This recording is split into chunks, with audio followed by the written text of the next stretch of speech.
Yo, hey. Yo, wake up. Bro, wake up. Hey, man. What? Who are you? Dreams, we all have them whether you remember them or not. Now, at one point in our lives, we've all dreamt about the same shit, bro. Like your teeth falling out, or running through your school butt booty naked, or being reincarnated as a chicken laying eggs. But when you really step back and think about what sleeping is, it's mad weird, bro. Like, imagine an alien crash landed on Earth and saw a bunch of motherfuckers sleeping, like... Why is everyone dead? Oh, no, they're not dead, they're just sleeping. Man, what the fuck is sleeping? Yeah, so basically they just play dead for 8 hours and live false realities in their heads and shit. Strange. Yeah, like you see this guy, he's probably dreaming about sunshine and rainbows. Get down. Oh. Where you see this dude? He's having a nightmare for sure. Oh, and this dude? Yo, this dude's definitely fucking, bro. I'm a caterpillar. Damn, that's crazy. Now, we all know there's only 3 questions in life that have yet to be answered. What's the meaning of life? What's Obama's last name? And why do we dream? Dude, it's all your subconscious talking to you, man. You just gotta find the true meaning of each dream, dude. Bro, what the actual fuck could this possibly mean, bruh? You're autistic. Anyways, the craziest part about dreams is the fact you're the one telling the story and you're the one listening to that shit. My dumbass still falls for the plot twist every time, bruh. I'll never forget this one dream I had back in grade 6 where me and my 2 homies were walking. Don't know where, don't know why, but as we're walking, a dude in a big white van pulls up talking about, Hey, if you kids come in my van, I'll give you some candy. shit. I mean, I'd come in your mouth for the whole bag. So obviously, we hop in, and the driver looks absolutely cracked out, talking about, Hey, kids, eat this candy. and so we unwrap this piece of candy, and it's literally just a razor blade, bro. Like, he didn't even try and hide that shit. Nah, I think I'll have to pass on this one. Alright, okay, then eat this piece of candy. Nah, this is a Perk 30. You got any Reese's cups? Yeah, nah, I got Reese's Cups, here. Sir, this is just a Glock covered in peanut butter. Alright, fine, take this. Shit, okay. So we eat this unsuspicious looking candy and instantly start tripping balls, bruh. Like the van is deforming, we're seeing rainbows and shit, and worst of all, we see this big ass grin on the driver's face. And I don't remember exactly what he said, but he said some crazy shit like, Get ready, I'm coming for them cheeks. it was more like Looks like your private square just went public. okay, no, that wasn't it either. It was it was something more like You boys ever had your buns stuffed like a meat mountain from Arby's? yeah, I can't remember exactly what he said, but all I know is if we didn't act fast, we were getting our cheeks snatched up, bro. So Billy's like, yo, quick, call your dad. So I'm rushing to start calling my dad, and this is the most dream logic shit ever, because I don't even got a dad, bro. And this is where my own brain hit me with the meanest plot twist I never saw coming, because as I'm calling my dad, the driver's phone starts ringing, bruh. Bomba Club. Now, I don't remember the rest, but the fact my own brain hit me with some Star Wars Darth Vader type plot twist, god damn, bro, that shit was a movie. But still, I probably got my shit touched, so I'm gonna have to leave this as a B tier dream, bro. B tier? What the fuck could possibly be worse than a crackhead tickling your pickle, bro? Fever dreams. Now, those motherfuckers could be their own torture method, bro. These are dreams that just have you stuck in an infinite time loop doing the same shit over and over and over and over and C tier, bro. Now, lucid dreams. Lucid dreams are deadass just playing life on creative mode, bro. Cause in my long life, I've only had 3 lucid dreams, and every single one of them was lit as fuck, bruh. Now, the problem is I can only start lucid dreaming when my original dream is just a little too strange. Like, hey, you're cute. Can I get your number? What? You want my number? Yeah. Yo, I must be lucid dreaming. Ow, what the fuck? Shit, it's so real, bro. I can do anything. I can probably fucking fly. Alright, Chains, this is not a dream. You're under arrest for battery and assault. But for real, my first lucid dream started when I was posted up in a basement with Michael Jackson. Yo, aren't you supposed to be, like, dead and shit? Oh shit, I must be dreaming. And so to test the waters, I start spawning in random shit on the spot, and this is the moment I realized the possibilities were endless, bruh. I could do whatever I wanted, and so I spawned in a honey pack, and I spawned in Lola Bunny, and I S tier. Lucid dreams are S tier, bruh. Wet dreams are too. Now, we got a few popular reoccurring dreams on our hands, like running through your school butt booty naked. Now, back in the day, this dream used to have me scared shitless, bro. I was like, oh shit, where's my pants? Yo, what's my crush gonna think? Well, what are the boys gonna say? But ever since graduating high school, that dream has me scared even more shitless, bro, because now it's like, oh shit, yo, what's the police gonna think? Hands behind your back. Bro, what's the judge gonna say, bro? Shut the fuck up. Fucking C tier. Teeth falling out, B tier. Random adventures with your homies, A tier, bro. Me, Bob, and Billy have fought bears together. We've been to the nether. We've even fucked around and ran a 3-man on the Totally Spies cast. Like, these dreams are so lit that when I wake up in my raggedy old lonely ass bed, I be trying to go back to sleep to continue the plot, bruh. Look who came back for that meat mountain, boy. Oh, hell no. You better run. Bruh, I'm trying. Now, trying to run in your dreams, man, this shit really pisses me off, bro. Because I never told anybody this, but I was the fastest kid in my elementary school. So when I'm dreaming and I got 2 hordes of zombies, Michael Myers, and fucking Diddy himself chasing after me, tell me why my ass starts running like the fastest kid in the special needs class, bruh. So trying to run in your dreams has got to be C tier, right next to all the common shit like falling, drowning, losing your phone, explosive diarrhea all over your bed. Damn, bruh, shitting your pants, fever dreams, and being butt booty naked around a bunch of minors is C tier. What the hell is D tier, bro? Sleep paralysis. This might be the scariest thing that can possibly exist, bruh. You're telling me at 4 a.m. I could open my eyes, unable to move, while struggling to breathe, and start seeing demon shadow figures while hearing screams in the distance, bruh. Fucking Z tier, bro. What the fuck? Now, I'm grateful I never had to experience that shit, because the fact that while you're paralyzed, you'll start to see the scariest thing your brain could possibly imagine is beyond me, bro. Knowing me, I'd be there enjoying my beauty sleep, dreaming of me and the boys playing fucking Mario Kart or some shit, and I would open my eyes stunned, unable to move, when slowly a devious creature begins revealing itself out of the closet, casting a shadow over top of me until I can see exactly what it is.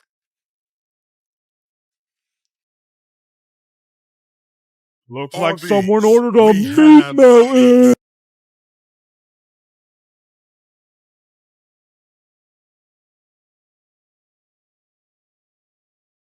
Here at Stickman High, we understand the importance of learning. That's exactly why our new curriculum has been perfected to accelerate the learning of each and every student. Like, hey, look at this kid. Wait, what? Look how big his head is. It must be full to the brim with all that knowledge we provide. Hey, it's not that big. No, it's pretty fucking big. Anyways, let's take a look at how the new curriculum pushes our students in the weight room.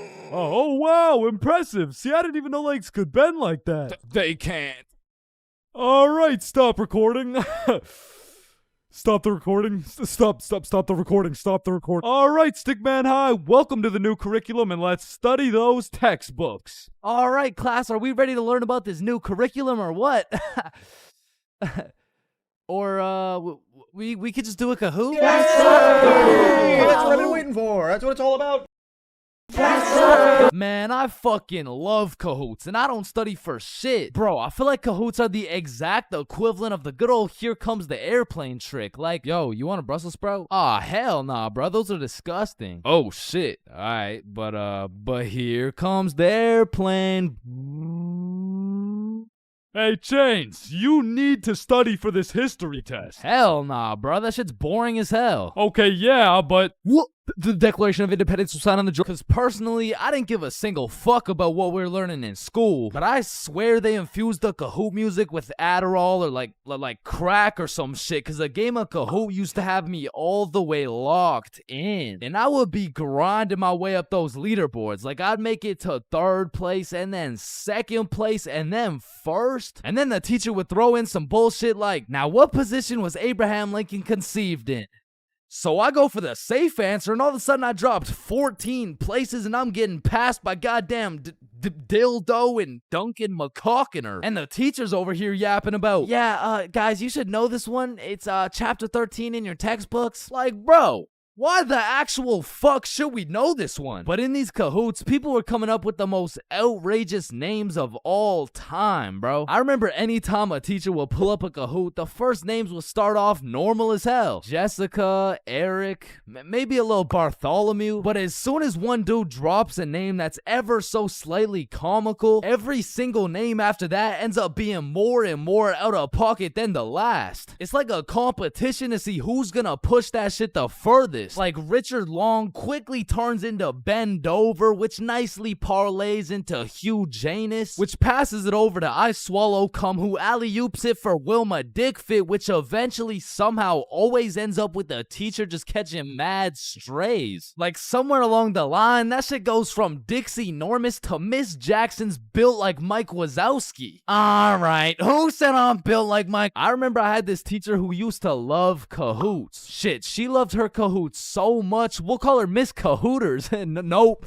Nah, we're not actually doing that. We're not calling her that. I think we'll just go with Miss Kahoot. You know what I'm saying? I think Miss Kahoot works just fine. And every Friday or so, we would walk into Miss Kahoot's class, and she would have a Kahoot pulled up smiling from ear to ear, which I'm not gonna lie was really sad to see. Not because she was smiling, but because I knew in 20 minutes tops, that smile would turn into straight anger, bro. Hey class, happy Friday. We're gonna do another Kahoot because I know it's a class favorite. Just please, everyone be appropriate. DJ Bustanut, are you serious? In my 22 years of teaching, I have never. And I felt bad for Miss Kahoot, you know, like I really did, but it was low-key her fault for running it back so many times. Cause DJ Bustanut just couldn't stop catching these dubs, bruh. He was a dog. But nah, I really do feel Miss Kahoot, cause sometimes even Kahoot pisses me off, bruh. Cause picture this, I'm here grinding out these answers, giving it my all, even cheating a little off that one smart motherfucker with the big ass laptop, but I still get a few answers wrong, you know.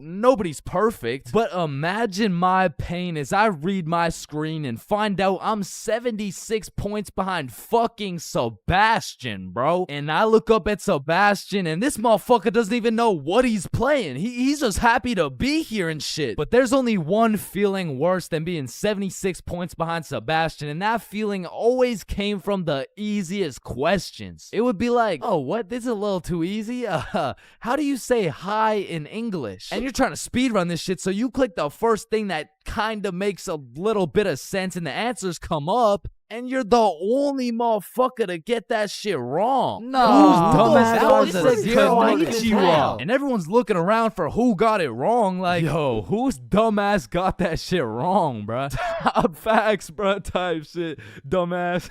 Type shit. The fucking dumbass. Chains? Were you the dumbass who got that shit wrong, bro? Me? Dumbass? Nah, shut up.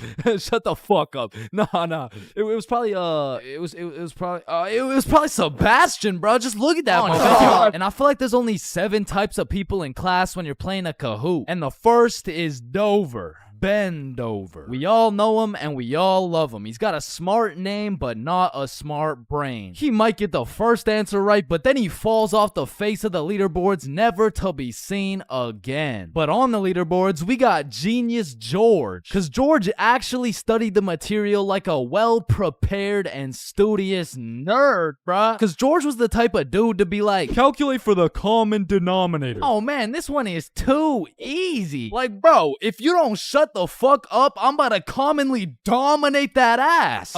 No, it's called a denominator. Oh, I know. And I swear every game of Kahoot had that one person who took their sweet time to answer every single question. Like, it could be 1 + 1, and this motherfucker would be 30 seconds deep into the question. Like, okay, 1 + 1. Is it a trick question? No, just answer the question. Oh, okay. 1 + 1 equals... The answer's 2. hurry dumbass. up. Okay, can I use a lifeline and phone a friend? All right, chat. How do we kick Jasmine out of the lobby? And then we got Flying Fuck Frederick. And Flying Fuck Frederick doesn't give a flying fuck. Dude will give his best shot at the first question, and then he's aborting mission and playing some goddamn Clash Royale. And then there's always that one dude yelling out the wrong answers. All right, what's the biggest mountain in the world? Ooh, I know this one. Chains. It's blue, bro. Trust. Oh, shit, bet. Wait, no, I meant red. Sorry, my tongue slipped, bro. My bad. Bro. Oh, and it looks like Chains is off the leaderboard. Everyone, let's point our fingers and laugh at him. And we got the radiating Redditor. And I say radiating because that boy is radiating the most profuse body odor known to man. And I don't know, maybe it's all a part of their strategy to win because that shit throws you off your game, bro. They'll be invading your nostrils with a concoction of Doritos, Skibbity Toilet, and Badussy. And if you've ever played against a Redditor in a game of Kahoot, you may be wondering, yo, how is this dude getting every answer right while sitting back drinking Mountain Dew watching Best Sigma Moment compilations? And the answer is he's cheating, bro. And not the normal kind of cheating either. This dude's using a Kahoot bot to get every answer right. And now you may be thinking, nah, why would someone cheat on a Kahoot, bro? It's not that serious. And that's facts, but the thing is, the prize was a gummy bear, and this dude can't leave no calories behind. And then we got the casual Kahooters. Fuck, I gotta stop saying that shit, bro. I was trying to say we got the people who just play the game. They got normal names, they get some right, they get some wrong, but at the end of the day, they probably still get their shit yelled at, all because DJ Bustin' couldn't stop catching these dubs. Alright. Imagine putting in hard work, time, and dedication into saving up for some new shoes. You go to Foot Locker and find the perfect pair. You try them on, you check them out, and you cop them. And even though you spent your last $200 on these shoes, you're happy because you feel fresh as fuck, and these J's might actually get you some bitches. But as you're leaving the mall, a gang of motherfuckers wearing shiesties take those J's right off your feet, leaving you shoeless, broke, depressed, and with absolutely zero bitches. Now, personally, I wouldn't let that slide. However, when I was just a young, wholesome boy in 7th grade, I still wouldn't have let that slide. But I was weak as shit, so it would have slid anyway. I mean, in 7th grade, I could have got my ass beat by Hezbollah, bruh. I was a walking lick, which is exactly why I got a story for y'all today. So as I said, this story takes place in 7th grade, where I was young, innocent, and built like a string bean, bro. So one Friday night, me, Bob, and Billy were going to this girl's house for the 3-man mission. The plan was simple. There was 3 of us and 3 of them. We would put on a scary movie, and if everything went to plan, we would get some cheeks. Now, just earlier that day, I had copped some fresh ass Jordans, so I've got a little confidence boost as we walk up to this girl's house. So we knock on the door, they open it, and we go inside. Now we stuck to the plan. We put on some cheesy horror movie, and one thing led to another, and by the end of the movie, Bob had all 3 girls, bro, and me and Billy were in the corner playing Bloons Tower Defense. Don't ask me how this shit happened, I don't want to talk about it. So after hours of me and Billy straight fumbling, we all decided to go home. And although I was a little disappointed in my performance tonight, I put on my brand new uncreased Jordans and I remembered, damn, even Curry airballs sometimes. Now the bus route back to Bob's crib took 2 buses. So we hop on the first bus, it takes us to the next stop, and as we're getting off, we see the second bus we need drive right by us. Fuck, is that our bus? Damn, yeah it is. Well, check when the next one comes. Yeah, it shouldn't be long. Damn, bro, the next bus comes in an hour. So we have no choice but to wait at the bus stop for an hour. So we wait, and at this point, it's already getting late. I checked the time, and it's already 11 p.m. As we were sitting there, bored as hell, waiting for this bus to come, one of the other buses stops in front of us to let someone off. The person gets off, and as the bus starts leaving, we hear this loud thud come from the bus. What the hell? What was that? Oh shit, it's a baton. And as we're analyzing this baton that seems to have fallen out of the sky, some motherfucker wearing a shiesty walks up to Billy like, "Give me that shit," and straight snatch the baton out of Billy's hands. And Billy froze up. Bro was scared shitless, straight bamboozled. And the way the bus stop was set up was there was a main road, the bus stop, and behind the bus stop was a small hill with bushes on top. And when I say this shit looked like something out of a movie, I mean this dude wearing a shiesty walks back up to the top of the hill and a group of 5 other dudes walk out from behind the bush and they're shiestied up too, bro. They had to have been in at least grade 12, and to a 7th grader that is scary as fuck. And I was no genius, but as that group of shiesties came out of the bushes looking like a GTA 5 cutscene, I came to the consensus that they were up to no good. Yo, those Jordans are looking my size. And this was the moment I realized I was about to get my shit robbed. So I started analyzing my surroundings and calculating my options. Maybe I can talk my way out of this. Hey sir, how was your day today? Shut up.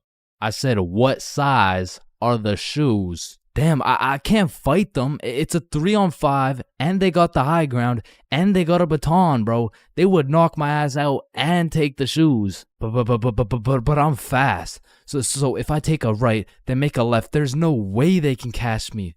Wait, fuck, I can't run. I'd crease my Jordans. And just as I had ran out of options, Billy says the last words I would expect to come out of this man's mouth. Wait, Ethan? Yo, who the fuck? Oh shit, Billy. Oh, I didn't know it was you, bro. Man, Ethan, you had me scared for a second. Damn, man. My bad, pimp, my bad, my bad. No, you're good, How's your mom doing? Oh, yeah, she's doing good, yeah. It's great to see you, man. Yeah, you too, bro. See you around. All right, peace out. Yo, don't worry. I seen a kid over there with some new forces we could snatch. Oh, bet. Yes, sir. I bet. Man, he's a good dude. Nah, bro. He just tried to rob me. Who the fuck was that? Oh, that's my longtime homie Ethan. Why do you know him? Oh, yeah. We went to the same preschool. Same preschool? That dude looks 20, bruh. Oh, yeah, no, he is. He just got held back a few times. Held back in preschool? How the fuck do you get held back in preschool? Oh, he used to beat up the other kids and then take their toys. Oh shit. Makes sense. So we bust back to Bob's crib, and as we're walking to Bob's front door, I stepped in mud. Bruh.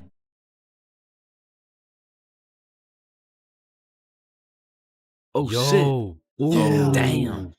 That's why you don't mess with me. I'm Jordan Johnson. Mr. Johnson, why did you beat Kyle's ass? Mr. Principal, I never touched Kyle. In fact, I've never seen this kid my entire life. How do you presume he received a concussion, 2 broken ribs, a black eye, a broken nose, and a dislocated shoulder? I mean, he must have fallen down the stairs or something. Okay, Mr. Johnson, how do you explain this?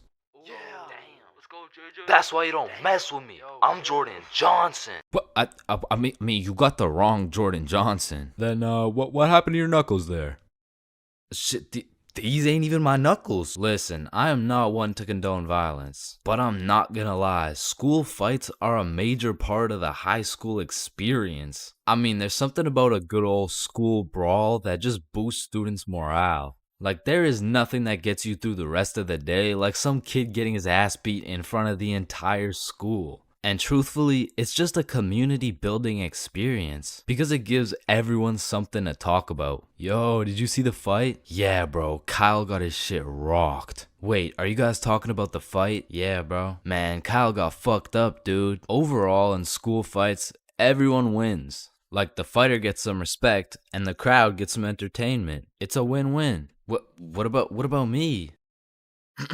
But tell me why when a fight breaks out, the entire school will be recording, but not one person can get a good video. It's like when a fight breaks out, every motherfucker recording starts having severe hand spasms. I mean, as the person recording the fight, you literally have one job: to record the fight. Damn, I just missed it. What happened? Oh, well, lucky for you, I recorded the entire thing from start to finish on my brand new Samsung. Check it out.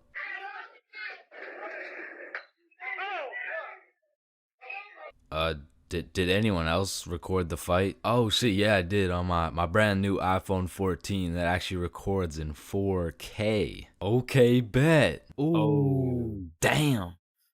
Let's go, JJ.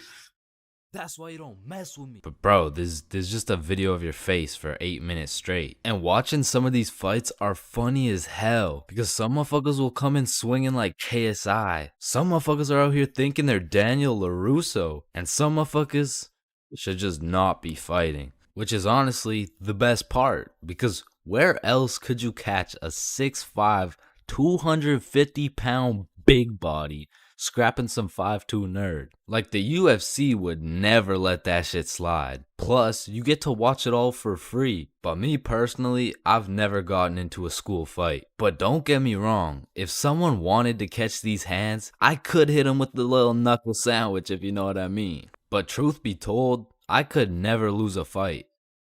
Not because I know how to fight, but because for Bob, shit was on sight. And trust me, you don't fuck with Bob. Bob's got a better record than Floyd Mayweather. And I even heard one time he got into a little altercation with Mike Tyson. All I'ma say is, he dealt with him. But with that being said, we all know that one kid in school who was born to simply beat people's ass. Like, this dude's life purpose was to run people's fade. And of course, I had someone like this at my school. He was the type of dude who had nothing to lose, so he would instigate a fight wherever he could. We'll just call him Jordan. And honestly, he was holding a solid record. I mean, he was probably 12-0. But one day, Jordan picked on the wrong kid. Hey nerd, take off those stupid glasses. And Bob was a man of little words, so Jordan's buffoonery did not faze him. Hey nerd, I said take off those stupid glasses. Hey, stop ignoring me.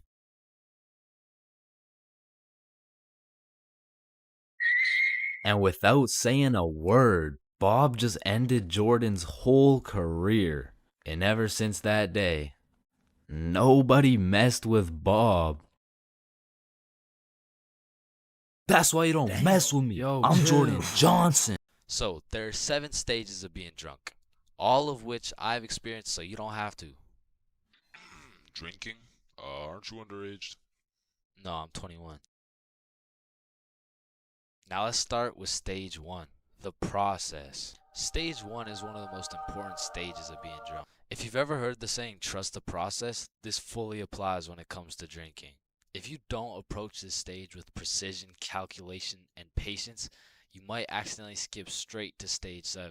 And trust me, you don't want to skip straight to stage 7.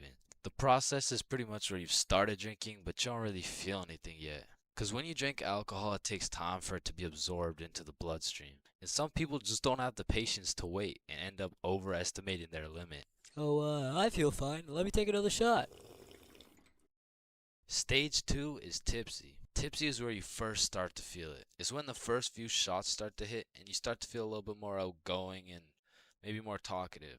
At this point, you'll still have your judgment, but I feel like you become a little bit more of a glasses half full kind of person. Walking in a straight line is still easy. Boom, light work. Once the next few shots start to roll in, you'll hit stage 3, intoxicated. Once you're intoxicated, some of the dizziness starts to set in. You also start to think less about the words you say. And I'm not gonna lie, at this point, I feel like your confidence peaks. Like when you're at a party and you look in the mirror and see Michael B. Jordan, you know you're at the level of intoxication, bro. And to be honest, for parties, I like to chill at this stage because you've got your confidence, but you still haven't lost your riz. And for reference, at this point, you can still walk in a straight line, but it takes a little bit more focus and effort. Which brings me to stage 4, hammered.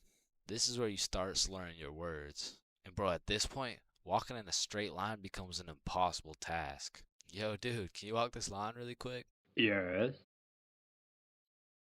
When you're hammered, you start thinking a lot less. You start saying things before you can even think them. And it's important to say, when you're hammered, your judgment cannot be trusted. All ideas become good ideas. Yo, dude, what if we set an orphanage on fire? Bro, that's genius. That's what I'm saying. What are you guys doing? Nothing. I don't think that was a good idea, bro. Facts. Stage 5 is stupefied. At this stage, you'll have the brain power of a toaster. And honestly, walking in a straight line isn't even a question anymore. Yo, dude, can you walk this? Once you're stupefied, you're just too far gone. You feel like your head is just spinning over and over.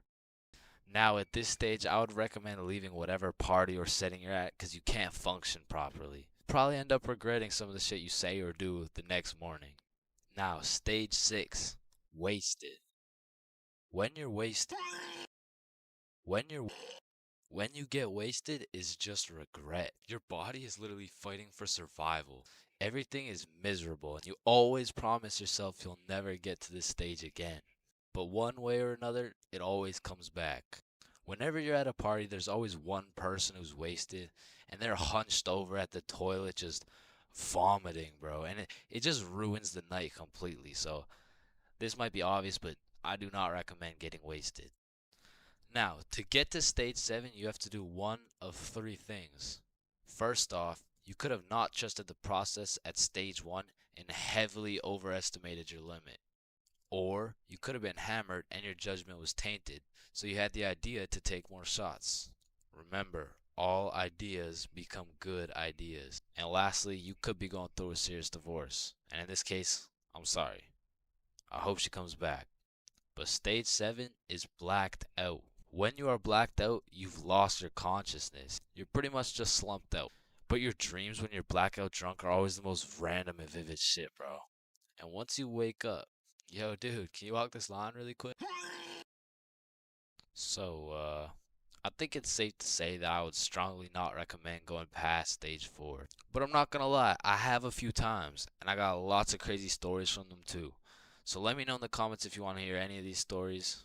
But yeah, I think I should end the video by saying, please drink responsibly. If you saw this video, you would know my very first time drinking, I got both high and drunk at the same time. But my first time being drunk takes place back when I was like 14 or 15. And this story takes place at my grandma's crib. No, listen, I know that sounds bad, but like, I mean, it's pretty bad. So the story starts with me and my brother pulling up to the family function. And right off the bat, we notice the chill cousins are nowhere to be seen. So instantly we can tell it's gonna be a long night of engaging in conversations about school, sports, my lack of ability to pull bitches. And about 5 minutes after arriving, I'm just doing some good old small talk. Oh, hey bud, how's school going? Oh, it's going.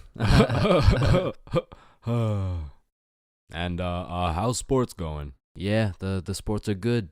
Nice. So the weather lately, huh? And then after about 20 minutes, me and my brother are just getting our shit flamed by every member of the family. No wonder you can't get a girlfriend. You're ugly as shit. Damn, that was just mean. And don't get me started on you. You had a 3-year head start and still can't get any bitches. And honestly, we just can't say anything back because last time I tried, man, still no girlfriend. That's brutal. Not as brutal as your 3rd divorce, am I right? Guys, so instead of flaming the living shit out of this grown man in front of his mom, I decided to be the bigger man. I just laughed that shit off and then got the fuck out of there before they brought up my school grades. So as my brother and I sit down in a different room, I'm just in agony thinking about how everything this dude flamed me for was actually true. But my brother, on the other hand, he was whipping up some devious plan. Yo, Chains, follow me. Oh, okay. So we walk down to the basement. So what are we doing in the basement? He opens a cupboard full of alcohol. Bro just cracks the seal on some vodka and starts downing that shit. Now, usually I would know this is a bad idea, But to be honest, I just got done getting my entire existence shit on by my own family. So I'm really just trying to drink my pain away at this point. I mean, we were passing that bottle drinking like rent was due and the wife was taking the kids. So with that being said, we got a little hammered. And keep in mind, this was my first time being drunk. So as soon as I stood up, I ate shit. It was like I had to relearn the controls of life. But we had to get out of the basement or else we'd look suspicious. So our drunk asses plug walked our way up the stairs. But we were trying to act as casual as possible. So we sit back down with the rest of the family like we didn't just down a bottle of vodka. And me and my bro were just sitting there looking at each other trying not to laugh. But the next thing I knew, this dude, Uncle Jerry, was back on my ass. Hey, look, Dumb and Dumber are back. And at this point, I'm using every bone in my body not to end this man's whole career. Man, whose gene is it that made you so damn hideous? Don't do it, bro. Don't do it, bro. And I really didn't want to do him like that, but the vodka took control. It was your hideous gene, Gerald, but at least I didn't get the same gene that has you 5'2" and balding. Like, I can't tell if you're going through puberty or a midlife crisis. And shit, I didn't stop there. And Joe, I don't want to hear you talking. You're built like Baymax from Big Hero 6. What the fuck is Big Hero 6? Mom, I love you. Karen, sit down. Your mac and cheese tastes like ass. And Bob, you're literally a registered offender. Grandma, I love you. Bernard, your hairline looks like it's social distancing from your eyebrows. And Irene, how are you 47 and still work at McDonald's? And you got no drip. Come on, bro. Friendly fire. Oh shit, you're right. My bad. Needless to say, I was handing out smoke to everybody. Something in that vodka turned me to a demon. And I guess since everyone was mad at me for dissing the entire family, they never knew I was drunk as hell. But in the end, I did feel really bad for roasting my entire family tree. But ever since that day, everybody stopped flaming me, so it was worth it. Skipping class in high school is a slippery slope. Like one day you can skip and it'll slide no problem. Like, oh hey buddy, welcome back. We missed you. Yeah. You skip 2 days, you're chilling. Hey, look who's back. Yeah. But when you go to class after skipping 3 days, all of a sudden shit is serious. Chains, what? Why haven't you been here, huh? Well, you know, it was some family stuff. Oh yeah, family stuff. What family stuff? What I don't really want to talk about. What family stuff? It was my grandma's funeral. Damn. But that is no reason to miss a test. And Lord forbid, if you miss a whole week, the school board turns into the FBI. Like during the whole pandemic, one of my homies refused to go to any online classes. And one day he was enjoying his extended vacation while smoking up outside his crib. Next thing he knows, he's making direct eye contact with his science teacher while smoking grass. And because they started going FBI mode when you skip your classes, the homies discovered a top secret method so we could skip classes with 0 consequences. So when you would skip a class, the teachers would instantly hop on their laptops and whip up an email along the lines of, Mrs. For real, are you aware that your son, Chains, has missed his science class today? If this is continued, Chains' grade will continue to drop, which might ultimately lead to him failing my class. Mr. Perkinson. Now, Mr. Perkinson would write these emails with the hopes of my mom reading them and then beating my ass. When it really went like, my mom would read it and she would politely ask me how my science class was today. I would cap my ass off and then she would proceed to beat my ass. And one day after I got my shit whooped, I was talking to the homie Bob. Yo, we're going to Chipotle next class. You trying to come? Man, I don't know. I'm getting real tired of these ass whoopings, bro. Ass whoopings? You're getting ass whoopings? Yeah, bro. Mr. Perk never fails to type up an email that results in the leather belt. Oh, what? Nobody ever told you about the secret method? Secret method?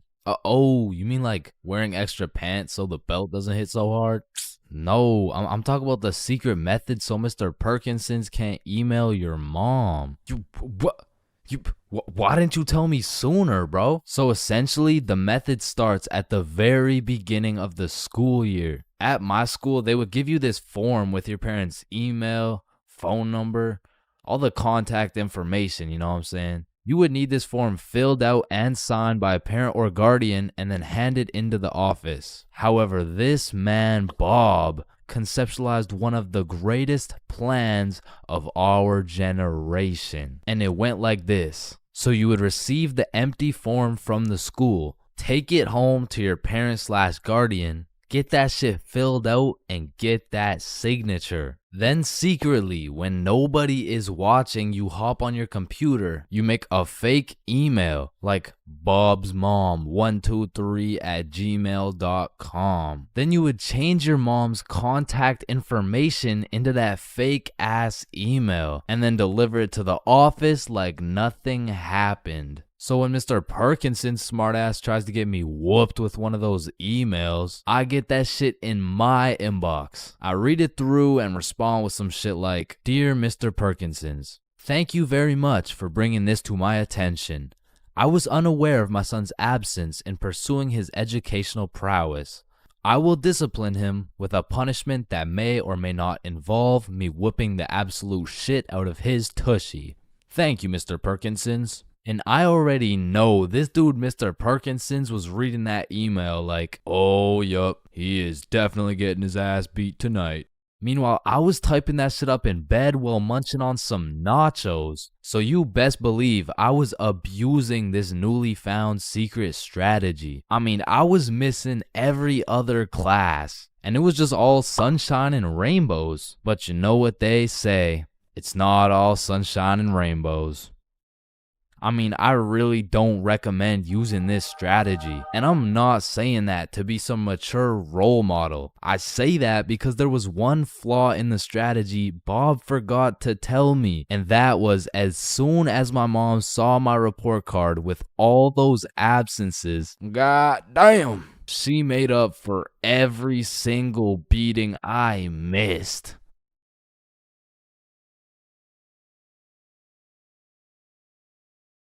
Aw, can I pet your dog? Yeah, for sure. Aw, what's your name, little guy? His name's Ben. Ben. Aw, he's so cute. I just wanna punt that motherfucker.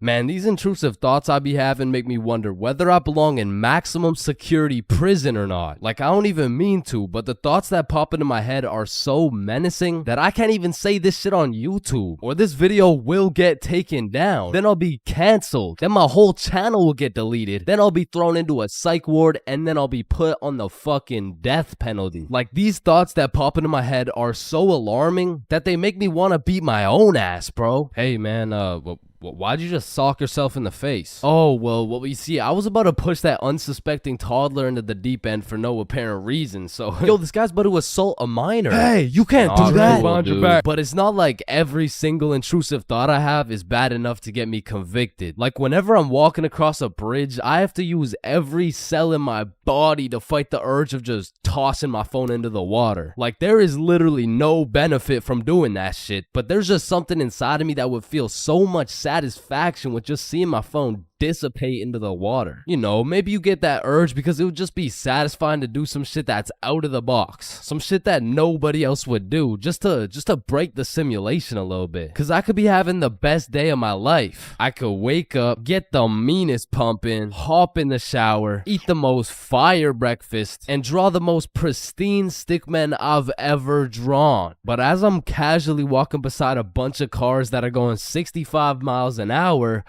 I'm still gonna have the urge to just throw myself in front of a car, bro. And it's not even on some emo shit. Like, I want to live, but I also want to dive into some oncoming traffic. But at least I'm not the only one who does this. Like, other people do this. right? Like it's normal, right? But half the time an intrusive thought will just be to do some goofy shit. Like you're just forced to imagine the consequences of what it would look like to start throwing it back on a Tuesday at 2:41 p.m. And every once in a while you'll just be chilling and you'll witness a motherfucker fall to the intrusive urges. What are you get off the table, bruh? Shit, he let the intrusive thoughts win, man. Now I don't even know if these count as intrusive thoughts or not, but as a dude, when I'm walking down the street, I'll just be going on with my day chilling. Then all of a sudden I see a car and I'm like, if I don't make it to that tree before this car, I'm gonna die. Aw, shit. Honestly, these kinds of intrusive thoughts are kind of motivating. Like it's the same thing as having a hype man at the gym, except instead of that positive reinforcement, if you don't get those 3 extra reps, you're gonna die. It's like whenever I'm at the gym hitting those Bulgarian split squats, I be having mental wars with myself. Ooh, that was a good set, man. I think we're done. 5 more reps or you're a bitch. Damn, good shit. All right, I think we could wrap it up. 10 more, pussy. Who the fuck's gonna carry the boats? I told you we should have stopped, bro. 15 more or you like dick. Now that I think about it, there's a good amount of people in prison right now who just succumb to their intrusive thoughts. Cause intrusive thoughts are just like that demon on your shoulder telling you to do the most devious shit possible. And I know there's a bunch of motherfuckers out there who just listen to that little guy. Hey man, you see that lovely old lady right there? Yeah, you're gonna hit her with a mean right hook. Well, what's in it for me? Nothing. Shit, alright. But to be honest, there is a handful of times where I've let the intrusive thoughts take over. One of the most memorable was way back when I was 5 years old. Me and my older brother were just dicking around, doing some 5-year-old shit. Keep in mind, this story takes place before your boy had even developed consciousness. So I was just a little munchkin doing munchkin shit. Then suddenly, this urge came over me. It was unlike anything I'd ever felt before. It was dark, irresistible. And for no apparent reason, I bit my brother's arm. And this was probably the most satisfied I'd ever felt in my entire life. But it was followed by shame and regret because I had no excuse. Ow, why the fuck did your dumbass just bite me, bro? I felt like it. And one of my lowest IQ moments of all time took place when I was in grade 8. It was goddamn sewing class, bro. And I remember I was having a particularly miserable day, so I was just going through the motions. We were all gathered around this big table with our sewing machines, some fabric, and some scissors. I remember I was working on some shitty little big chungus stuffy. But on this particular day, the sewing machine cable was looking mad thick and juicy. And like I said, I was having a bad day, which is exactly why the intrusive thoughts decided to catch me at my worst. Psst, do it. What? To do what? Oh, you know what to do. You're the one with the scissors in your hand, buddy. How did these even get in my hand? Now cut it. Cut it, Chains. No. Why the fuck would I? The wire exploded with smoke and my heart dropped so fast, bro. And everyone around the table just stares me down. And I'm thinking I can somehow cover this shit up like I didn't just take some fucking scissors and snip that shit like an umbilical cord. Maybe I could convince the teacher the cord snipped itself or some shit. But as I look down at the scissors in my hand, there's literally a chunk missing from the scissors. They look like they survived World War II. But barely. The scissors are all charred up and shit, and just like that, my plan of convincing her I didn't cut it went out the fucking window. You take one look at the cord, one look at the scissors, and one look at my dumbass face, and you could piece together exactly what happened. So my sewing teacher walks over looking pissed as hell, and she tells me to go sit in the corner. So I take my charred scissors and sit in the corner like I'm a 5-year-old, but to be fair, I made a 5-year-old decision like I was in grade 8. I was 14, bruh. What kind of 14-year-old cuts the cord to a sewing machine cause he felt like it? Like if my 14-year-old son did some shit like that, I would tell the kid I'm going to get some milk and I'm calling it quits. I would have to have another kid and try it all over again cause that kid is going nowhere in life, man. So as I'm sitting in the corner realizing I'm a disappointment, it was one of those moments where you fucked up so bad you don't even feel any emotions. I was just sitting there straight faced like, well, fuck me. It was really one of those moments where you just want to stop existing. So after the class ended, the teacher came over to me and she said, Chains, why the fuck did you cut the cord of the sewing machine? No, Miss Sewingson, you gotta hear me out. Okay, this better be good, Chains.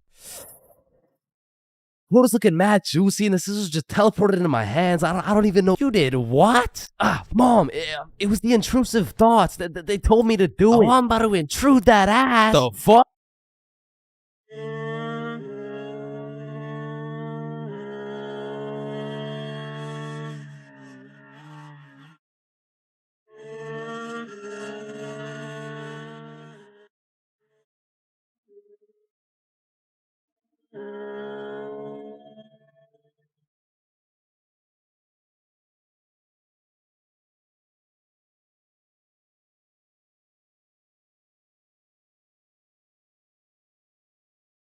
As a broke stick man like myself, I spent my fair share of time on the bus. And if you spend a long enough time on the bus, you will see some weird ass shit. I mean, I remember my first time getting on the bus by myself. I was feeling strong and independent. Next thing I know, a crackhead sits down beside me talking about yabba dabba doo. The world is ending and you're gonna die a painful and lonely death, buddy.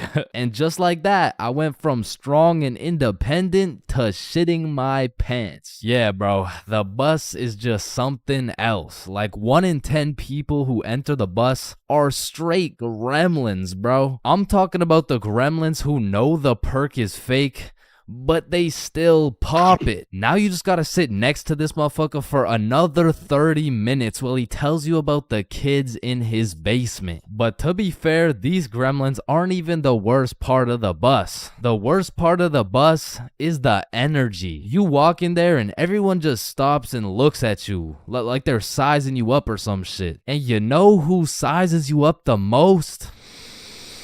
The fucking goddamn motherfucking bus driver, bro. These bus drivers are just eternally pissed off. Every time I would get off the bus, I would try and cheer bro up, but they're just like allergic to happiness or some shit. Hey, thank you. Have a great day, man. Shut your ugly ass up, little boy. I already know you get no bitches with your big ass forehead, no drip having ass with your skinny ass arms. Boy, you're built like a stick man, bruh.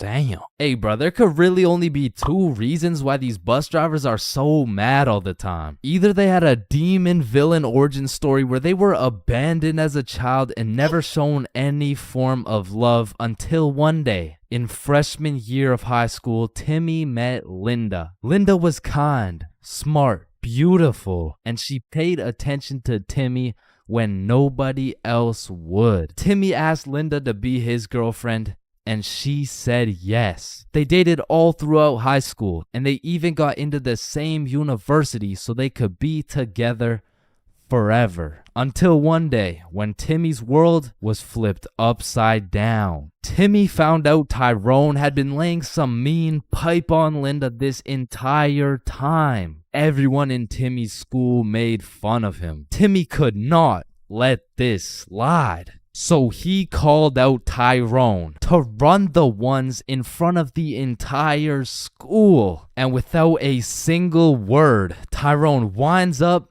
and hits Timmy with the meanest left hook any stickman had ever seen, leaving Timmy slept, out cold, unconscious, in front of his classmates, his teachers, and even in front of Linda. Cause shit, if that happened to me, I'd be just as mad as Timmy over here. Now, realistically, the only other reason these drivers are so constantly mad would be because the driver's seat secretly has a stick built in. You see, this would explain why the driver constantly has a stick up his ass. I mean, shit, you really can't even blame him for being mad. But still, I'm gonna blame them, cause I know these motherfuckers get pleasure whenever they see me running at full speed trying to make it to the bus stop in time, cause they start stepping on the gas.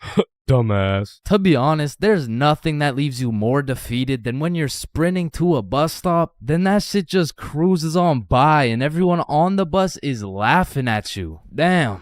Honestly, at that point, I just give up and go home. But it hits a little bit different when that bus is your only way home. And it was the last bus, cause it's 2 a.m. And now you gotta bunk up with the gremlins on the side of the street, all because that goddamn bus driver had to stick up his ass.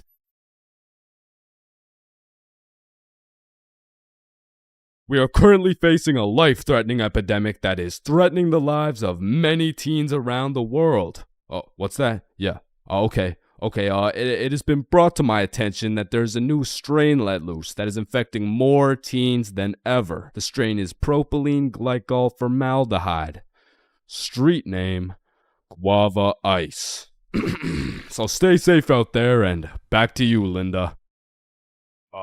Linda? What? Oh shit! Man, way back when, somewhere in Timbuktu, a Homo sapien found a plant by the name of tobacco, and for whatever reason, somewhere in this dude's caveman brain, he decided, Me, smoke, now. and that he did. And as humans slowly evolved, smoking did too. And soon, motherfuckers went from looking all old and wise, smoking these big old pipes, to soon smoking cigars on some mafia boss shit, which turned into cigarettes. Now, back in the day, if you were stressing, Doc would prescribe you a pack of good old cigarettes. Sore throat? Cigarettes. Oh, you got a cough? Here, smoke a cigarette. But after a while, people's teeth started looking all British and shit, so they decided, Oi, I don't think these are healthy, innit? So we decided we needed to make cigarettes better, and you know what makes everything better?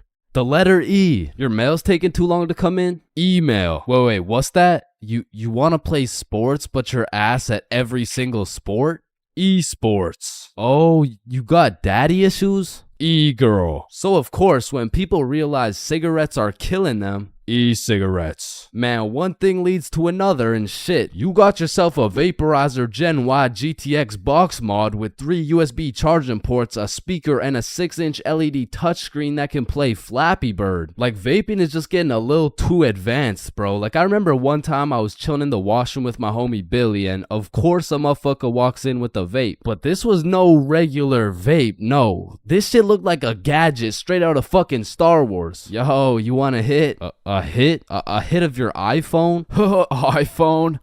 This is that eSmoke FTX 763 3rd series, my boy. Watch this.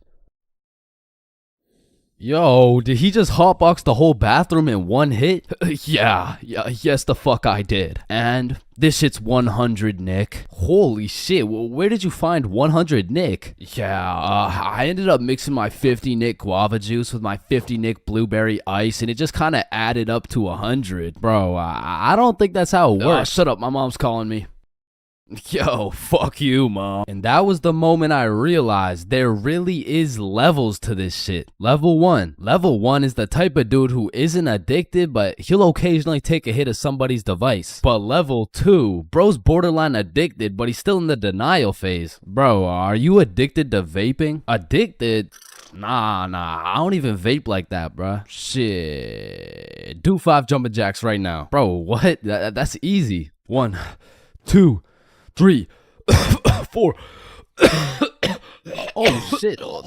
Level 3. The Fiend. This motherfucker is strapped up with some nicotine at all times, and even when he has a vape in his hand, this dude will ask for yours. And God forbid, if this fiend loses his vape, this motherfucker will be stressing like he just lost his only child. A fiend without a vape is the exact equivalent of one of these purple minions. Dude will be itching for that shit, and Lord knows what that man will do for a fix. Level 4. The fiend who sells vapes. At this point, this dude's whole life revolves around vapes. In fact, I'm pretty sure they don't even breathe oxygen anymore. Like, in order to breathe, they need to inhale some chemicals that I can't even spell. Which honestly, it doesn't even say that much. Like, I can't spell a lot of shit, but what I'm trying to say is their bodies have just fully adapted in order to consume as much nicotine as possible. They breathe that shit, they drink the vape juice, and when they're hungry, shit, they just munch on the vape itself. And the worst part is they can't even run out of vapes. Like shit, they are the plug. This motherfucker's just the CEO of getting high on his own supply. Like, dude is his own #1 customer. Level 5. This motherfucker, bro. Like, why do you need a LED touchscreen on your vape, bro? Like, you already have a phone. Wait.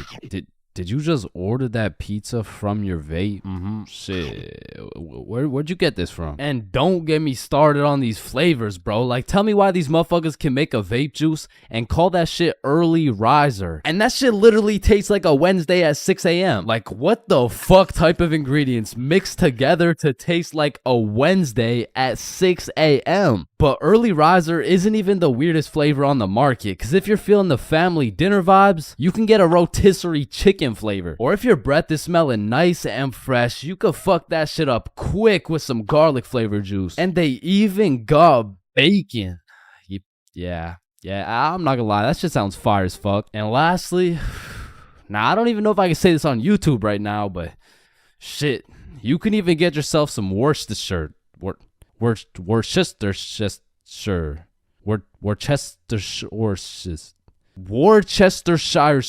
But regardless, I think we all know the home of nicotine, the eternal hot box, the communal vape sesh. It's the high school bathrooms, man. You walk into one of these joints and there's at least 15 dudes hotboxing that shit at like 10 a.m. You come in trying to take a piss and now you got a head rush. You walk over to the urinals, but it's so goddamn hotbox, you start pissing all over the walls. But shit, you can't even piss on the walls in peace, man. You got that one fiend coming over to you trying to suck your device dry, and dude's so down bad for that hit that's not the only thing he'd suck dry. And listen, you may be thinking, Chains, how do you know what you know about vaping? And that's a great question. Back in the day, I was a curious little George, man. And back in grade 7, I was chilling at my friend Becky's house. And when I walked into Becky's crib, I was nothing but an innocent, curious young man. But little did I know, I would leave Becky's crib far different than I entered. So you know, me, Bob, and Billy are posted in Becky's room, and I was sitting with Becky. So Becky asked me, have you ever hit a vape before? Hell no, I hadn't, but you know I had to play it cool around Becky, so I said, yeah.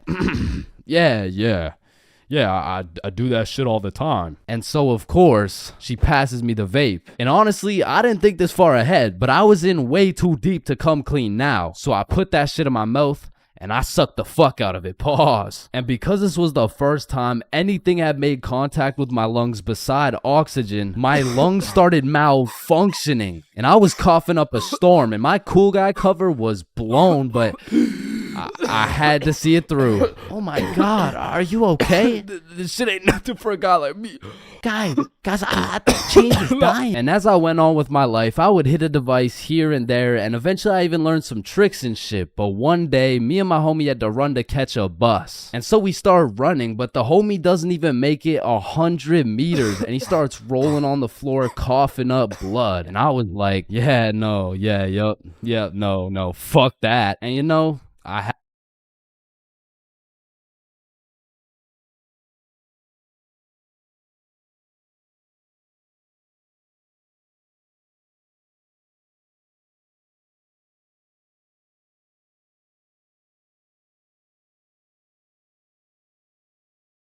Yo, when you think about it, every light switch is also a dark switch. Light switch, dark switch. Light switch, dark switch.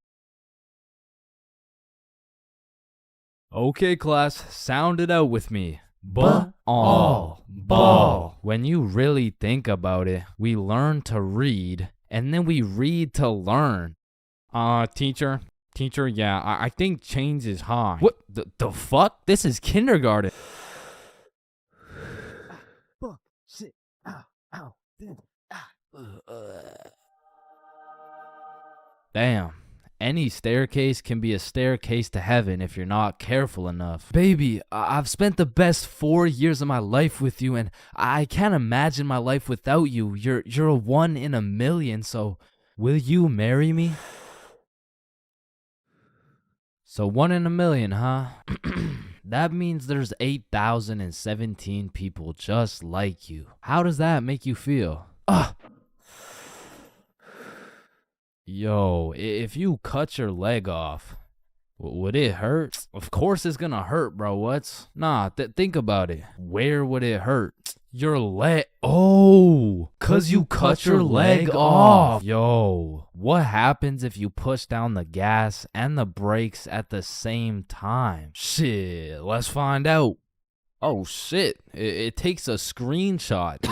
Damn, my eyes are dry as shit. Just close them for a minute.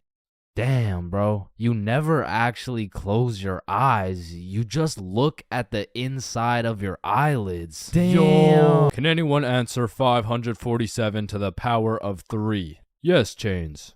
Yo, did you know every single odd number has an E in it? Damn. Chains, are you high again? No. Wait a minute, bruh. Since you were born deaf, what language do you think in? Oh shit, you right. Damn, I just realized squirrels' cheeks are also their nut sacks. You know what I'm saying? That's kind of like your mom. What? The way she had these nuts all up in her mouth. Bro, if everyone in the world all blinked at the same time, nobody would know. Oh shit, that's facts. Oh, I just blinked. Did you? Nah. Oh, I just blinked. Did you? Nah. Wait, what about just now? Yo, which of these buildings do you think has the most stories? Oh, it's gotta be that one, bro. That's massive. Nah, this one's even taller. Oh, it's this one for sure. No, it's this one. No, that shit's library? Tiny. Think about it. Oh, the story. How are you supposed to get clothes? What are you talking about, bruh? Okay, imagine you had no clothes, right? How are you supposed to get some clothes? You go to the store and purchase that shit. Bro, they're not about to let you buy some clothes while your meat's hanging out. Nah, you just cop some clothes real fast. It's simple. Bruh, a young kid walks by and it's raps. So you guys both have the power to read minds? Yep, yes, that's sir. Right. Then if you both read each other's minds, whose mind are you reading? Oh, I don't know. We could try. All right, yeah, sure. Nah, hey, that was not me. That was you for sure, dude. Damn, bro. When you think about it, the hospital is the only building you leave without entering. Damn. And people are having the worst day of their life, the best day of their life, the last day of their life, and the first day of their life, all in one building. Damn. Bro, I'm kind of scared down here. What? Why? Because I'm scared a shark's finna eat my ass. Well, when you think about it, there's more people eating sharks in the world than sharks eating people. Damn. That's actually really crazy to think about. Fuck, yo, every single day, there's some random motherfucker out there who took the biggest shit for that day. Yeah, he's in this room. Bro, it's literally just you and me in the room. Yo, this Taco Bell is bussin'. So he incorrectly assumed his position. You spelled that incorrectly. Spelled what incorrectly? Incorrectly. Yeah, but what's incorrect? Incorrectly. Wait, what? Wait, guys. When you really think about it, the only time incorrectly isn't spelled incorrectly is when it's spelled incorrectly.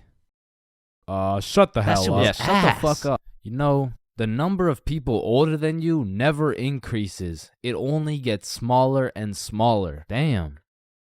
What? It just got smaller. Yeah, pizza's here. Shit, I got the munchies. I'm about to fuck this shit up. Wait, I ordered a mushroom pizza. Why'd they give us cheese? Hey, any pizza can be a mushroom pizza if you're patient enough. Damn, I guess you're right.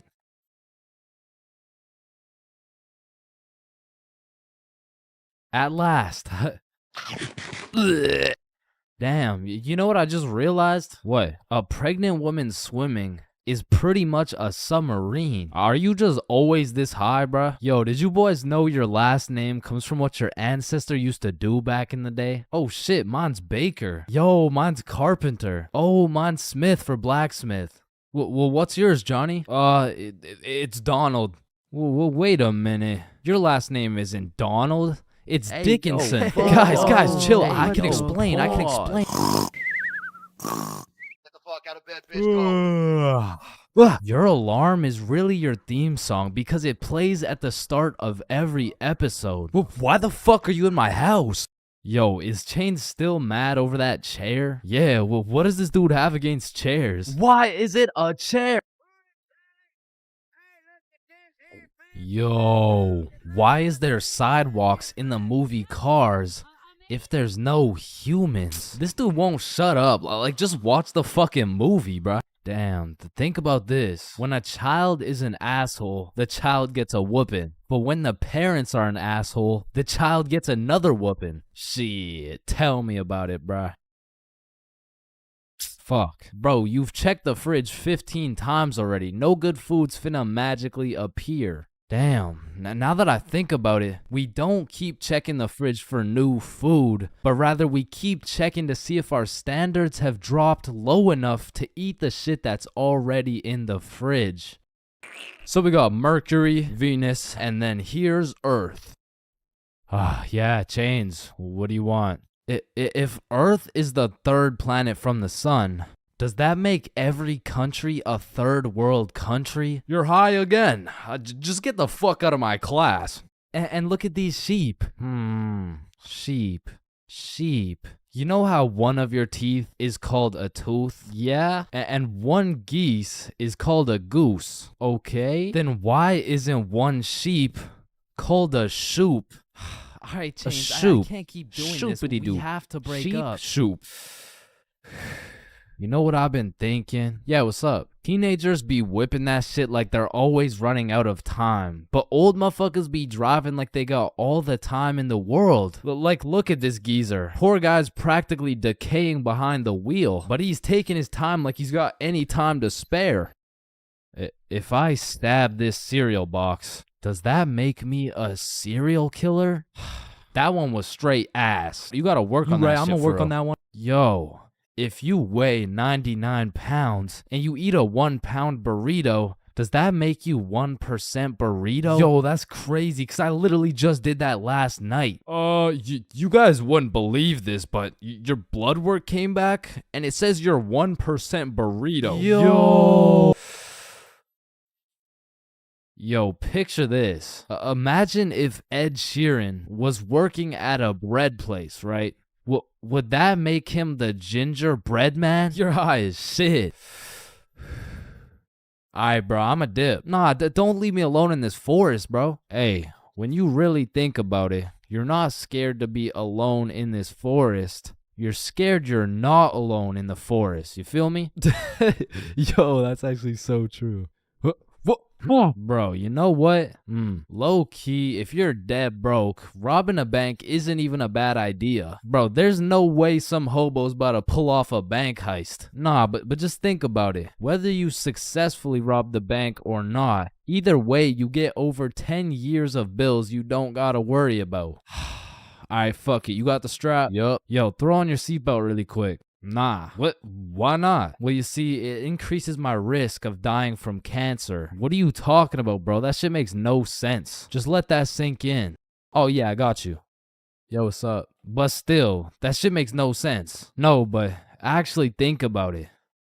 Oh. Hey, bro, you want a hit? Nah, I don't smoke. I'm scared that I'll get all paranoid and shit. Hey, man, if you're paranoid that you're gonna get paranoid, you're having the side effect without even smoking. It's yo.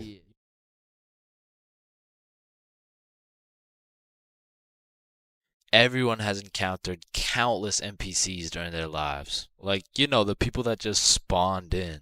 They didn't have any character development or anything. And to be honest, when you leave their vicinity, they probably just despawn. If you still have no clue what an NPC is, it's a non-playable character. They're like the type of people you could sock in the face and they'd say some NPC-ass line like, "Hey!" And I know at least some NPCs have to exist. Because let's be real, there is no way all 7 billion people on this planet have whole lives from start to finish. That just doesn't add up. And I don't know if any of you guys have ever noticed this, but NPCs all have a spot they go to just do NPC things, bro. For example, if you go to Walmart, that's their natural habitat. You are bound to see at least 15 NPCs at Walmart. And usually the NPCs are trying to avoid eye contact. But if you've ever tried interacting with them, you'll know they always have the most predictable and neutral responses possible. Like whoever programmed them should have spiced it up a little bit, you know what I'm saying? They could have made them tell jokes or something, I don't know. But anyways, I used to work at a summer camp where you teach little kids to ride bikes. And through this experience, I realized that pretty much all young kids are NPCs. And I guess it's just because they haven't been alive long enough to actually go through the character development. But working at this summer camp made me realize there's no way these kids have a thought process. Hey buddy, what's wrong? I dropped my rock. Here you go. But I guess little kids still aren't even at the stage of having full consciousness. And honestly, they kind of have that caveman mindset. Eat something.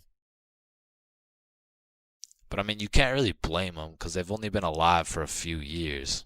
But still, as a non-NPC, I'd like to believe I was never participating in these NPC activities as a kid. I refuse to believe I was out here spending my time doing this. But yeah, man, I really just want to know if there's any NPCs watching this right now. If there is, just fess up, bro. Because I don't even know if NPCs be on YouTube or if they just like despawn before they can do that. But regardless if you're an NPC or not, thank you for watching this video. Subscribe. Man, growing up, I was a great kid. No, I was a good kid. Man, growing up, I was a kid, bro. And as a kid, you hit a certain age where your own parents become your number one up. Like, hey, mom, can I go to this girl's house? No. Hey, mom, can I sleep over at Billy's crib? No. Hey, mom, can I go do crack under the bridge with my new friend Jorge? Hey. Hell no. Come on, all my friends are allowed to. Yeah. Okay, well, if all your friends jumped off a cliff, you're not just gonna...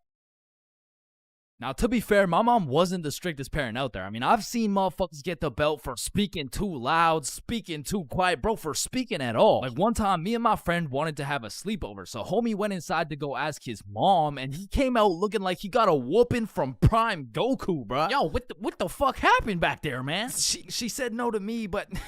I think if you asked her, she would say yes. Bro, are you fucking insane? I'm not asking her shit. Like, I really can't complain, because some of my friends' parents were so strict, they had a fun limit, bro. Yo, George, we're gonna hoop after school. You wanna pull up? Damn, dude, I'd love to, but, man, I watched a movie yesterday. Okay. So do you want to play basketball? Dude, I want to, but my fun meter's maxed out, man. My mom won't let me leave the house till Monday. Holy shit, fun meter maxed out for a week off a movie? Yo, what's this movie, bro? Yeah, what? Yeah, no, it was good, man. It's called the Veggie Tale movie. Yo, George, I feel bad for you, bro. Because don't get me wrong, I've seen a lot of kids with super strict parents turn out to be straight A students, go to good colleges, stay with a good crowd of people. But with that being said, a lot of these kids whose parents were too strict to let them watch fucking SpongeBob, they end up going to college and catching Krusty Krabs after letting a dude named Patrick explore their bikini bottom, bro. Nah, but for real, my mom was far from one of those parents. I mean, she was reasonable, but the thing was, all my friends were a year older than me. Now, mentally, we were all dumb as shit. But when you hit that 12, 13, 14-year-old age, that 1 year is the biggest difference, bro. Like, us doing shit together just didn't look right. Yo, Bob, can you pass the za? Yo, Billy, let me hit that. Yo, pass me that shit, cuz. And cuz of this, I wasn't allowed to do a lot of the shit that my friends were allowed to do. Like, these boys could stay out past 10:30 p.m. on a weekend. I could not. They could have a sleepover on a weeknight. I could not. They could all go to a girl's house without having to call her goddamn parents. I could not, bro. Because have you ever pulled up to a function, motherfuckers are drinking, motherfuckers are doing drugs, and you gotta ask the host to speak to her parents? Hey, Kelly. Hey, killer party you got here. Like, by any chance, can my mom talk to your mom so I can stay and, like, turn up and shit? Oh, shit. And when you're 12 and all your friends can do shit that you can't do, you're left with just two options. You can either be a good kid, follow the rules, do your homework, eat your broccoli, or you could be a bad kid, break the rules, fuck your homework, and smoke that broccoli. And boy, did I make the wrong decision. I remember the first time my mom caught me lying was back when I was in grade 7. It was just an average Saturday posted up at Billy's crib. Yo, y'all boys know Rosa? Yeah, I know Rosa. What's up? Bro, she's throwing a birthday party at her crib tonight. Oh, shit, man. We about to get freaky deaky on these. I'm about to get so drunk I forget how to speak. Yo, on God, bro. Dead ass. That's facts. For real. Hey, Mom, I'm just calling to remind you how much I love you. Oh, I love you too, Chains. What do you want? So, me and my closest friends got invited to a small little get-together at my friend Rose's house. Can I go, please? Let me talk to her parents. Okay, now I was actually friends with Rosa, but she was 2 years older than me. So I swallowed my pride and text Rosa something along the lines of, "Hey, Rosa, my mom wants to talk to your mom before I can come." And she's like, "Aw, baby boy needs permission." Fuck. And then she sends me her mom's number. So I connect my mom with Rosa's mom. My mom gives me the green light, but says, "You have to be home at 10:30 p.m. sharp." Say no more, mom. So me and my homies start getting fresh. We're all up in Billy's dad's expensive cologne collection. I take the coolest looking bottle, little spray here, little spray there. Had me smelling like Tom Ford, still looking like Thomas the Tank Engine, but after looking as fresh as possible, we head to Rosa's crib. So we hop on the bus, hop off the bus, walk up to her house, knock, and the birthday girl opens the door. Happy birthday! Hey, Billy, Bob, and Chains. I was waiting for you guys. Happy birthday, Rosa. Oh, damn, Chains, you smell good. Appreciate it. That's that Thomas Fordinson, you know what I mean? So Bob, Billy, and I go inside, and we realize the gravity of this situation. Oh, shit. God damn. Rosa invited like 10 of her girlfriends and like 2 of her cousins, bro. We were completely outnumbered in the greatest way possible, bruh. As I'm just doing some quick math on the ratio, there's a knock on the door. Rosa opens it, and it's Dennis holding a bottle of vodka. Now, we're friends with Dennis, Rosa's friends with Dennis, but to put it simply, Dennis was a bad kid, bro. This motherfucker was living life with no precaution, no regrets, no morals, but to be fair, he was fun as fuck, bro, because when Dennis pulled up, the party got lit, bro. We were taking shots, dancing, playing beer pong, taking more shots. We were having a marvelous time, and I was drunk, okay? Not too drunk, but not just tipsy. I had hit the perfect sweet spot of drunk. I got all the stat boosts of being funnier, more confident, more smiley, but I still had full control of my body, so I started applying that pressure, bruh. Hey, don't y'all both have ugly boyfriends? No, what the fuck? No. Shit. Y'all want one?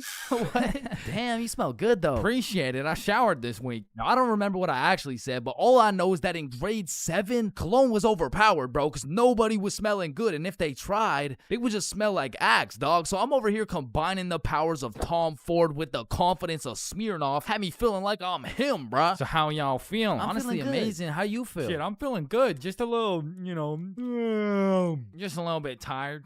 I vividly remember sitting on that couch with these 2 girls, never wanting this moment to end, bruh. But when I look up, I see one girl crying, one girl looking for something, Dennis helping her look, and Billy and Bob are all ready to dip. So I hop off the couch for a second like, yo, what's going on? Yo, so Dennis just finessed like 3 of these girls' vapes, and we're not trying to get blamed, so we're about to dip. Bro, for real? Yeah, you coming? Bro, but like, bro, I'm not ready to leave yet. Yeah, nah, it's cool. Don't worry about it. Just text us when you leave, bro. Ah, shit, all right, peace, bro. Peace out, dog. So Bob and Billy dip. I see Dennis's ass sneak out through the back door, and at this point, I have no clue how long I've been here, bro. But the party had died down to essentially just the girls who are gonna sleep over and me, bro. So I go to check what time it is on my phone, and it's 10:15, bro. My curfew's 10:30, and I'm a 30-minute bus ride from home. But if we're keeping it a buck right now, I don't even want to go home, bro. I made it to the girls' sleepover, and I didn't even have to ride the group dildo or nothing. This is a once-in-a-lifetime opportunity. So I text my mom,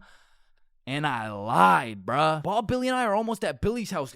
Can I sleep over at his house, please? Then I threw my phone away, hopped back on the couch, and went right back to my happy place. So I'm posted up with these 2, laughing, cracking jokes when Rosa walks up like, yo, Chains, where'd your friends go? They abandoned me, Rosa. They left me here stranded with no way home. Shit, I mean, you could just stay here if you want. Say less! So...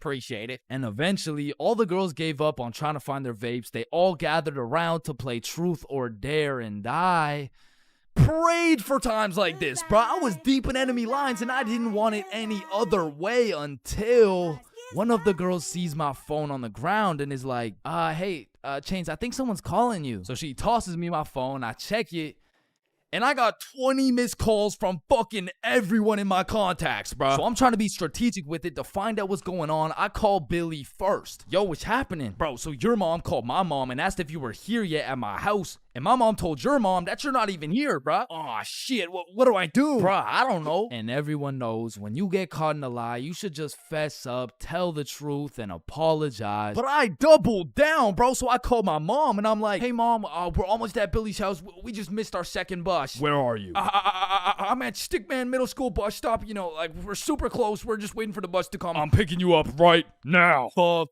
me, bruh. Now, not only is she expecting all three of us to be together at this bus stop, shit, not a single one of us is there, bro. To put this in perspective, my house is right here, Billy's crib is right here, and Rosa's crib is all the way over here, bruh, and Stickman Middle's somewhere near the middle. And so I pull up the bus app on my phone and see the next bus is coming in 2 minutes. And with all that adrenaline pumping through my veins, I jump up out the couch, steal a piece of gum, and haul absolute ass to the bus stop, bruh. I get there right on time, hop on the bus, and I call Billy. Yo, dog, I think I'm cooked. I told her I'm at Stickman Middle with you guys. Dude, why the fuck would you do that? Shit, bro, I don't know. I'm busting there right now. Bro, if she sees you there without us, you're cooked beyond belief. I know, bro. Yo, we're on our way. So Bob and Billy hop on scooters and start hill bombing their way down to the bus stop to save my ass. And this shit was a race to get to the bus stop before my mom does, because if she catches me there alone, I'm cooked. If she catches Bob and Billy there before me, I'm cooked. If she gets there before anyone, I'm fucking done, bruh. I'm on the bus just praying, and when I finally get to the bus stop at Stickman Middle, I get out and take a deep breath because my mom's not here. But I'm shitting my pants because neither is Bob or Billy. And so I'm calling them, no answer. And I look down the road, I see some headlights. And this was not a busy street, bruh. And as the car is getting closer and closer, I can feel the anger radiating from the whip. I can almost hear the belt making contact with my cheeks. And the car pulls up, and it's just some random dude driving by. Yo! These motherfuckers, Bob and Billy, come flying down the hill. They get to the bus stop, throw their scooters in the bush, and pretend like we've been waiting here for an hour. Oh, gee wilkers, man. I can't believe we missed this bus, dude. Billy, pray for me, bro. Get in the car. I get in my mom's car. I'm stone fucking sober. My heart is pounding. Why did you lie to me? Well, I honestly wanted to spend more time at my friend's house because we were just having fun. I'm not mad. I'm just disappointed, Chains. That shit hurt way more than any punishment ever would have, bro. So even though Bob and Billy clutched up for me, I still got grounded, bro. But I did learn a valuable lesson. Just tell the truth, bro. It makes everything easier.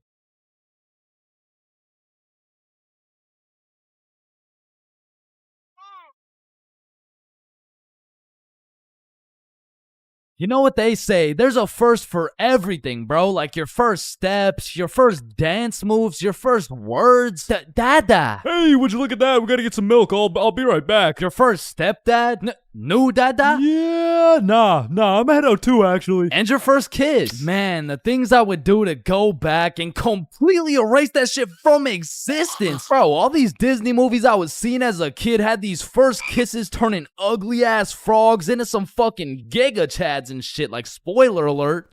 Fucking ribbon. And on top of that, the fact you have to close your eyes, like, bro, imagine you're learning how to golf and you're about to take your first swing and these motherfuckers are like, yeah, now do it with your eyes closed. Bruh, this is my first time. What do you expect to happen? Like, honestly, my first kiss is top 5 worst Chains moments of all time. And let's just say it's not 5 or 4. Or 3. That shit was really bad, bro. So with that being said, this story takes place in grade 7, which is the year I got my first girlfriend. Now, I told this story a few months back, but I purposely left out the part of my first kiss. Well, gosh diddly darn, Chains. Why would you do such a preposterous thing? And the truth is, I was planning on taking this shit to the grave with me, bro, but fuck it. Sometimes you just gotta let the world know. Okay, you're right. I got something to get off my chest. Epstein? Wait, with the what? So for the homies who haven't seen the video, one day me, Bob, and Billy were mobbing around our local mall when we seen these 3 girls from our class. So we walk up to them and lay down some of the meanest 12-year-old riz these girls had ever seen. Hey, yo, shorty, I think I just shit my pants. Can I get into yours? What the fuck? Oh, shit, my bad. My fault. Hey, yo, shorty, are you a cigarette? Am I a cigarette? What? Because I'm trying to get lit and put your butt in my mouth. Wait, what? Nothing. Please. Holy shit, bro. Let me guess. You all got restraining orders. No. Worse. We got fucking girlfriends. And 12-year-old me had no business dating nobody, bruh. Like, my dumbass could barely even handle playing Fortnite with a girl. Like, hey, Gamer Girl 97, I'm kind of low. Can I chug on your jugs? Oh, no, sorry. Whoa, I mean, I just want to slurp on your juice. No, I'm sorry. I mean, like, I need heels. Can I trade you? What do you need? Oh, yeah. Is there any way you could get me some mats? Oh, yeah, no, I'd love to give you my wood. Huh? or bricks, or metal, or anything you need. Okay. Anything else? Yeah, I don't have a shotgun yet. Oh, shit, I got 3. I can Okay. give you 2 pumps. Or Ew. no, it's 1 pump. No, wait. Stop. Oh, sorry, I can give you shotguns, I mean. Okay. Where are you? I'm in this little wood fort I made. Oh, okay, I see you. Let me come in your box. What? So needless to say, every single interaction I had with my girlfriend was awkward as shit. Cause I had to pre-plan things to say in my head, and as soon as that shit went off script, I was cooked. Hey Jessica, how you doing today? Honestly, just not the best. Oh, that's good. What'd you do today? Oh, I don't know. Just did my makeup. Hey, me too. You did your makeup? Yeah, we have so much in common. Have a nice day. Fuck! And on one Friday after school, me, Bob, Billy, and our girlfriends all went to the mall together as we did every single day. But on this specific Friday, we rubbed together a few brain cells and realized, yo, do you got money? Nah. You got money? 0. You got money? I'm broke. You got money? No. You got money? Yo, why are we at the mall? I don't know. I never even Good thought about question. it. I mean, we could all go to my house. Oh, shit, let's do it. And so, of course, as the good kid I was, I text my mom to ask her to go. Greetings, mother. I would like to know if it's in the realm of possibility that you would be so kind to grant me your permission to visit the household of my dearest acquaintance, Nikki. Looking forward to hearing from you. Your favorite son, Chains. And I immediately get a call. Let me speak to her parents. Now, I, ChainsFR, have never dated a 12-year-old boy in my life, and I honestly don't plan on it. But even in grade 7, I could use my logic and reasoning skills to understand if your boyfriend had to get his mom to talk to your friend's mom for permission to slide to the crib, instant ick, bruh. There's just no way. She'd probably break up with me on the spot. So I'm doing anything I can to not let that happen. Hey there, Miss For Real. This is Nikki's mom. I just want to let you know Chains and his friends are welcome over anytime because they're goated with the sauce. Shit. Oh, hey, Nikki's mom. Sorry, it's kind of hard to hear you over all this bullshit. You're not allowed at her house. Come home now. Chains, are you coming? Look, Mom, I'm not gonna lie. You gotta lock the fuck in right now. This is the first time in my life I ever been invited to a girl's house and there's cheeks up for grabs. Like, Mom, this is my only opportunity. If you don't let me go, the For Real bloodline might just end with me. Okay, listen, Chains. I'll let you go this time, but you have to be home at 9 p.m. sharp. Yay, thank you so much, Mom. Now, I'm paraphrasing, but the point is she let me go with a curfew of 9 p.m. So all 6 of us leave the mall, hop on the bus, and get off at Nikki's house. We go inside, sit on the couch, and now it's even more awkward, bruh, because instead of walking around the mall, all we had to entertain ourselves was ourselves. And just like any other awkward middle school scenario, that shit went like... So, truth or dare? Yeah, That's I'm exactly down. what I was thinking. And my heart instantly dropped, bro. Cause I knew if I picked dare, I would have to kiss Jessica and shit, bro. That's a whole lot scarier than playing Fortnite with Gamer Girl 97. But regardless, Nikki starts the game of truth or dare. Hey Billy, truth or dare? Yo, truth. What's your favorite color? Blue. Oh, what? This shit's not even bad. Okay, then Chains, truth or dare? Truth. No. What do you mean? No, it's truth or dare. I said truth or dare. Dare. What the fuck? Okay, fine, dare. You have to kiss Jessica. Bro, this time it wasn't a pickup line. When I say I just shit my pants, I mean not literally, but metaphorically, I was shitting bricks, bro. And when I turned to Jessica, she's just sitting there straight-faced as fuck. So, Jessica, are you down? like hypothetically speaking, of course. Okay, I'm going in. Sorry. Let me just,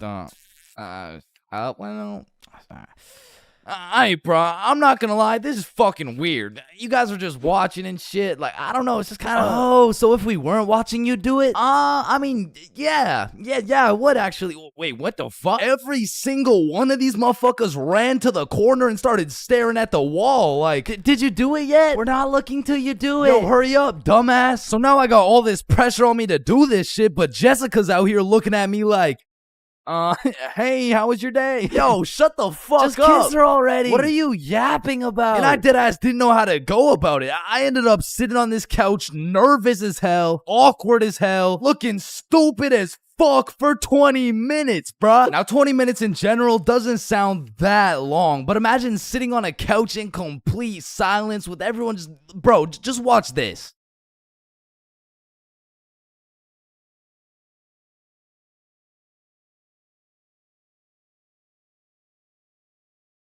My brother in Christ, that was 10 seconds, bruh. Imagine doing that times 120. So after the second longest 20 minutes of my life, I say, you know what? Fuck it. And Nikki's mom walks in the room. Hey, who wants snacks? Oh. And at this point, I checked my shitty-ass Samsung Galaxy 3 and it was already 8:50 p.m. And with the curfew at 9, I had no choice but to lock in. So I lick my lips, close my eyes, and real quick, I smash our mouths together. And when I turn around, not a single motherfucker is facing the wall. I look the other way and Nikki's mom is peeking around the corner with her fucking mac and cheese and shit. So I made like my pops and I was out that hoe. Pleasure doing business, Jessica. Wait, what? Where are you going? Thanks for having me, Nikki's mom. What the hell was that? And I proceeded to sprint home, making it home at 8:59, exactly 1 minute before my curfew. And that night, when I went to bed, I couldn't sleep, bro. I haven't been able to sleep since. Damn, I should have taken this shit to the grave with me. Fuck. Being absolutely faded in math class is one thing, but pulling up to school while you're hammered, wasted, absolutely plastered is simply a different ball game. Cause there's lots of people who can properly utilize that Mary Jane on a daily basis. For example, tattoo artists. In fact, I feel like majority of tattoo artists would say, it helps me work better, dude. And I would happily trust this man to do his best work knowing he's baked as shit. However, if this dude was wasted, it's a little bit of a different story. Alrighty, dude. All done. Yo, I asked for a rose, bro. And because of this reason, you would truly have to be a dumbass to go to school drunk. Chains, but the title of the video says going to school drunk. I did, bro. I went to school drunk, but listen, it was no ordinary day at school. No. In fact, I didn't even go in the day at all. I went drunk to the school dance. Meaning this story takes place when the boys and I were in grade 11. It was a Thursday night, the night of winter ball. And as the boys and I were getting ready, you know, looking like some distinguished young gentlemen, I had realized, damn, none of us have any girls to take to the dance. Fuck, you're right. That means we're gonna have to ask a girl to dance, bro. What? You mean like talk to them? Yeah, if only we knew someone with a bigger roster than a cheerleading team. Someone with more hoes than a shed. Someone who pulls more tens than EDP. It's Bob. So me and Billy started analyzing Bob. Like how does he pull so many girls, bro? Is it the jawline? I don't know. What about the silky smooth clear skin? Maybe. Or is it those succulent luscious kissable lips? It's the glasses. Yeah. the glasses. Yeah. So we stole Bob's entire flow in the hopes this would put an end to my drought of bitches. So we check ourselves out in the mirror and then we hop into Billy's whip. We throw on some Rihanna to get us hyped, and before we knew it, we had arrived at school. Now to really paint the picture, it was a Thursday at 8 p.m. And on this Thursday at 8 p.m., Billy pops his trunk to pull out 2 bottles of vodka. Now, If you were unaware, it was currently a Thursday at 8 p.m. on a school night, and we were headed into our school. Now, logically, I should have simply denied the alcohol, but I'ma keep it a buck. The whole idea of walking up to a girl and asking her to dance was really giving me the heebie-jeebies. I mean, my palms were sweaty, my knees were weak, and arms were heavy, so I took a big old chug of that liquid courage in order to ease the nerves a little bit. And shit, Billy must have been feeling the same way because Billy was down in that shit like it was water. And right after we consumed enough alcohol to kill a baby elephant, I got a notification on my phone. Oh shit, I got an email. Oh, it's from the school. It says, if you come to the winter ball under the influence of alcohol or any drug, you will face suspension and will lose your right to walk across the stage for graduation. Fuck. Okay, listen, if we can get into the dance before this shit hits, we're chilling. All right, we got this. So we walk into the school looking fresh as hell, but then I noticed a fat line of students, and this line led to a security check to get into the dance. Fuck, that's not good. Nah, we're chilling. I still don't even feel anything. What about you? Yeah, same. We're good. And just as we came to the consensus that we were good, the principal starts walking down the line in our direction. Fuck, act cool. We're good. Act cool. Whew. That was close. You three, over here. Shit, fuck, shit. Do you guys know why I called you over here? Nah. Nope. I smelled alcohol the moment I walked past you three. Now, I don't know if it was one of you or all of you, but you know the consequences of showing up under the influence, right? Yeah, we do. And tell me, is it or is it not suspicious that all three of you guys showed up with glasses on? Nah, we just thought it looked suspicious. Take them off. Damn. Yes, right, sir. And although I downed a sizable amount of vodka, it still hadn't kicked in yet. Now, I didn't want to do this to you guys, but look at my finger. This motherfucker starts waving around his magic finger in Billy's face with a flashlight to somehow see if he's drunk. Now, I don't know what the plan was, but I was fucking scared. Okay. He's not bad. Oh, okay, he's good. Now let's see here. And just as this motherfucker puts his finger in my face, that vodka hits, bro. I'm using all the strength I got to keep my balance while I'm getting blinded by this flashlight. Let me try that again. I got a little feeling you guys drank, but it hasn't fully kicked in yet. I'll check up on you in a little bit. Yeah, that's good. Yeah. So we get to security and they make sure to pat us down. A little bit too good, but before we knew it, we were at the dance. And just like that, I saw my opportunity and I put that liquid courage to use. And you know, I'm very articulate when it comes to words, so I ask, hi, how are you? Oh, hey, I'm good. So I wanted to ask you, like, you know, we're at the dance and I saw you, so I walked over here. Here we are, you know what I mean? So like, do you want to dance?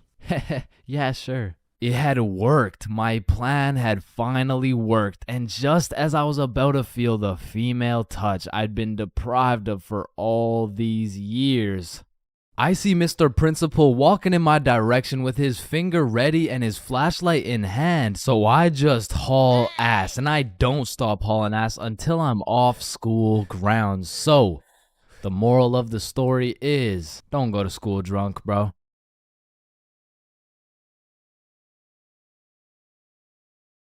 Hello, can I get a green apple and bubblegum, please? Of course, that'll be 25 cents. Oh, gee, what a deal. Life sure is good, huh? Oh, it sure is. Hey, yo, Unc, pass me that green apple and bubblegum, gang. Oh, wow. I remember when I was your age, I Didn't ask plus ratio, all right? Just give me the vape juice, bro. Vape juice? I thought we were talking about real green apple and bubblegum. Of fucking course, dude. These fucking old heads nowadays, right, guys? Just give me the vape juice, please. All right, well, in that case, I need to see some ID. Yeah, I got you, Unc. Your ID says you just turned 11 years old. type shit.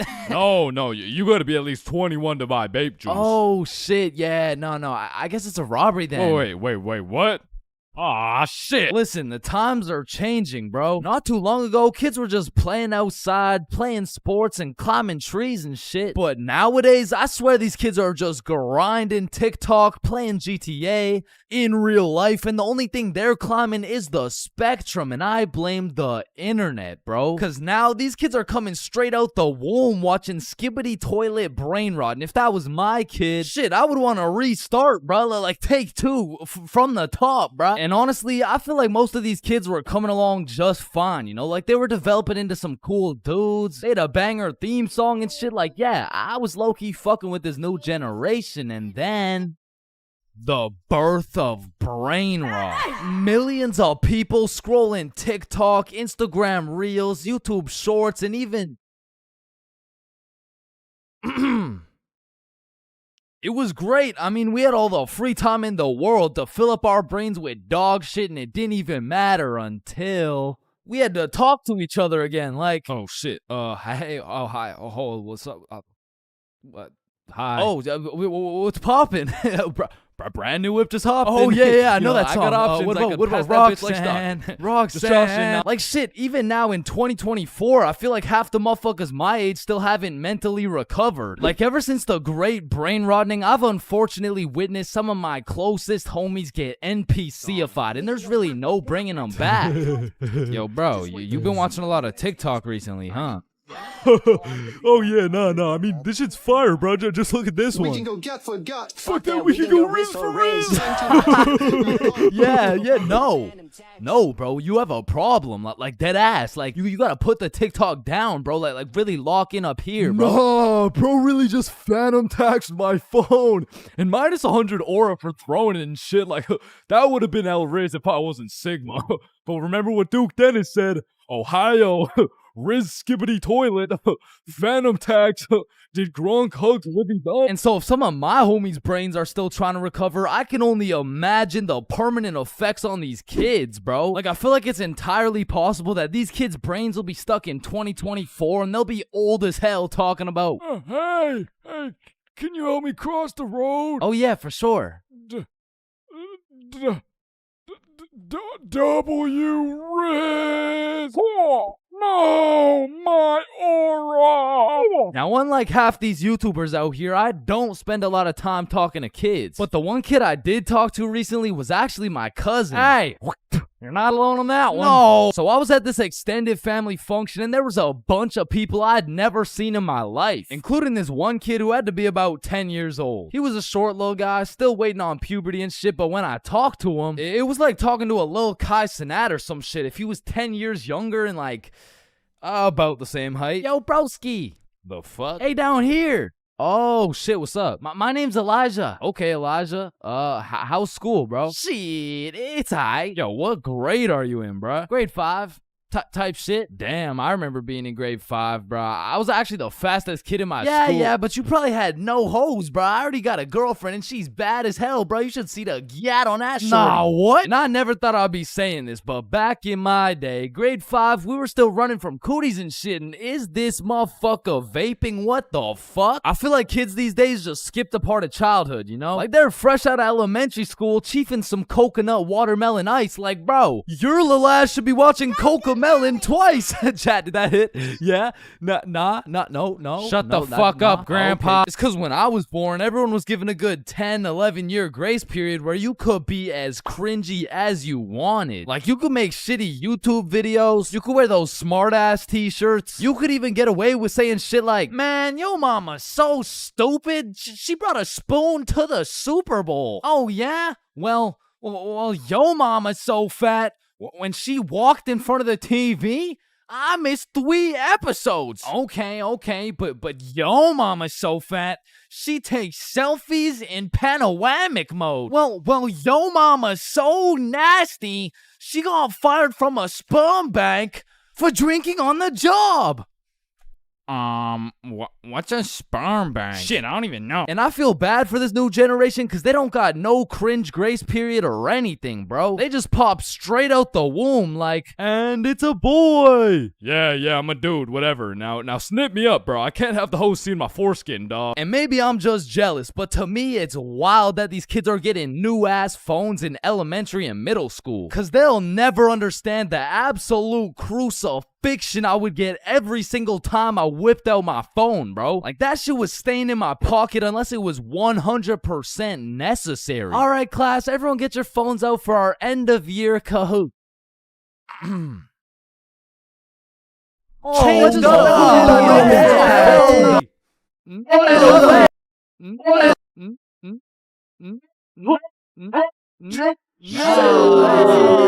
I honestly feel like the world would be a better place if we implemented a new law where if you saw a kid who had an iPhone number higher than their age, you had every right to respectfully and lawfully slap the shit out of them and give them a devious wedgie, bro. Like, you're 10 years old. What the fuck do you need 6 gigabytes of RAM for? I need it because I like to play Fortnite on my phone. Man, how about you eat 6 gigabytes of this shut up sandwich before I ram this fist up your ass?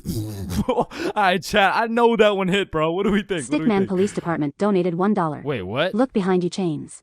Oh my. And it's the same with these kids' fits, bro. Like, whatever happened to wearing neon shirts and light up Skechers? Like, why am I seeing literal children walking around in Jordans, bro? Like, I didn't even know what Michael Jordans were until I was getting my shit cooked for walking around in some Michelle Gordons, bro. But I mean, that shit was necessary for my character development. And that's what's wrong with these kids, man. They're straight up skipping out on some of the most crucial moments of their lives. I feel like we could low-key do them a favor. Next time you see a kid walking around on the street thinking life is all sunshine and rainbows and shit, you could just give him a little character development and like maybe roast his cut or something, you know? Like, hey kid, you look like you cut your hair with a fucking pencil sharpener. or no, you look like Peter Griffin if he never hit puberty. You look like... Yo, we giving kids some character development? Did he? Now, I don't know why I'm talking like I was born in the 1900s or something, because for the homies who are around my age, we were low-key in the same boat as these kids, bro. They're growing up on some skibbity toilet brain rot. We had MLG brain rot. They're always scrolling TikTok. We had Vine. These motherfuckers are out here looking up to I Show Speed, bro. We had fucking Jake Paul. So the moral of the story is, even if these kids nowadays are absolutely cooked, I was once cooked too, bro. So worst comes to worst, these kids will just end up like me. Oh, fuck no. Please, no. First dates have the potential to be magical, fantastical, romantical, a night you will never forget. But they also got the potential to be straight booty. I mean, first dates are just a gamble, bro, especially if it's from a dating app. Like, you could show up to your first date with a 5'4" blonde Tinder girl and end up finding out she's 5'9". And she's brunette. And she's a dude. I mean, first dates from dating apps is kind of like buying one of those SpongeBob popsicles from an ice cream truck. Like, you know it's not gonna look the same as the advertisement, but the question is, how fucked up can it really be? And let me just say, extremely fucked up. I'm talking massive buck teeth, eyes crossed with a bite taken out of it, and I'm not talking about the popsicles. And these are the exact reasons my very first date was not from Tinder. Also because I was in grade 7. And that would be illegal. And when I was in grade 7, I was 12, as most grade 7s were. And for whatever reason, me and my homies loved going to the mall after school, which was weird because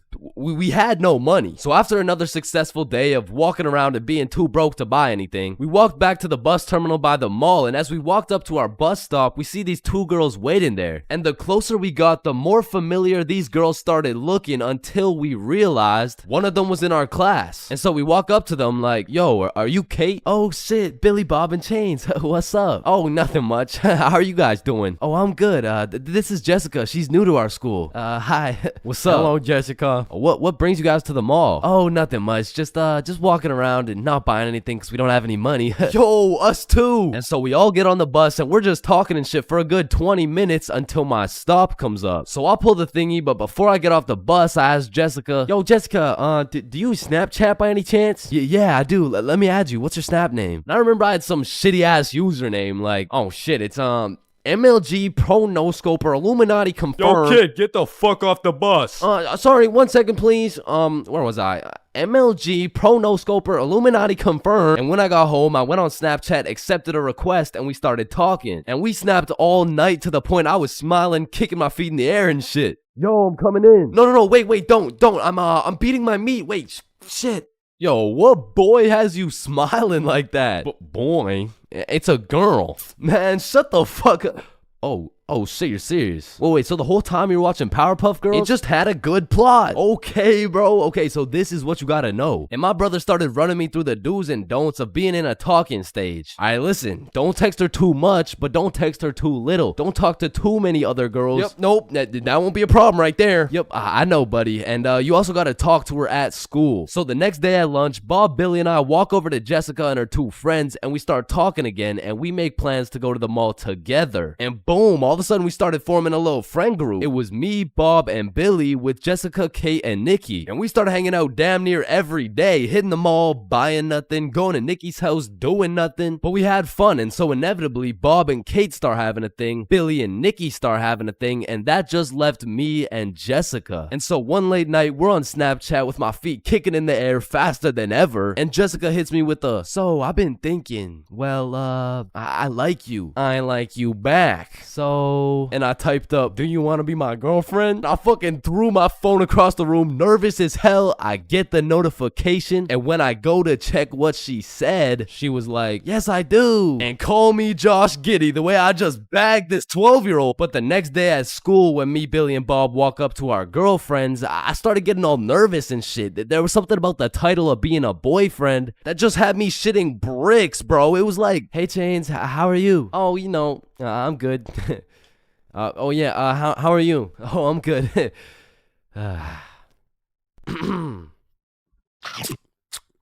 But now that all three of the boys had acquired girlfriends, Billy was like, hey, why don't we all see a movie this weekend? Like it'll be a triple date. Yeah, that's a great idea. Yeah, let's do it. It's a date, triple date. Yeah, fuck yeah. And by the time the weekend rolled around, I was still terrified of the fact that I was going on a date, and to be honest, I was also scared of the movie, bro. We came to watch It, which as a 12-year-old sounded like straight nightmare fuel, bro. But nonetheless, me, Bob, and Billy hop on the bus and arrive at the movie theater fashionably late. And so when we walked through the doors, there was our three little girlfriends excited for our first dates. So we all walk up, hug, and then go to get our tickets. And I dropped my entire life savings on her ticket and then go into debt for mine, but nonetheless, we head to the theater. Wait, should we get popcorn? Oh yeah, of course. Hey man, how much is a large popcorn? Large popcorn, that'll be $10. Damn! What happened? Are you okay? Yeah, I just realized they ran out of popcorn.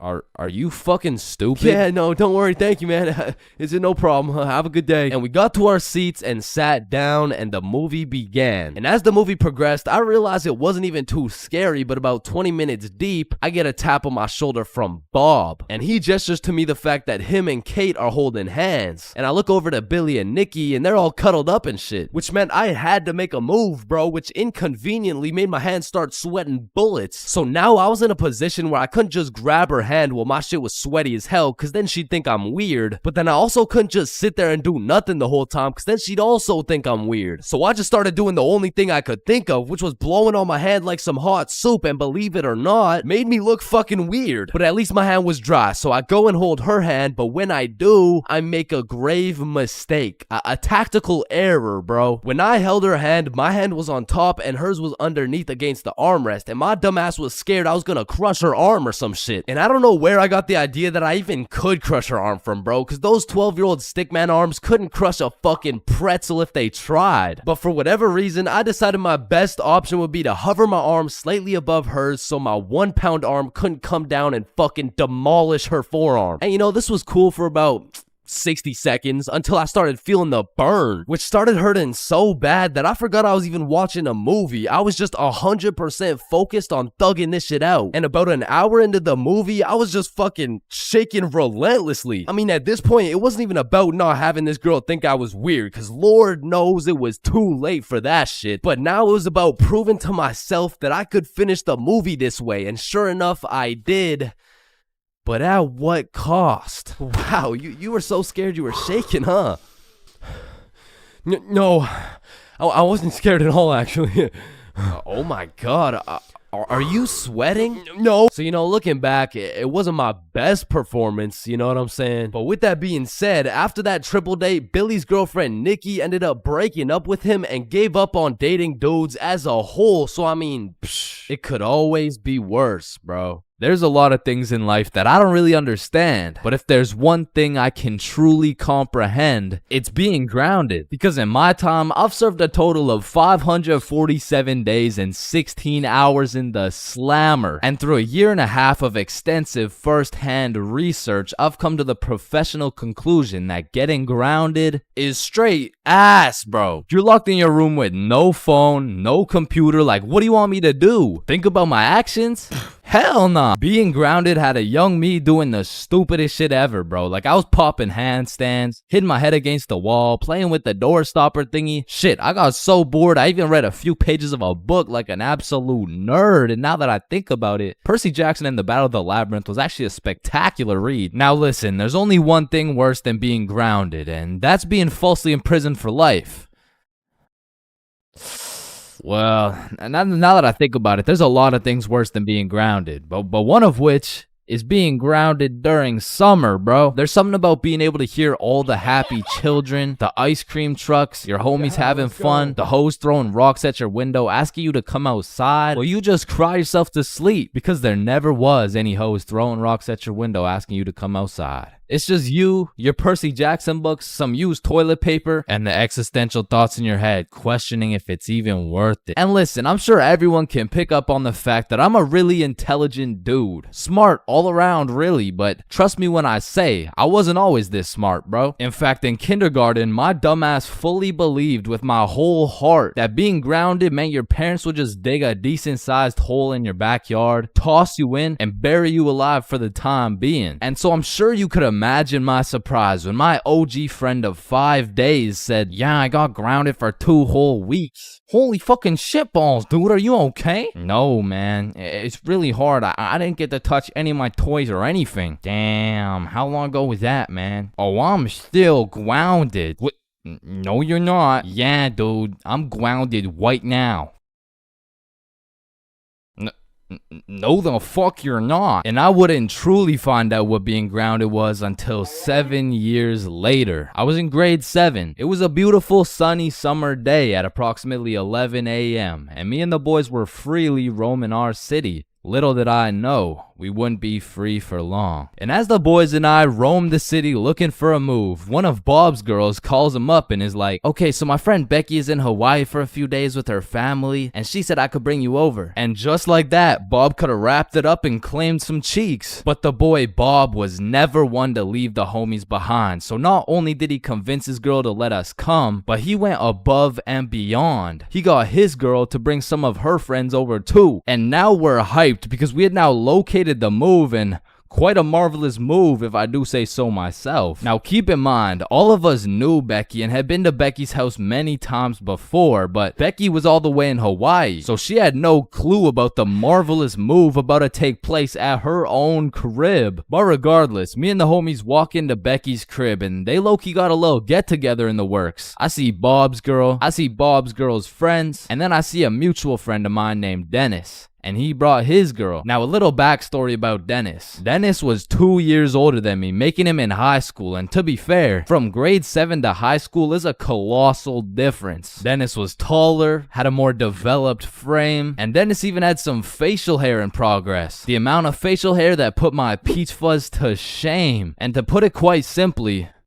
Dennis was a menace. But regardless, that's my homie's homie, so I walk up and dap him up. And then everyone heads over to Becky's room. Now keep in mind, Becky had simply invited Bob and Bob's girl to come over, and somehow we ended up being 8 people deep in that joint. And so that means technically the other 6 of us were straight trespassing. So we were all chilling in Becky's room, chopping it up for a good hour and a half until eventually people start exploring her house. Now in Becky's room, it was just me, Bob, Bob's girl, and Bob's girl's friend named Lily. And so we're all just talking until I hear someone yell from the room down the hall. Yo, Chains, get in here right now. And I don't know exactly what I was expecting to see as I walked into that bathroom, but it was absolutely not seeing Dennis drop a condom filled with water on Billy's head. And of course I laughed because that's comedy gold right there, but it also made me realize maybe we shouldn't be here dropping condoms on each other's heads. But who was I to tell Dennis what to do? He had facial hair, so he was practically a grown man to my standards. So I just turned around, went back to the room, and continued chilling with Bob. And as we talked, the music progressively got louder and Dennis progressively became more of a menace. And it had got to the point where the speakers were booming and Dennis was lobbing condom water balloons off Becky's balcony. And then one time, Dennis either almost hit or just missed Becky's neighbor with one of these condom water balloons. So this grown man looks down at a condom that seems to have fell from the heavens, then he looks up and sees Dennis scrambling inside the Becky's crib with the speakers blasting music, and then he continued on his way. And we were all just having a fantastic time in Becky's room until we hear the downstairs door swing open, and we all absolutely shit our pants and run onto the balcony. Hey,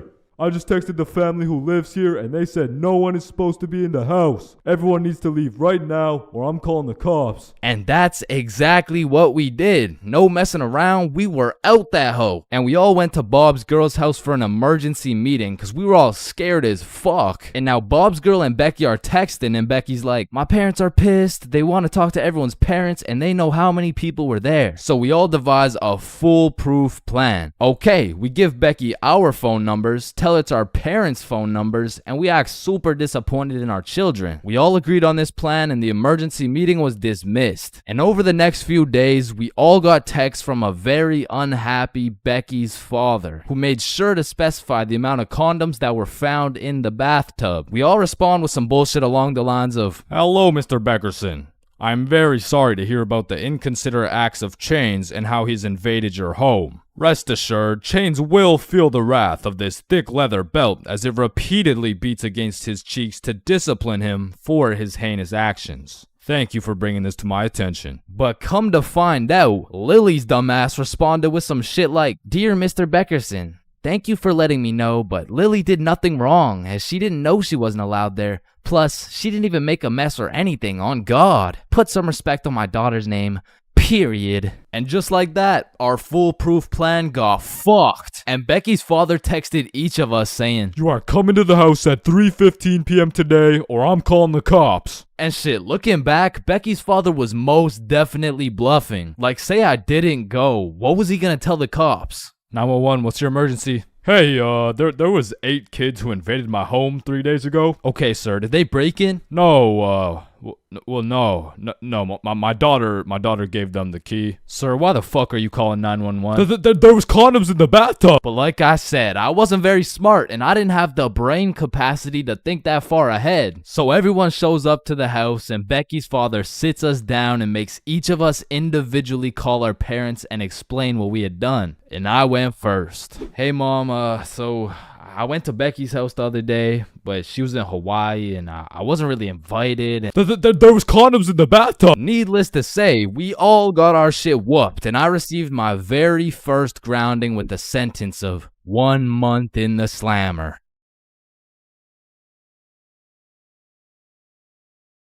Listen, bro, in this world, there's levels to clout. You could get yourself some Instagram followers. You could stack up a few bands. You could even be famous, but there's only one spot in life that is superior to the rest. A spot so glorious and sought after that they are idolized like no other. It's me. I've got the infinite money glitch. Come on, Jimmy. You know it's me. I need a max win. Man, shut the fuck up, Drizzy. I'm literally Kanye West. Nah, but I'm the top G. All right, little bro. Let's go band for band then. It's me. But But I'm the fastest kid in my school. Bro, I don't know who decided speed would be the deciding factor for who's the king of the school, but all I'ma say is that motherfucker's the GOAT, bro, because I was the fastest kid in my school. I was clapping everyone in races, I was breaking track records, and I had all the 9-year-old baddies, man. I wish I could still pull like that. Alright, it's just a miscommunication, you know? Like, when I say 9-year-old baddies, I didn't mean Explain it to the judge, buddy. Sick fuck. And because I peaked in elementary school, come with me and we'll take a look back at some of the first years of our lives and maybe some of the best, am I right?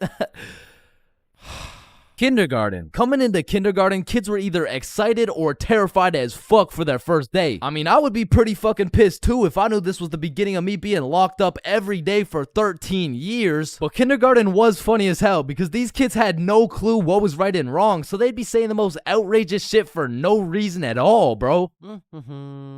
Hey, buddy with the hat, can you pass me the skin color crayon? I mean, at this age, kids were just walking NPCs, and I can't even blame them. I mean, they haven't developed consciousness yet, bro. Like, at this age, recess consisted of catching bugs, playing on the monkey bars, and fucking eating sand. And I've talked about the high school bathrooms and all the wild shit that happens in there, but to be honest, the elementary school bathrooms blow that shit out the water, bro. Because these kids aren't hitting vape tricks, no, they're hitting toilet trick shots, trying to set some world record for the farthest piss taken from the toilet.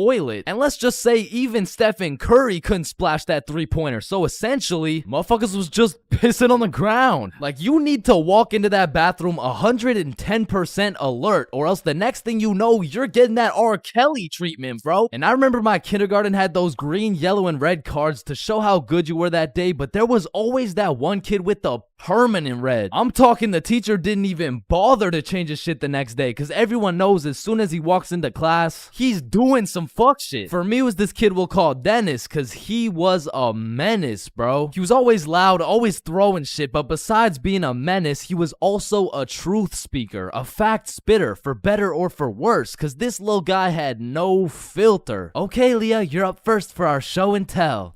Okay, I brought my favorite painting of mine. This right here, this one's me, and this is my dog, Peanut Butter. That shit is ass. Dennis, what did we say about saying the truth out loud? I mean, not the truth. I'm talking about, like, he was the only dude I knew who could talk over the quiet coyote. I mean, to this day, if I see one of those things, I just can't I just can't talk over it. I mean, maybe he's gonna eat me. I don't fucking know. But there was one thing that could shut Dennis up, and one thing only. Boy-girl seating arrangements. Dennis always had so much to say until you put him beside Isabel and Leah, and all of a sudden it's like, hey, what are you drawing? Nothing. Aw, is that your dog? Maybe. Shit, he's just like me for real. Like, to this day, you know? Oh shit. And then we go outside for lunch, and don't get me wrong, eating sand for fun was great and all, but as kids got older, everyone started to play games, some of which consisted of tag, manhunt, soccer, basketball, grounders, red ass, kickball, jump rope, tetherball, and what is possibly the most goated game of all time, Foursquare. This game was legendary, bro, but this shit used to get heated as fuck. I mean, kids were making truces, making whole clans, and that right there was real beef. Like, if you caught the ops lacking at nap time, it was on sight, bro. Psst, what? Oh, no, wait. You're a poopy head. But man, crushes were everything in elementary school. Like, if you told anyone you had the smallest crush on a girl, word's getting out fast, and the entire class is gonna be organizing a wedding for tomorrow. But some kids just didn't use their words, like this one girl in my elementary school who most definitely had a crush on me. I mean, once again, I was the fastest kid in my elementary school, so... As I was saying, this girl had a crush on me, but she didn't like using her words, so essentially, she just she just beat my ass. I mean, what better way to tell someone you like them? And she must have really liked me, bro, because you could see it when I came home. Like, oh my god, Chains, what happened? Oh, well, I think this girl at school likes me. Oh, yeah, that's great. But why do you have so many bruises? Well, Mom, I think she really likes me. No, I think you need to go to the hospital. Yeah, probably, yeah. And there was also that one kid who went around teaching people swear words just cause he could. And of course, when I learn some shiny new words, I'm gonna use them. I mean, I still fucking do. But I remember just talking with my friends, dropping the F-bomb, feeling cool as hell. And then one time I see this girl hauling ass over to the teacher and whispering in her ear. And I already knew what was going down because this girl was the biggest snitch known to man. Like, unprovoked. It was like a hobby or some shit to her. And her name was Erin. Like, her real name was Erin, spelled E-R-I-N. Yeah, how's it feel to get snitched on, buddy? But getting in trouble in elementary school was tough because they would act like you were committing war crimes for the smallest things. Like when I got snitched on for swearing, I was in grade 4. I was a big boy, you know what I'm saying? But my teacher was pissed, bro. Chains, you can never say that word. It's horrendous. What does horrendous mean? It's not good, okay? Aw, shit, my bad. Chains! Oh, sorry, it's just stuck in my fucking brain. Chains, cut it out right now or you get detention. Okay, I'm sorry. I'm sorry, motherfucker. What? And I'm not gonna lie, the most cursed part of elementary school was the talent shows, bro. Because the teachers expect you to be all quiet and serious and shit, but it was literally a real life try not to laugh. Like, how am I supposed to be serious when Jimmy's up there shitting out Minecraft parodies like it's comedy gold? I mean, at my school, it was less of a talent show and more of a come on stage in front of the entire school and do whatever the fuck you want for 10 minutes type of show. And man, that shit was brutal. It was like watching paint dry. But if the paint was 7 years old and standing on a stage in front of the entire school, nervous as hell, shitting his pants. Cause elementary school had some weird kids, bro. Like those kids who used to put glue on their hands to let it dry so they could peel it off. Or the kid who would just straight up eat the glue. Or the weird kid who would secretly take a bite out of every single foam football. Like, how are you that hungry? The kid who only wore shorts through rain and snow. The kid who was mad at everyone for no reason. The kid who wouldn't stop yapping. The kid who always had to flex how strong their dad is. My dad is so much stronger than yours. He can beat up your dad with his pinky finger. He can bench press 625 pounds. Wait, what even is that? You don't know what a bench press is? No. What the fuck is a dad? The kid who thought he was Albert Einstein. The snitch named Aaron lives at 354 Stickman Way. The fake snitch. Bro, you won't believe what I just did. What'd you do? I just put my juice box in the recycling. Get this? With the straw inside. I'm telling the teacher.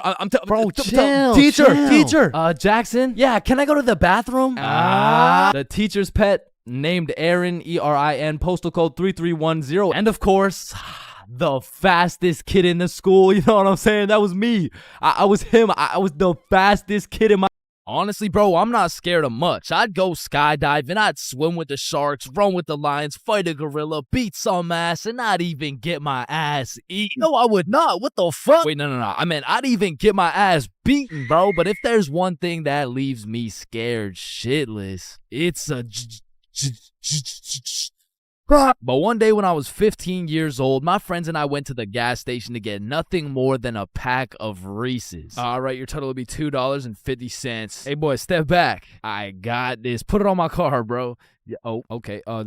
Just let me... Oh, all right. I don't think your machine's working, bro. Hey, kid. I hate to break the news to you, you know what I'm saying? But, I think your broke ass needs to get a job.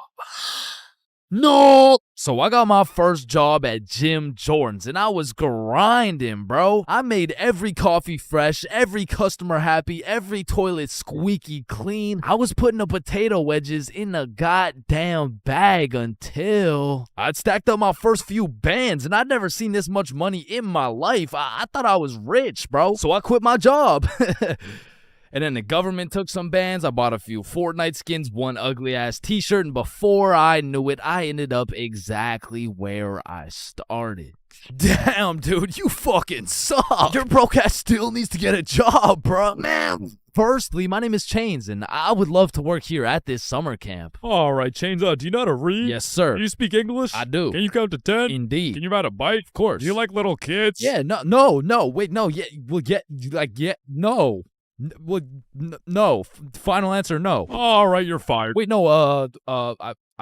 I love little kids. All right, you're hired. Now take this helmet and teach those kids how to ride some goddamn bikes. Okay, yeah, thank you. Really quick, how much do I get paid? I mean, as little as legally possible. Now get to work, buddy. Hi. My boss threw my ass straight into the deep end, bruh. No training, no nothing. Now, what's crazy is every other worker went to a training camp and was taught exactly what to do and exactly what to say. But one of those dudes quit last minute and they needed somebody, anybody to fill in, and that's the only reason they hired your boy.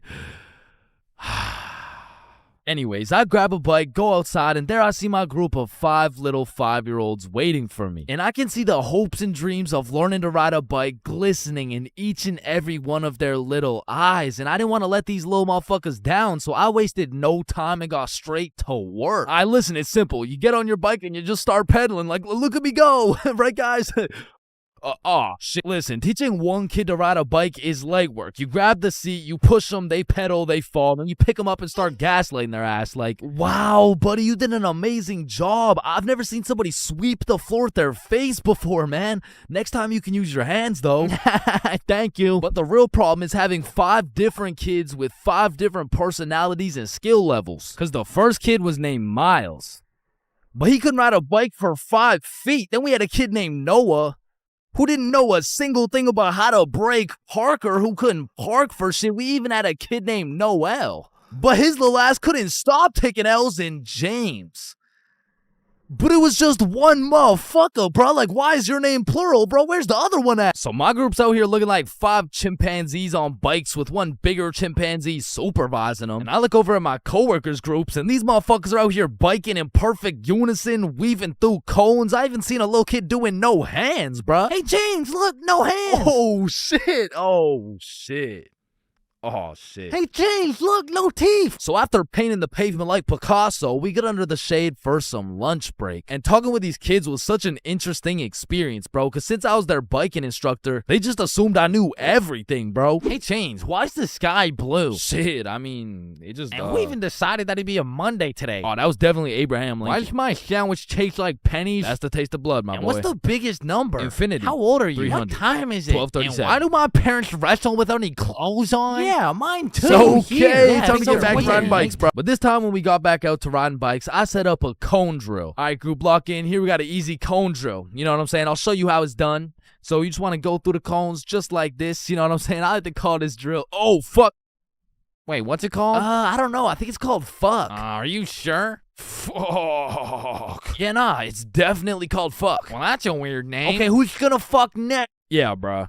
I'm not gonna lie, I deadass fell. Like, there was no type of biking test in order to get the job. All they asked is if I could ride a bike, and I can.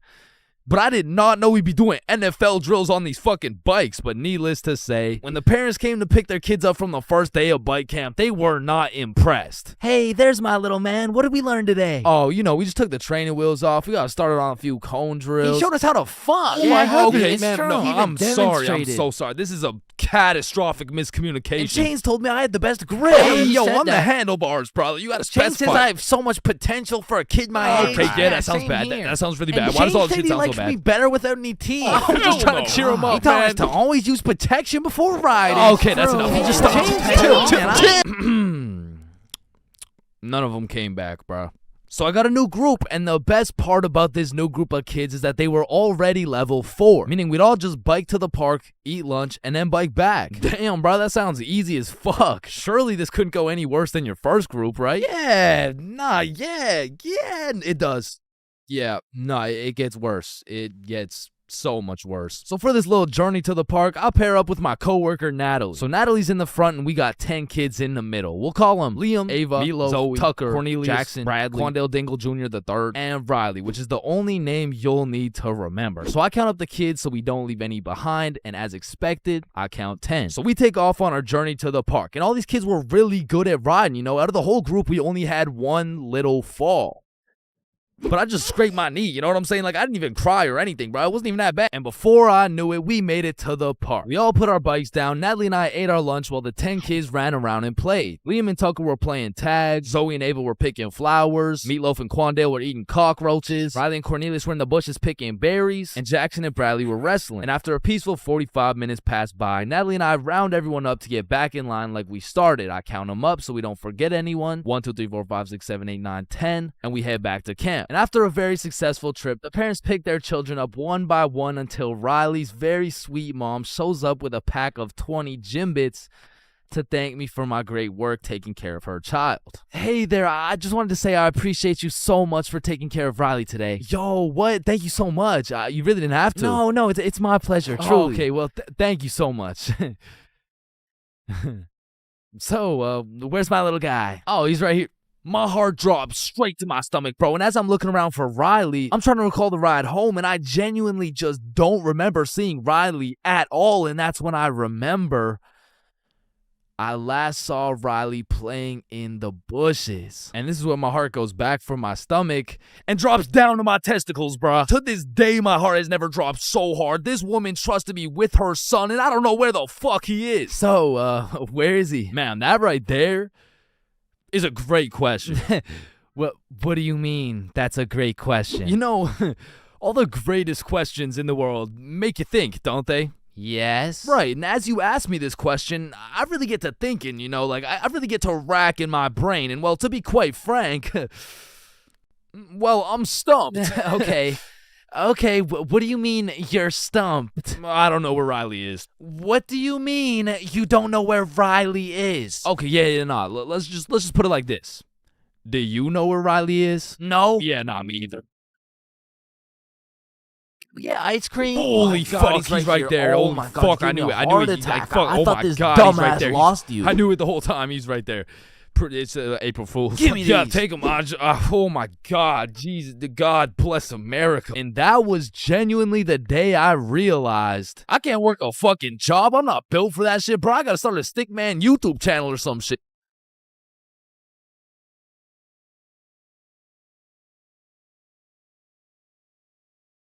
Alright, I already touched on the unspeakable things that go down in the high school bathrooms, bro. But there's only one place on earth that is more foul than those bathrooms. And it's the goddamn locker rooms. That room smells like complete and utter dog shit mixed with Axe spray. Like maybe I just went to school with a whole lot of Discord mods, but the rancid smell of the boys' locker room would contaminate anything in a 50-foot radius. And shit, Lord knows what goes down in that questionable place. Like you'll walk in there and see anything, bro. Motherfuckers will be having fights, chicken fights, group fights, sword fights. Like any laws and rules simply don't apply to the boys' locker room. Motherfuckers will be throwing hands, selling drugs, committing arson, committing several counts of fucking tax evasion. Shit, you name it. It's pretty much a GTA lobby in that bitch. Like I remember one day I walked into PE and my teacher was like, "Hey, where's your PE strip?" And I was like, shit, it's in the locker room. So I walk into the locker room and there's just two motherfuckers throwing hands, and they just stop and look at me like, oh shit. I'm gonna just get my backpack and shit. So yeah. Alright, y'all be safe. And then they just went back to beating the shit out of each other. Now listen, I don't spend too much time in the girls' locker room, but anytime I walk by there, that shit smells like rose petals and rainbows. So I can only imagine there's no group fights, no chicken fights. Hopefully no fucking sword fights. And bro, you deadass can't leave shit in the locker room. Like if you leave anything not locked up, it's gone. These kids are ruthless, bro. They're snatching your wallet, your phone, your clothes. Shit, they're taking your PB&J sandwich. And the thing is, if you want your PB&J back, you're gonna have to get it back in blood because there's no laws in the locker room. See, if someone snatched my sandwich in math class, I'm turning into 6'9", bro. Mr. Cumminson, Jordan Johnson here, who lives on 123 Stickman Drive, postal code STK53Z, just stole my peanut butter and jelly sandwich my mom made me, so I'ma need his ass suspended. But if you try to tell a teacher about anything that happened in the locker rooms, they don't give a fuck. Mr. Principal, Jordan Johnson just stabbed me and stole my backpack, my phone, my wallet, and my ID. Damn, I'm sorry to hear that. Where did this happen? It was in the locker room after PE. Oh, you said the locker room? You're just gonna have to get it back in blood. Back in blood? What are you talking about? Yeah. I'm not gonna lie. The way you're snitching right now, you kind of look like a bitch. But yo, one time me, Billy, and Bob were coming back to the locker room after some good old dodgeballing. Billy notices a dude rummaging through his backpack. So he's like, yo, what are you doing, bro? But when he turned around, Billy was bamboozled to find out the kid rummaging through his bag, he was special. And there was just this moment of silence. Yo, am I supposed to like beat his ass right now? Or bruh, I'm sure he didn't take anything. Just politely ask for your bag back. All right, yeah. Oh, hey man, can I get my bag back, please? And the kid just hugged Billy, and then he left. And I'm still confused to this day. But I'm gonna be honest, locker rooms weren't all that bad. Cause sometimes you'd walk in that hole and they would just be throwing a party. Now it still smells like ass, and there was literally no females, but it was still kind of lit. Like you'd walk in there and it would transform into the club. Shout out my label, that's me. I'm in this bitch with TP. I'm in this bitch with Ultra. Or you'll walk in there and they'll just be giving out free pizza. Like walking into the locker room is a gamble. You might walk in there and get robbed, or you'll get some fucking pizza. I don't know. But what I do know is there's only 10 types of dudes in the locker room. Starting with that one kid who must have thought it was the 1800s the way he was whipping motherfuckers. Next, we got the poor guy who's just trying to change. He's quiet, he's normal, and he changes. It's a locker room, so it makes sense. Then we got that one poor soul who gets absolutely cooked by the entire locker room. Yo, why is Kevin built like Mike Wazowski? Bro's got no neck. We're stickmen. None of us have necks. Shut up. You skip neck day. Yeah, he skips neck day. Next, we got Bob. Bob's just that guy that casually takes his shirt off, and he's built like Giga Chad. Like, shit. Fucking sexy ass Bob.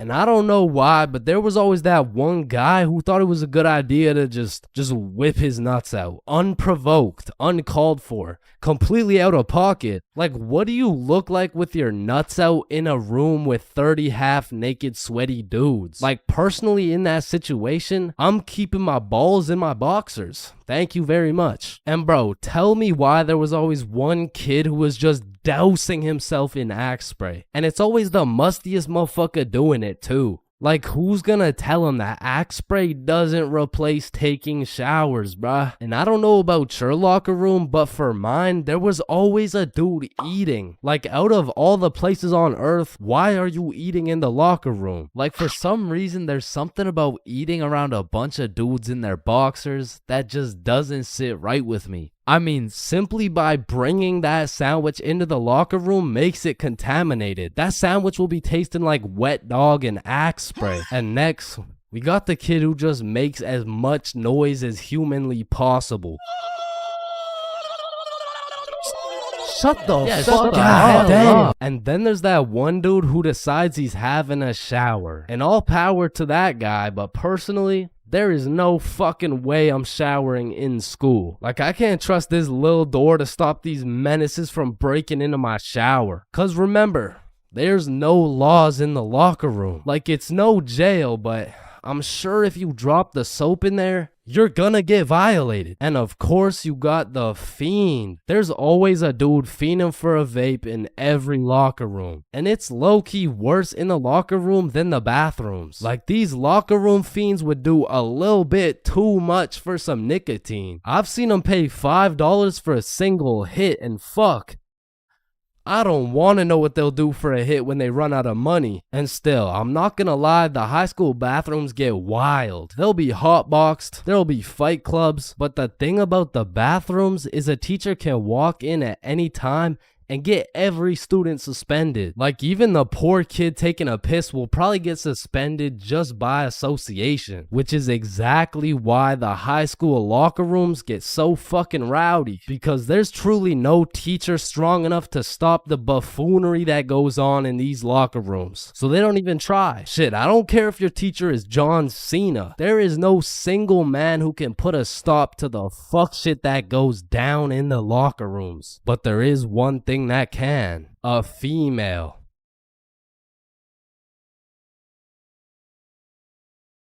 For most of my life, I've known how to swim. But by that, I mean, if my life depended on it, I could swim from one place to another. I don't even know if swim is the right word. Like, if you saw me casually enjoying a little swim at the pool, you'd be like, does he need help? Like, is he drowning? I mean, like, I did take swimming lessons, but I quit at level alligator, bro. I never even made it to level 1. With that being said, this incident dates way back to when I was in grade 4. We were going on a field trip, and of course, it's to the pool. But I'm not stressing. I know I safely passed level penguin, so I should be chilling. My whole class and I walk into the entrance of the pool, but before anyone was allowed in the pool, they asked everyone if they knew how to swim. And I thought, we're in grade 4. There is no way somebody still doesn't know how to swim. And just as I presumed, nobody needed a life jacket. So me and the gang are swimming around, jumping off the diving boards. Fun stuff for a grade 4 field trip. But after about an hour, my friends and I are just chilling in the deep end. And that's when I see a kid in my class named Ben on some floaty things coming in our direction. A little backstory about Ben: for as long as I can remember, this dude has been on my nuts. So when I saw this dude coming in my direction, I assumed he just wanted to say hi or something. But as he made his way towards me, I could tell he was struggling. So I swim over to help him out. Oh, hey Ben. How are you? This kid jumps off the floaty thing onto me, and this man has the meanest grip on me. Pause. Well, this shit had to be some sort of attempted murder, bro, because he had me in a chokehold and his legs were wrapped around my arms. But they did not prepare me for this shit in level alligator. So instantly I start sinking and hit the bottom of the pool. Keep in mind, Ben is chilling on top of me with his head out of the water this whole time. So I jump off the bottom of the pool just enough to get my head out of the water for a few seconds. Ben, get off me. And when I look up, I see this dude Ben with the straightest face in the world. Like, this motherfucker has no clue I'm out here fighting for my life. And he says in the most monotone voice, "I can't swim." Ah, hell nah. I'm trying to fight him off me, but keep in mind my arms are tied up. So I gather all the strength out of my skinny ass grade 4 legs, and I jump just enough to get my head out of the water again. Lifeguard, help! Oh, you guys, stop playing around in the pool. That's it. I'm fucked. I'm dead. And out of sheer anger, I decide, fuck it. If I'm dying, you're dying with me. I duck as far as I can under the water so both me and Ben can't breathe. But I'm running out of air. I start to get lightheaded. Man, that's crazy. This is really how I die, huh? And just as I had lost hope, my main man Bob comes in on some Superman shit, pulls Ben off me, and swims me over to the shallow end. I cough up some water, but eventually I catch my breath. So that's the story of how I almost died. And it's also the story of why I owe my life to Bob.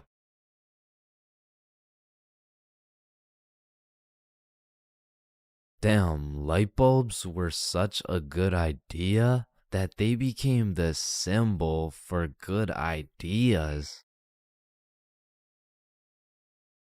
God damn, I just spilled my water. What? Why does water make clothes darker if water is clear? What the fuck? Yo, there's two guys coming. On me. Oh, I clapped his ass. Yo, Billy. Yeah, what's up? You see that lamp right there? Yeah. What about it? That lamp in the video game uses real life electricity. Whoa.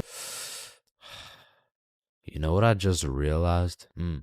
When a morgue worker dies, he still goes into work the next day. Bro, how could he go to work? He's dead. Oh, shit. Oh, whoops. Just dropped the soap.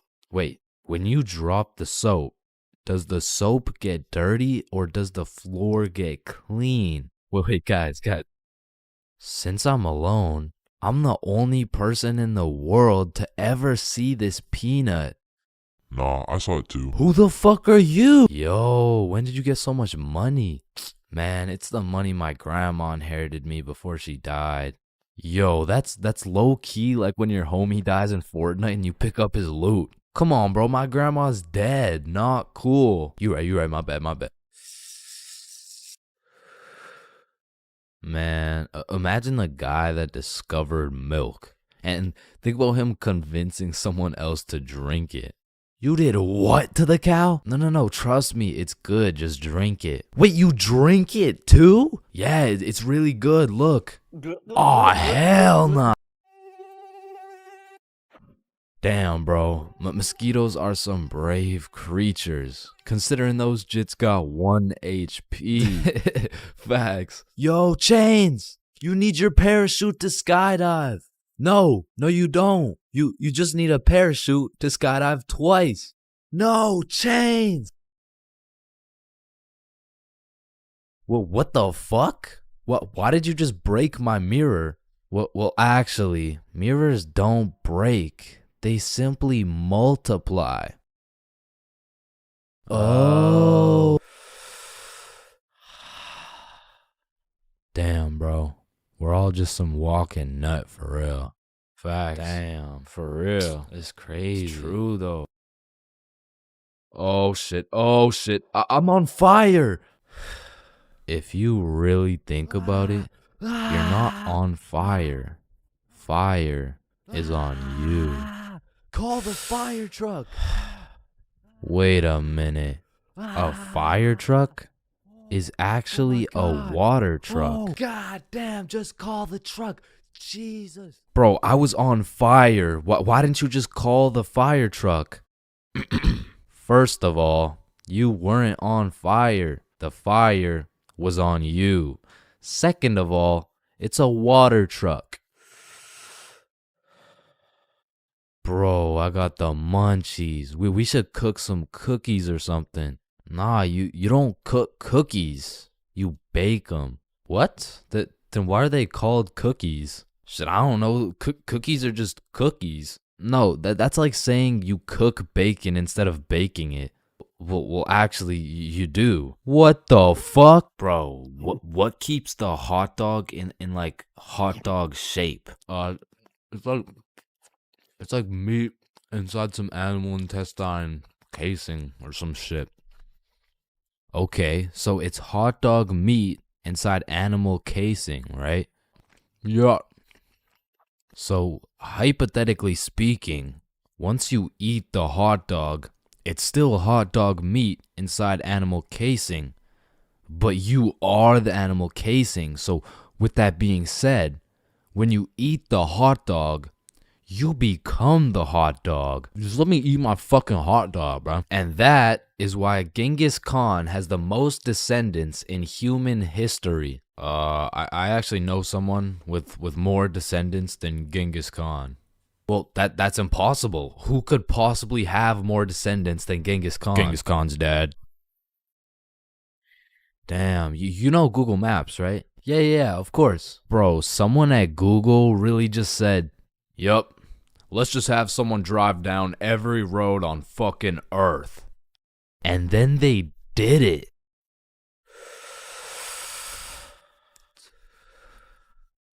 You know how concrete and glass are both made out of sand? Yeah, what about it? So if concrete and glass are both made out of sand, does that make skyscrapers just really big sand castles? Yo! How tall is the tallest person in the world? I don't know. Let me check. God damn, he's 8'1". Holy, you know what I'm thinking? Yeah, imagine getting railed by this absolute. No, I was thinking at one point the tallest person has experienced the height of everyone else in the entire world. Holy shit. Paper has 6 sides. Shh. Like we're really just some talking nut for real. Facts. No cap. Damn. Just some breathing semen for real. That's crazy. For real. Facts. So true. Damn. True. For real. Hey little man, what do you want to be when you're older? I want to be a doctor and cure aging and all the diseases. Well, if one day we cure all the aging and all the diseases, then we will all die painful and horrible deaths. I still don't understand why it's a chair. It just doesn't make any sense. Yo, you know what I just realized? What? The size of your hands is the font size you use in sign language. Oh shit. That motherfucker Shaq must be talking in all caps. Sir, I am very sorry to inform you that you are bleeding internally. Wait, I'm bleeding internally? Yes, we will need an immediate operation and we will have to. Oh, no. It's all good. Internally, that's where the blood's supposed to be. No, sir. Where are you going? This is an urgent matter. Get back here. You're in critical condition right now. Yo, can you pass the Apple charger really quick? Yeah, for sure. Yo, what if Apple chargers were called apple juice? Whoa. Damn. Yo. Apple juice? Bro. You know what I just realized? You can drink a drink, but you can't food a food. Nah, that one was ass. Yeah, you right. Like, I mean, we're literally just semen that can talk. So true. Facts. That's so crazy. For real. Yo, when you put your socks on inside out, the entire universe is wearing your socks, except you. Fuck. Yo, look, it's a unicorn. Damn, it's got a really unique horn. Unique horn? Unicorn. Unique horn. Unicorn. Unicorn. Unique horn. Unique horn. Unique horn.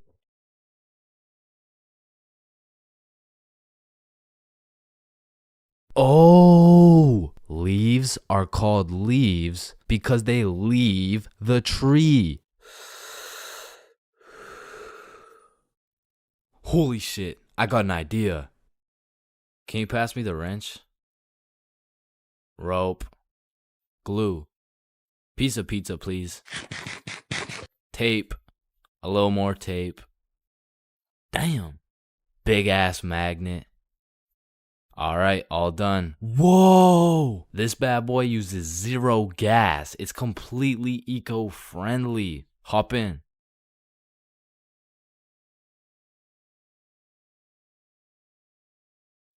Oh shit, there's a penny. Bro, there's no point in picking up a penny. It's literally worth 1 cent. How much do you make working at Wendy's? 15 an hour? Oh, okay. So you see there are 3,600 seconds in an hour. And because you make $15 an hour, that is exactly 0.416 pennies per second. So with this being said, the second it takes to pick up this penny off the ground is a net positive outcome. Oh, okay.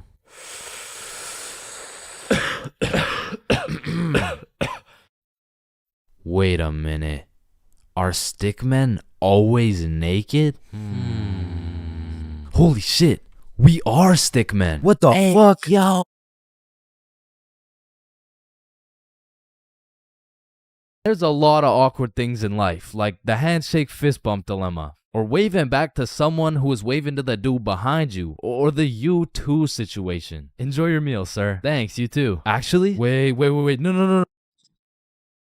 But on this long list of things that will keep you up at night, I feel like school dances lands itself in the top 3, bro. Cause it's like, is it a party or is it a school event? Are we hitting a Dougie or are we just standing awkwardly in the corner? There's just too many questions, bro. Like another question. Who the fuck hired this guy to be the DJ? Like, I don't know how much they pay this dude, but it can't be anything over 50 bucks. I remember at my first middle school dance, I seen the DJ walk in with all his gear and shit, and I thought, damn, look at those big ass speakers. This dude knows what he's doing for sure. Hey, Stickman Middle, are we ready to turn up? Yeah, let's go. 1, 2, 1, 2, 3, let's go.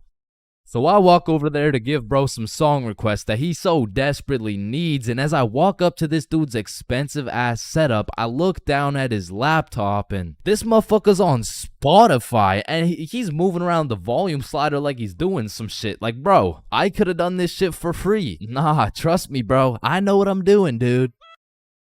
Want a break from the ads? Now, to be honest, it was really the middle school dances that had me fucked up. Like, you took a bunch of self-conscious, prepubescent little kids and threw on some music and told them to dance with each other. Like, shit, of course they're gonna start hitting those Fortnite emotes, bro. That's all they know how to do. Like, these grade 6s are fresh out of elementary school. There's no way you'll catch one of these youngins asking a girl to dance. Like, they're still scared of catching cooties, bro. Or what about the grade 7s? These kids were straight menaces. Like, I remember at my grade 7 dance, there was a duo. We'll call them Greg and Roderick. Greg and Roderick would run up on some unsuspecting students, and Greg would slide behind him on his hands and knees, and Roderick would casually strike up a conversation. And just when the poor guy was expecting it least, Roderick would shove his ass, causing the unsuspecting victim to trip and eat shit. And they went around to damn near everyone pulling this shit, until one time they messed with the wrong dude. Hey bro, it's just a prank. Now, grade 8s. These boys are damn near in high school. They don't dance. It'll ruin their street cred, bruh. Instead, they prefer mosh pits, rap, EDM, fucking smooth jazz. It doesn't matter what song. These grade 8s will be relentlessly jumping up and down for no apparent reason. And soon, these grade 8s will turn into freshmen. All that street cred they once had,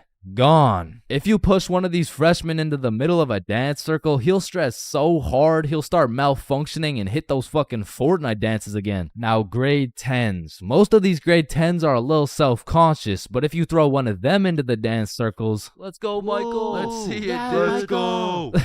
Guys, what? I don't know how to dance. Fucking Michael, let's go, Michael. Well, I guess I can bust out a few dance moves. All of a sudden, dude's got moves like Jagger. Come to find out, bro's been practicing for this moment in his room for months. So once these grade 10s soon become sophomores, those YouTube tutorials start paying off for real. And if they're lucky, they might even catch some cooties, bro. And these seniors just simply don't give a fuck. Bro, watch this. I'm about to hit the worm. What? You know how to hit the worm? No. Damn. And I'm not done flaming this fucking DJ. Like, this dude be leaving my balls more blue than Squidward. Pause. These bitches lost. Oh, hell nah. Is that lo-fi? And then out of nowhere, really quick, the DJ will throw on some heat and it'll have everybody turning up. But just as fast as Pop Smoke got that shit jumping, Ed Sheeran shut that bitch right back down. Like, mixing drill with The Shape of You has to be some sort of felony, bro. Like tell me this dude deserves to roam the streets freely after pulling some shit like that. In fact, funny story, I had seen the DJ after the dance in the parking lot one time, and we walked up and we jumped the fuck out of him. Alright, but not all DJs were out here committing war crimes on my ears. Like, you know, the DJ was onto some shit when he got the students and the teachers turning up. Like, you play the right song and these teachers will forget they're on chaperoning duty. Shit, even the principal will start wilding out. Once you got the right song playing, motherfuckers will get hype over anything. Like, remember how hype it was when someone would land a flip in the middle of a mosh pit? Shit, remember how hype it was when someone didn't land a flip in the middle of a mosh pit? These motherfuckers were excited as ever like they didn't just witness a dude snap his neck. Poor guy's probably getting trampled down there. Rest in peace. Sacrificed his life for a few Snapchat memories. But you know that one song, that when the DJ throws that hoe on, everybody knows what to do. Motherfuckers will run in from the bathroom, teachers will hop in, the Redditors will hop off the bleachers, and the school dance will be looking like something straight out of High School Musical, bro. Speaking of High School Musical, back in the day, I knew a dude named Troy. I fucked with Troy, but let's just say, he had a little bit of a lean gut. He was built like T Grizzly. Nah, fuck that. He was built like DJ Khaled. And I remember this dude, Troy, was just coming off a school suspension, but for whatever reason at the dance, this motherfucker must have been looking for another one. Cause Troy came up to me talking about how he was gonna beat Jordan Johnson's ass at the dance tonight, and honestly, I ain't believing him. So once the dance came around, he was beefing JJ every chance that he got, until soon JJ wasn't gonna stand for it. Now a school dance is simply the best time for a school fight to take place for the dude who wins. For the dude who loses, you literally have every single motherfucker in your school gathered in one place to get several different 4K angles of you getting pieced up. So Troy was really putting everything on the line here because JJ was known for handing out whoopings like food stamps. But to be fair, Troy loved food. Regardless, JJ wasn't scared. In fact, he threw the first punch. Boom. But Troy ate that shit like a Wendy's 4-for-4 combo. And instantly, the entire school gathered in a circle. The circle was so big, there was no escaping. They were gonna have to fight to the death. But the DJ was so locked in that he was completely oblivious to what was happening. He was playing some happy-go-lucky ass shit. Oh, shit. Ooh. Damn. Yo, get his ass. Let's go. Beat his ass, Troy. JJ. Yo, I'm Jordan Johnson. Now the moral of that story is don't get into a fight at the school dance unless you know you're gonna win. Now on another note, asking someone to dance is a very important topic when it comes to school dances. Now girls, I'm sorry I can't help you with this one. I've never asked a dude to dance before. But boys, shit, I can't help you either. I'm like 0 for 15 with this shit. But I do know someone who can. I'm talking about the homie Bob. So Bob, how do you ask a girl to dance? Watch and learn. Is this motherfucker moonwalking right now? Oh shit. Oh, what the fuck?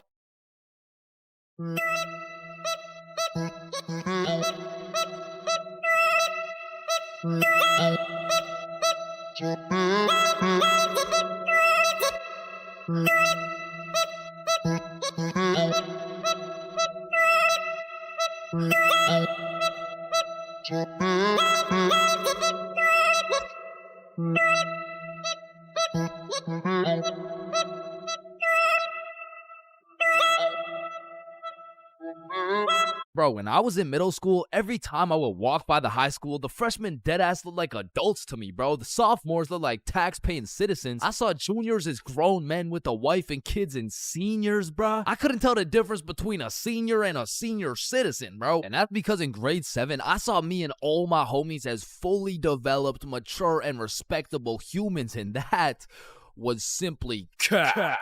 Cause now when I look back at a picture of us in grade 7, I see a bunch of little babies, bro. Yada, yada, yada. What does this have to do with stealing a guy's vape? We stole a vape from a senior in high school, and we were in grade 7, bro. And when I say we, I mean Billy.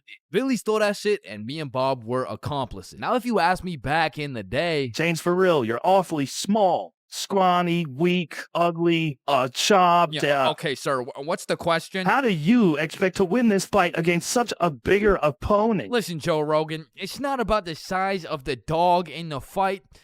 It's about the size of the fight in the dog. Thank you very much. Thank you. And then I saw Jake Paul versus Anthony Joshua, bro. Okay, guys, so I'm not doing this fight. I quit. I'm retiring. Because I don't care how many years of karate, taekwondo, pad thai, jujitsu, or teriyaki a kid takes.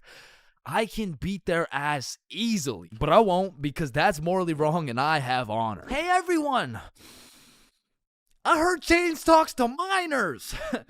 What the fuck? And I heard he fakes all his stories. Man, I do not fake my stories, bro. Sorry. Anyways, as I was saying, this story takes place in grade 7. It was a summer day, and it started off pretty slow. You know, me and the boys were just chilling at Bob's crib, playing a little Rocket League and whatnot until we got bored. And when me, Bob, and Billy get bored, it's a problem, bro. Because every time we were bored, we would do one of 5 things. Light public garbage cans on fire, ding-dong ditch houses, light more shit on fire, buy things from 7-Eleven with the 100% discount, or climb our middle school, bro. Yo, let's go let some garbages on fire. Yo, I don't know if there's any left at this point.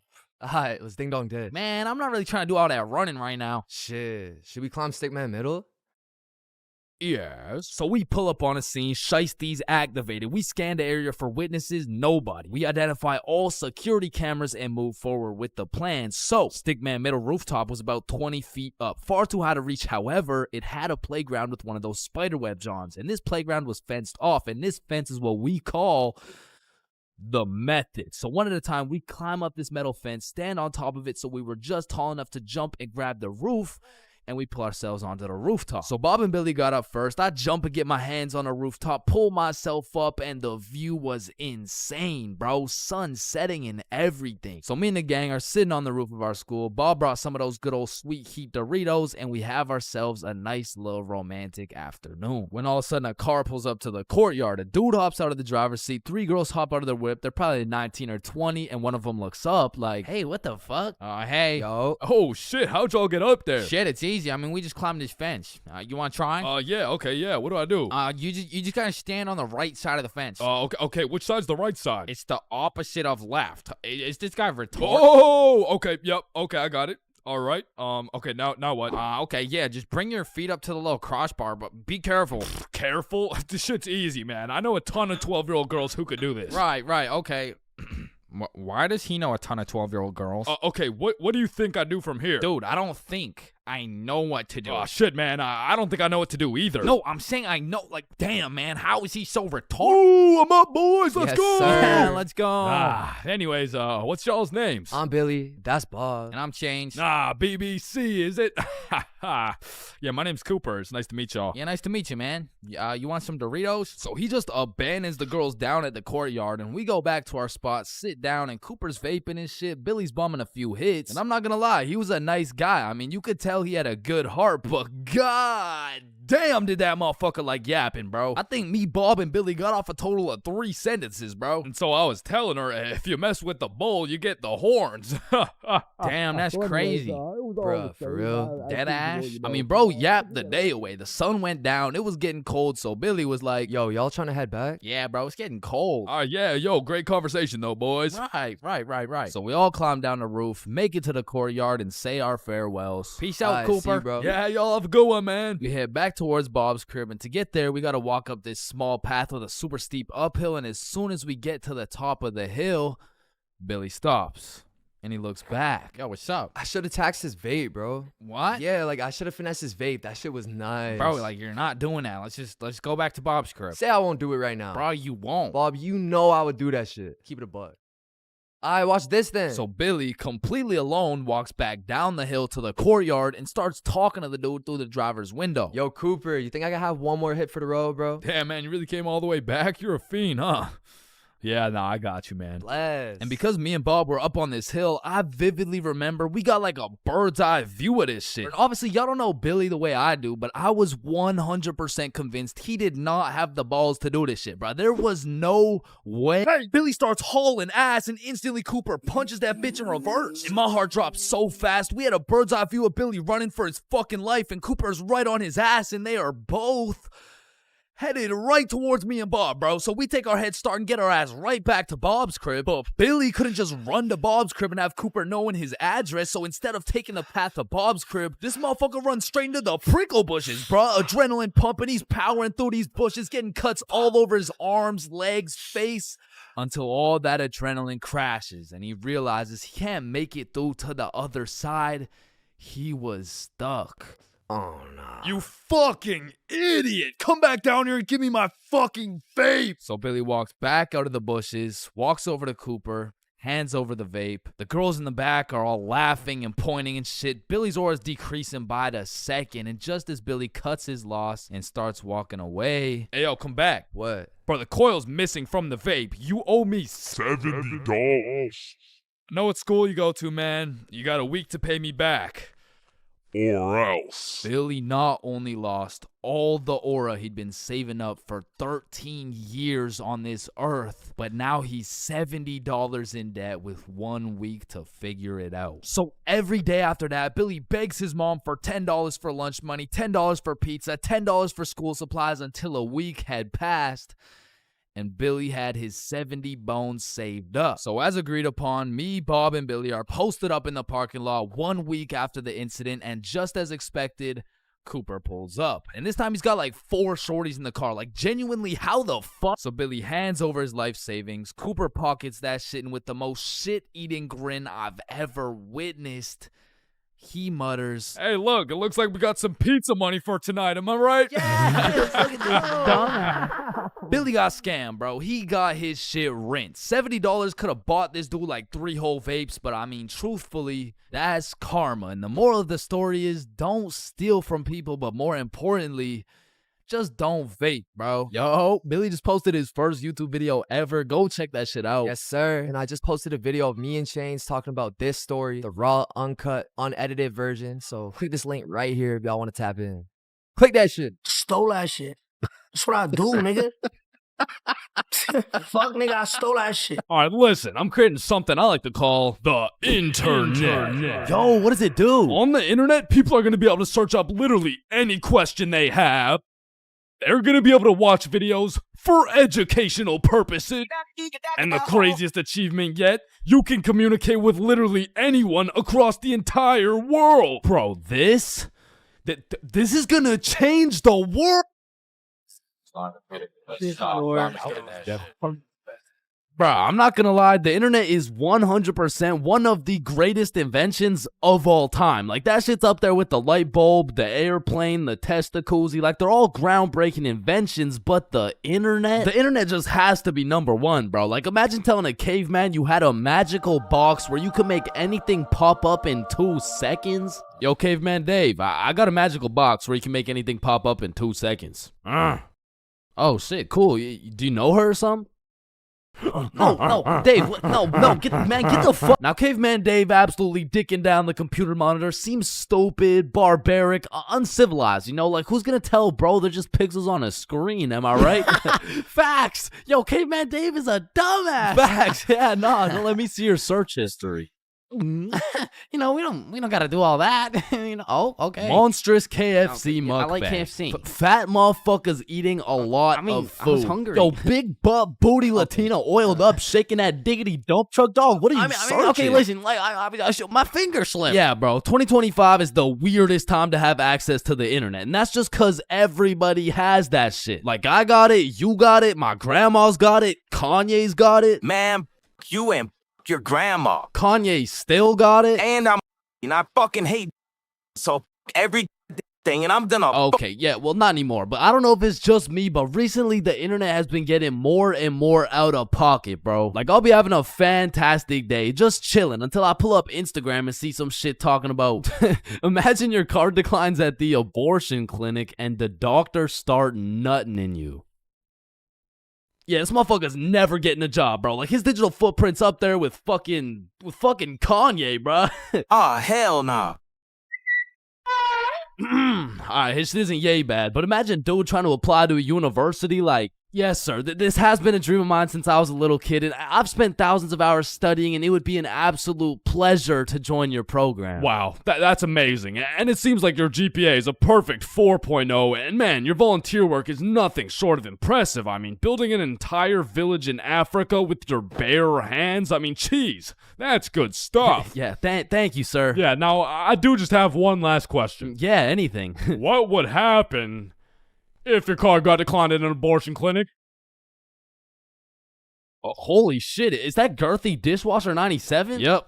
Yeah, that's me, bro. Yo, most relatable content on Instagram, I swear. Yo, actually, I really never get the credit that yeah, just put the fries in the bag. Oh, okay. And speaking of getting a job, you ever seen a kid under 7 years old post literally anything on Instagram? Yo, the comment section has a field day, bro. Like, the video will be of a kid who's just barely on the brink of gaining consciousness, and the comments are talking about, get a job, little motherfucker. Somebody get bro some fentanyl. I'm gonna touch you in places you ain't even know existed, little motherfucker. Like, bro, stop touching these 6-year-old kids and touch some grass, dickhead.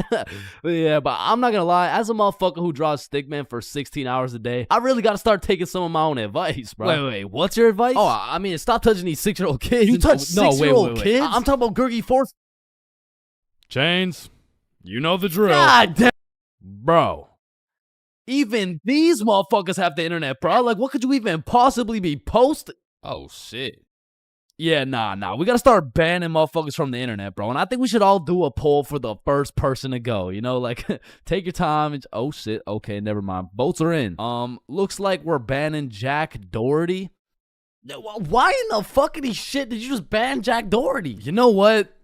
Ban his the last two, bruh. Actually, ban every single kid on the internet. Like, put down the Instagram reels, go outside and eat rocks like a normal kid before Gurgi Foreskin 445 fucks around and finds your IP address, bruh. Because there's a lot of weird motherfuckers online, especially considering the impending gooner epidemic of 2025. Now, if you're unaware of this widespread epidemic, well, fucking good for you, but there's been a recent spike in the amount of gooners seen online. Like the type of motherfucker who'll be scrolling and see a video of a Cheeto that's kind of built somewhat like a Kardashian, and next thing you know, bro's got a DIY screen protector, bro. And I swear these gooners have no clue it's a problem either. Like, they probably show up to the doctor's office for a quick little checkup, and the doctor has to break the news to him like, yeah, Mr. Gooningson? Yeah, I'm sorry, but you gotta stop masturbating. No, wait, what? No, wait, why? Because I'm trying to examine you, dumbass. Oh, shit. Like, it's honestly mind-blowing how having access to the internet with all its power and infinite knowledge just makes us more stupid, bro. Like, at any given moment, we have the resources to learn quantum physics or learn how we can watch Skibbity Toilet. What? No. Why the fuck would we watch Skibbity Toilet? Shit, man, this stuff's good. Just take a watch. No, I'm not watching that shit. Just real quick.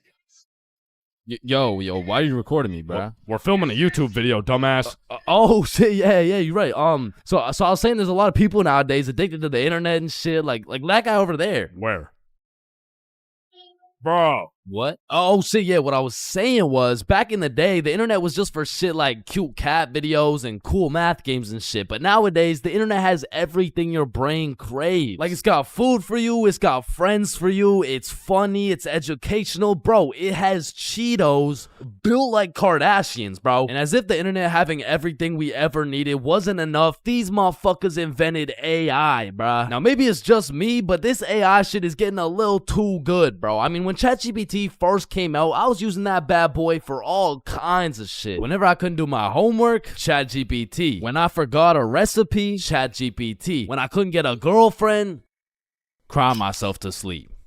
And then ask ChatGPT. Like, back in the day, I was using that shit to fix all my problems. But nowadays, I just be using it to spend quality time with, bro. Holy shit, this guy's a gooner if I've ever seen one. And no, I'm not a fucking gooner, bro. I'm just spending some time getting to know my homie Mr. GPT. Because when the day comes and that motherfucker and his AI homies decide to take over and kill the entire stickman race, you're gonna be getting your shit annihilated, bro. And I'ma just be like, yo, GP, you don't gotta do this, bro. Remember when we used to talk about our feelings together and I used to send you line art of sexy Squidward and shit like, hot, you fucking gooner. And honestly, I feel like the people are less scared of the robots taking over the entire world and they're more scared of them taking their jobs. But I'm gonna keep it a buck. I cannot relate, bro. Like, AI could never do the shit I do. AI could never do the shit I do. Wait, what the fuck? Wait, what the fuck? Who does this bum think he is, bro?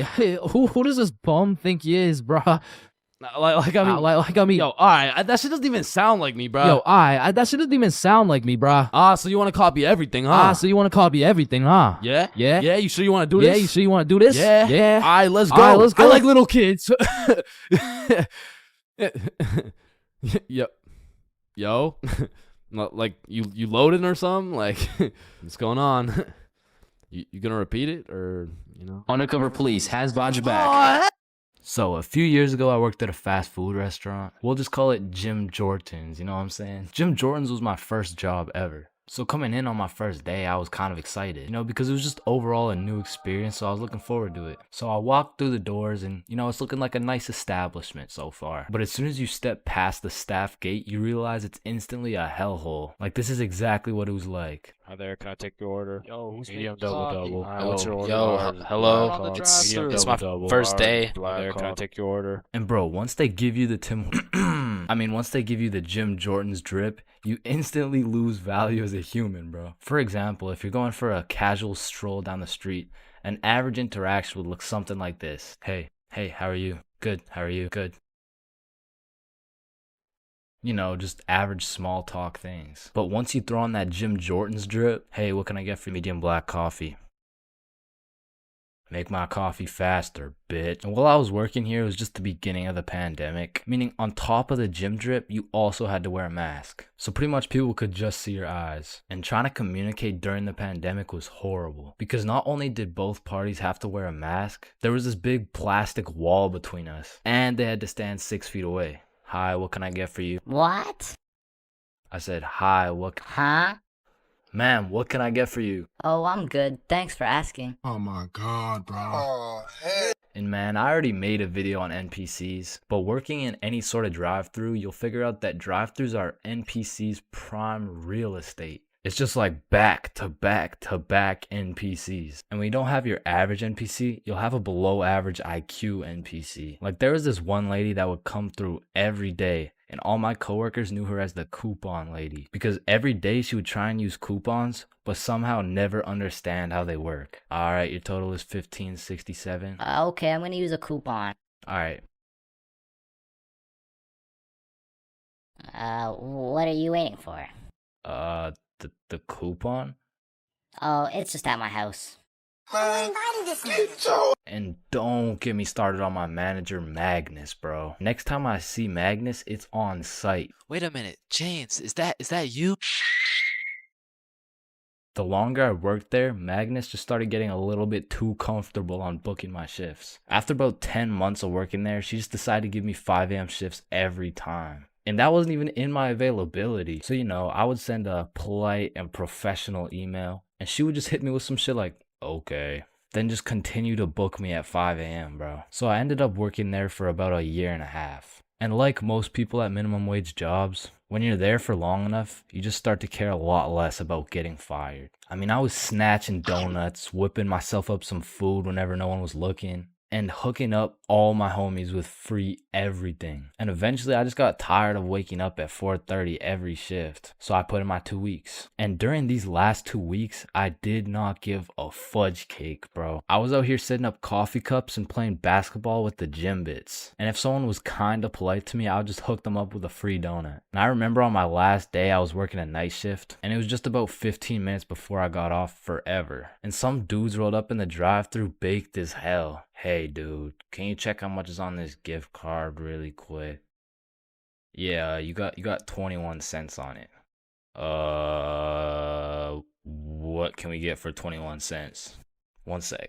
I just went to the back and cleared the shelves of every single donut in sight, and I just sauced them all for free. Yo, thank you so much, dude. You're the GOAT. Can't believe this cost 21 cents. So yeah, that was my experience working fast food, and it's definitely not fun, but I feel like it's a valuable experience. Because now that I know I hate working there so much, I'm gonna work hard enough so you will never catch me working in fast food ever again, bro.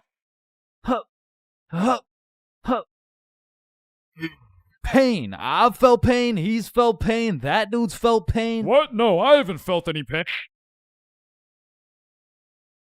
We've all felt pain, because you know what they say, the only things truly guaranteed in life is death and pain. Wait, what about taxes? Wait, what? Is this Chains for real? No. And I hate to be all controversial here, but pain That shit hurts, bro. Specifically, the little shit that just does 1 damage has no business hurting so bad. Like stubbing your toe or biting your tongue or fucking paper cuts. Like that shit shouldn't even hurt, bro. It's paper. It's not scary. Oh, shit. And I still remember the first time in my life I ever took some real damage and felt some real pain. And it was back when I was 4 years old. Which meant I was still learning the controls of life and shit. Like, yeah, I could run, but it was low-key like watching a dude play Fall Guys. If he was drunk and fried and asleep. But regardless, one day I was bored doing 4-year-old shit, and then I seen my arch nemesis, a fucking chair. And I instantly knew what had to be done. I had to assert my athletic dominance by running and jumping over this chair. So I take a deep breath, I run up, jump, and clear this chair clean as hell. Now keep in mind, I was 4 years old, so that was probably the coolest shit I'd ever done in my entire life. So you know I had to show my mom to make her proud of the man I've become. Hey mom, watch this.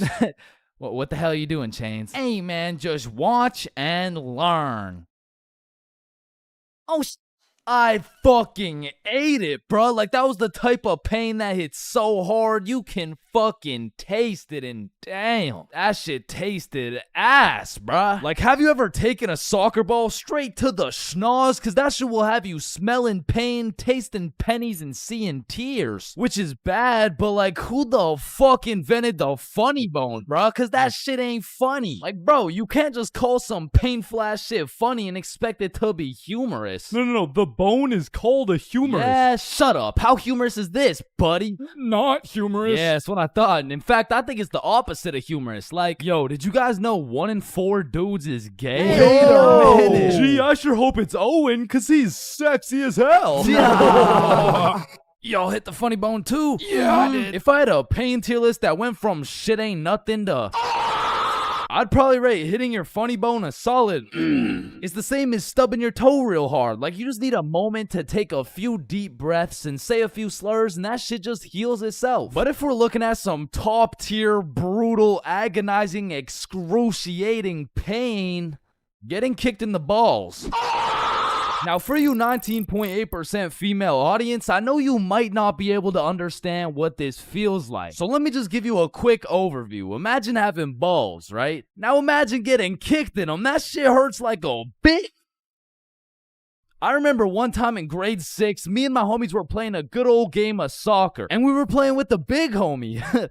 I mean the really big homie. Like, the dude had more chins than a Chinese phone book. Like, last time we went to a restaurant, bro looked at the menu and said okay. And I couldn't even tell you how big he really is, cause last time he stepped on the scale, it said 1 at a time, please. So what I'm trying to say is he was a big dude, and big dudes got big legs, and big legs produce hard kicks. And during this grade 6 soccer game, I unfortunately found myself legs spread wide open, freshly dropped testes exposed to this absolute unit, wound up to kick the ball, and well, pain.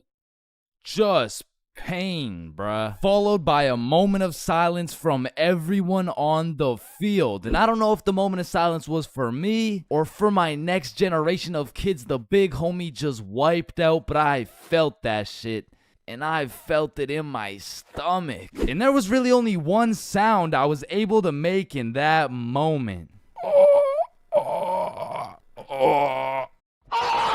Now, I know what a lot of you guys are thinking. Getting kicked in the balls is nothing compared to childbirth. Childbirth is so much worse. This guy's a misogynist. And no, I don't give people massages. And I might be the first to tell you this, but I've experienced both getting kicked in the balls and childbirth. And honestly, childbirth wasn't even that painful at all for real. But to be fair, it was probably a little worse for my mom, so like... Now, we all know physical pain very well, but what do you call that deep, torturous pain you feel when your dog dies? In Minecraft, that's that psychological pain, like the pain you feel when you're watching a banger YouTube video and an ad interrupts you out of knowledge. Or like the pain you feel when you just got done making some toast and peanut butter and that shit flops on the floor face first. It doesn't hurt physically, it hurts spiritually. Like, there really is levels to this shit, bro. Because now when you start adding psychological pain onto the physical pain of things, we gotta start adding new tiers to this tier list. Because imagine peacefully sleeping in your bed and you get woken up to the pain of your girlfriend kicking you in the balls. Which of course hurts physically, but then you realize you don't even have a girlfriend. And you live alone. So just to knock a few more off this tier list, a razor scooter to the shin. Stepping on Lego is a solid. Now getting socked in the face is an interesting one, because that shit can range anywhere from all the way to getting the sonic rings knocked out of you. And if that shit's a good enough punch, you might not even feel anything. Now for the tier, I would say that's the shit where you just take one damage, like eating some food that's too hot, or getting a brain freeze, or when you're laying in bed with your phone and that shit slaps you across the face. Like, it's just minus 1 HP. And minus 5 IQ. And if anyone's seen that shit, it's probably a lifetime debt of aura. Now I'ma keep it a stack. For something to be in the shit ain't nothing tier, it's just gotta be a good ass day, bro. Like, some days I'll just be feeling invincible, bro. Like, wake up, roll out of bed. Shit ain't nothing. Eat a nice hot breakfast. Shit ain't nothing. Stub my toe while simultaneously getting socked in the face. Shit ain't nothing. Get a bad phone call? Yeah, Chains, this is Dr. D's. I'm sorry to break the news to you, but, you tested positive for chlamydia. Hey, man, shit ain't nothing. Oh, shit, who's this? Yeah, I wasn't finished. You also tested positive for herpes, syphilis, gonorrhea, hepatitis. You got a whole ecosystem on your shit. Honestly, at this point, our best bet is just to chop that thing clean off. What? Shit ain't nothing. No, it's definitely something. We're chopping your meat off. Yeah, but on some days, bruh, it's just like, yeah, nah, that's it. I quit. I'm done. I'm going to sleep. Good night. And I know this might sound like some freaky ass shit, but I feel like some pain low-key feels good, bro. Like in school, I used to always put the front chair legs on my feet just to feel the pain. Or even like eating some spicy ass food, or like, oh yeah, or like getting spanked. No? No? Fuck? Nah. I was thinking something more like taking a really hot shower, or like getting whipped. No? Yo, George, shut the fuck up, bro. I'm trying to make a video and Sorry, shit. my fault, pimp. My fault. Yeah, alright. Or what about when you like getting slapped in the face? Bro, shut the fuck. Hey, yo.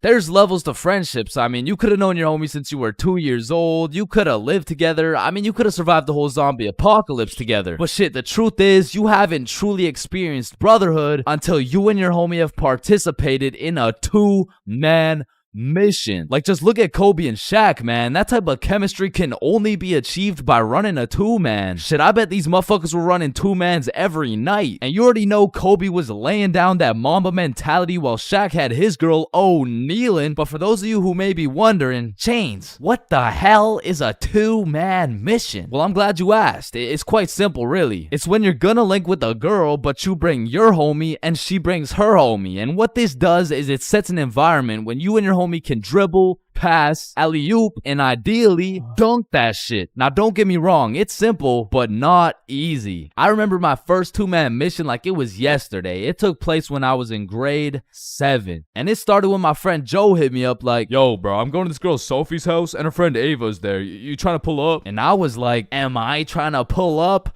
Hell yeah, I'm trying to pull up. So we show up to her house, and I'm new to this whole thing. So I'm sitting there like, what now? We could watch a scary movie. Yeah, let's do it. I'm down. Well, actually, personally, I'm not a big fan of scary movies. Man, shut the fuck. So we're watching a scary movie, and to be honest with you, it was simply the best scary movie I'd ever seen in my entire life. So I was really getting invested in this plot. And Ava's like, oh my god, I'm scared. And that shit went way over my head. What? Why? It's not even at the scary part yet. And then only 30 minutes into the movie, Joe and Sophie are like, yo, we'll be right back. Oh, okay. Do you guys want me to pause the movie?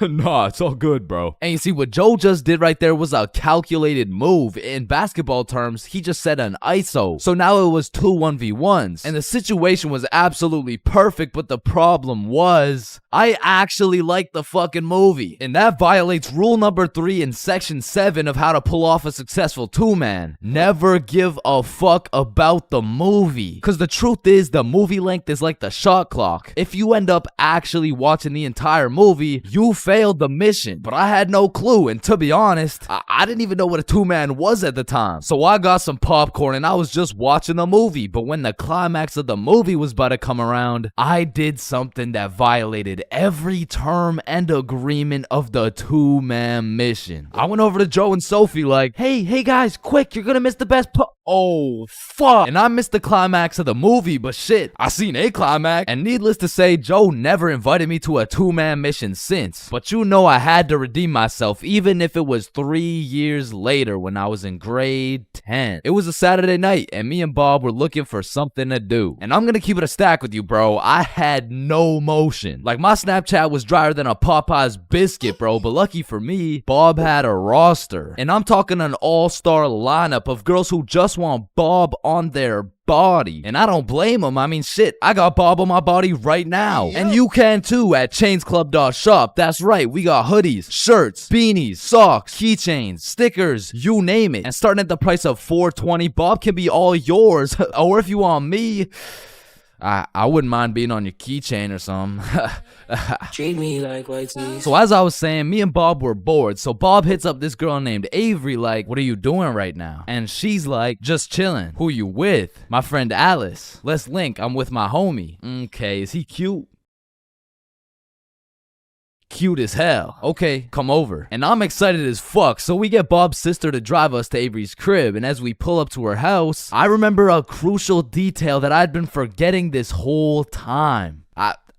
I was scared of the hoes, bruh. And as we walked up to her door, I was starting to get flashbacks of me and Joe's two-man, where Joe tossed up an alley-oop for both of us, and I blocked his shot, metaphorically and literally. And as I'm psyching myself up, Bob calls Avery to tell her we're here, and she's like, so, my parents are asleep, so you're gonna have to come in through my window. Shit. So we walk around the side of the house to Avery's room, and lucky for us, there's this big-ass window, and I'm like, yo, can you open it so we can get in? And she's like, it is open. Bro, only this tiny ass rectangle in the top left was open at a 60-degree angle. But that was our only way in, so I helped Bob up and through the window. But now I gotta get up there, and I'm bigger than Bob, so I put my head through and I'm trying to slowly creep into the room. And then I lean just a little too far, and I'm headed face first onto Alice's hardwood floor. And listen, Bob has come in clutch many times. He saved me from drowning, coyotes, getting in trouble, but out of all these things, I'm most grateful for Bob catching me as I fell through this fucking window. Because drowning and dying would have been pretty bad, like boo-hoo, rip chains, you know what I'm saying? But imagine falling through a window and eating shit face first in front of the hose. Like, I would have preferred the drowning, bro. But after that close call, I was a little flabbergasted, you know what I'm saying? But Alice has the audacity to ask me this loaded ass question like, oh hey, what's your name? Me? Yeah, you. It's the name's for real.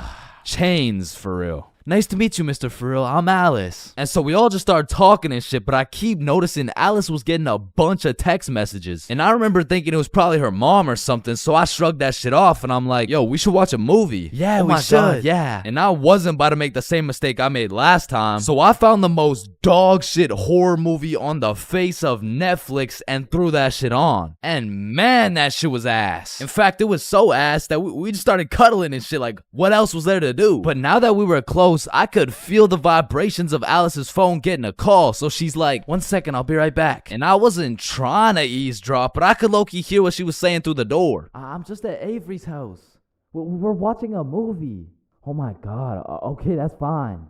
Okay. But when she comes back, she puts a pillow between us. Like the same type of shit two dudes do to make sure they don't fuck in their sleep. And I'm trying to piece everything together, and as I'm coming to the conclusion that this girl has a boyfriend, I hear footsteps coming towards the door. And when the door opens, I'm fucking bamboozled to see a 60-year-old man who looks furious. And I'm just hoping this isn't Alice's boyfriend, because if it is, we got bigger problems on our hands. But as I seen the way this man looked at Bob, I realized he's Avery's dad. And Bob wasted no time jumping out that fucking window. But for me, let's just say that shit wasn't very elegant, because I got stuck for what felt like 5 minutes making eye contact with this grown-ass man. Well, what are you trying to seduce my dad or something? Like get the fuck out. And I'm not gonna lie, we ran, bro. And once we made it home, me and Bob were relieved. But when I go to check my phone, I got a little notification on Snapchat. And I'm expecting it to be Alice or maybe even Team Snapchat or something, I don't know. But I sure as hell wasn't expecting it to be a motherfucker named Ryan Donaldson. And Ryan must have woke up on the wrong side of the bed this morning, cause he's like, what the fuck did you do, dude? So I hit him back with a, who dis? And he's like, Ryan Donaldson. Yeah, no, I can see your username, bruh, but I have no clue who you are. I'm Alice's boyfriend, bitch. And Ryan got his shit hit with an instant block, bro. And so the moral of the story is, if you're gonna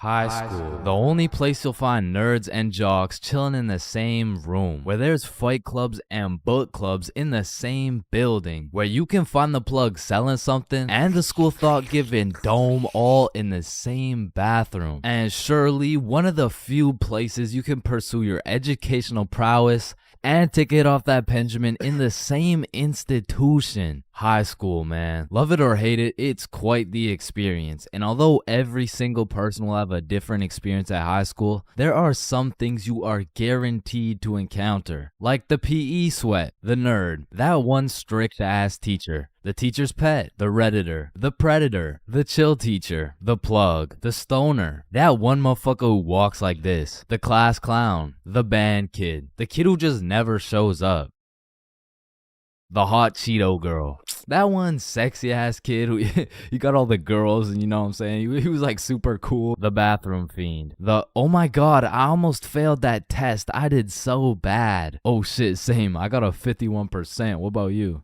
Oh my god, I only got a 98.5. The fighter, the anime kid, and the NPCs. Every single one of these individuals make up the magical place we call high school. You come into high school merely a young, innocent, and clueless child, but you leave even more clueless than before, bro. Like when we learned about pi in math class, my dumb ass thought I was in culinary arts for 2 goddamn weeks. And that is pi. Chains, are you listening? Yeah, we're learning about pi.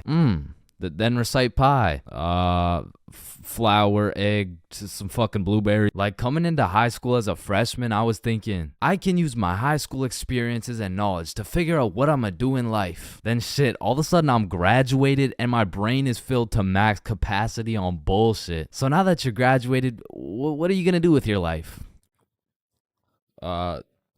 The mitochondria is the powerhouse of the cell. But one of the most majestic parts of high school is the bathrooms, bro. Like it's a proven statistic that only 1 in 30 kids actually go to the bathroom to take a piss. And Lord knows what the other 29 are doing, bro. I mean, it could literally be anything from a secret fight club to a drug ring to a fucking Bible study. Like nothing is out of the picture when it comes to high school bathrooms, bro. But the bathrooms are not the only place where some fuck shit goes down. Cause you know high school students love to see fights, so when there's the slightest hint of beef, there's a motherfucker instigating that shit.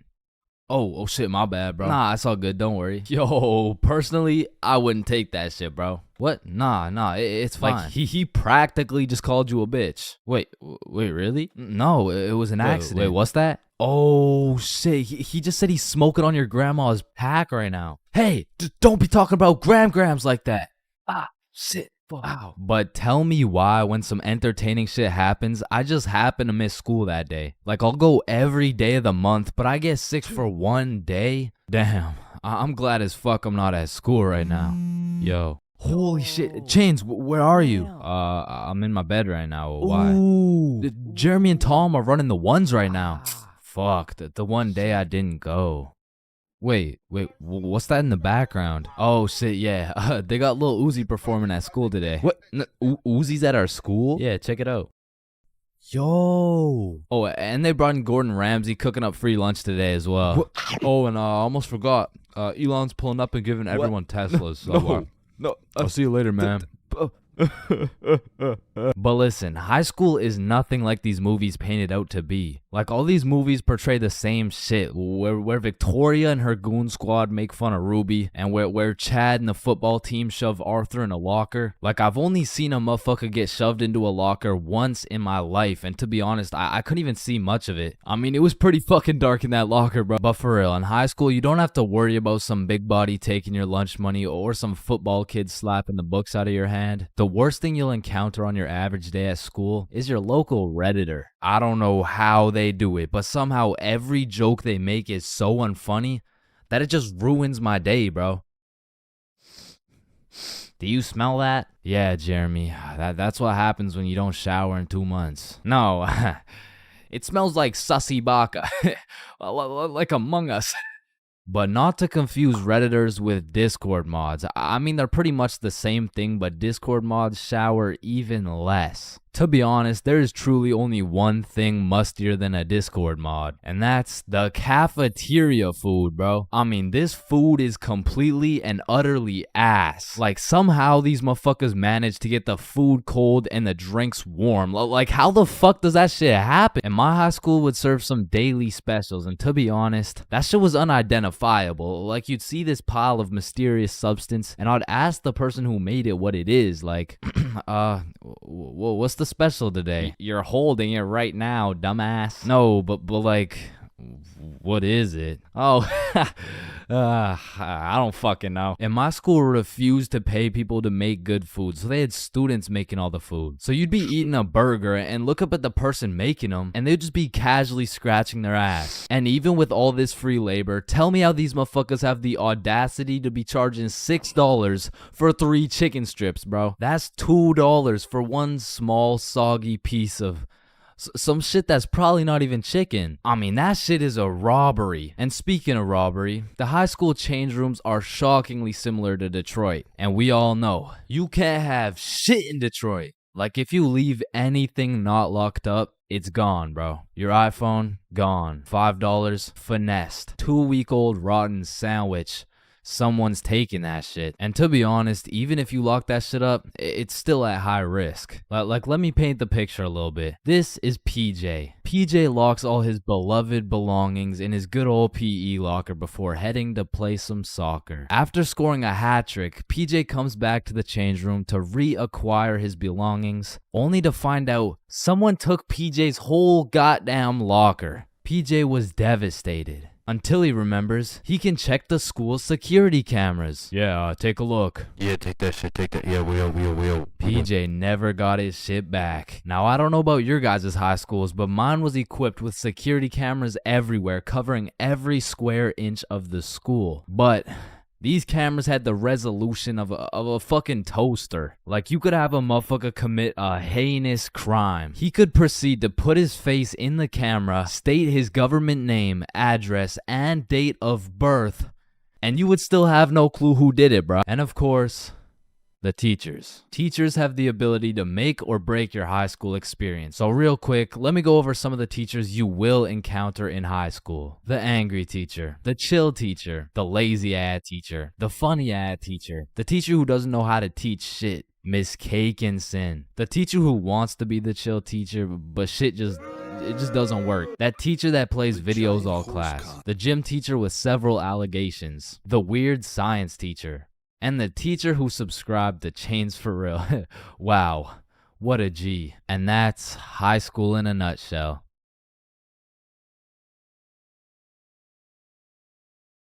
When you link a girl and you both bring a friend, man, what could possibly be better than a 2-man mission? 3-man mission. And when you go on a 3-man mission, you need to be able to trust those homies with your life, bro. Cause I don't know why, but 100% of the time you go on a 3-man mission, somebody's gotta take one for the team, bro. Like, it's just inevitable. And if your homie isn't willing to eat the shit sandwich in order to see the gang succeed, the entirety of the gang is eating the shit sandwich, bro. And on top of that, you need your homies to have your back when you crack a shitty ass joke. Cause if you're in a group of 6 people and not a soul laughs, nah, you're done, bro. Like, you're cooked. You're sauteed, bro. Like, pack it up it's over with. Like, yo guys, what do you get when you mix human DNA with goat DNA? Oh my god, what do you get? Wait, no, let me guess. No, I don't know. What do you get? Kicked out the petting zoo.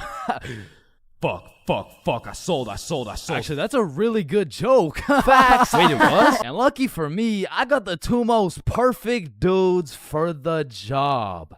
Bob and Billy, so you know we were no strangers to the game. Like, we had 99 chemistry, bro. We were like Jordan, Pippen, and Rodman, setting up these plays, passing, alley-ooping, and dunking that shit. In these streets, they called us the real Big Three, and one day, the real Big Three hopped on a plane to Mexico. And this story takes place way back. Like a month ago. And this story doesn't just contain one three-man, not two three-mans, but 3 different three-man missions. And with these 3 different chances, will me, Bob, and Billy be able to find love in Mexico? Or will we get set up and kidnapped by the cartel? Find out coming up on this episode of Billy, Bob, and Chains. Wait a minute. So, boom, we get to Mexico and we're staying at an Airbnb. So we start with all the essentials. We unpack, get some food, check out the rooms, download Tinder, play some music, get settled in, you know, shit like that. And some of you may be thinking, damn, Chains, Tinder? Shit, I didn't know you were down bad like that. And let me just clear this up, all right? I'm not, okay? I'm down horrendous. And you really don't know me at all if you thought I was gonna leave Mexico without running a 3-man with the homies. So I'm just doing what I gotta do. Don't hate the player, hate the game. So we got there on a Monday, and for the first few days, we're exploring, we're trying some food, going to the beaches. It's great, you know, a bunch of nice and relaxing shit. But at night, it was grind time, bro. I was swiping more than a girl with daddy's money, and I was shooting more shots than Drizzy Drake at his local middle school. So by the time Thursday rolled around, I secured the first 3-man mission of the trip. And when I told the boys, they were hyped as fuck. I mean, Bob was so excited, dude almost made a facial expression.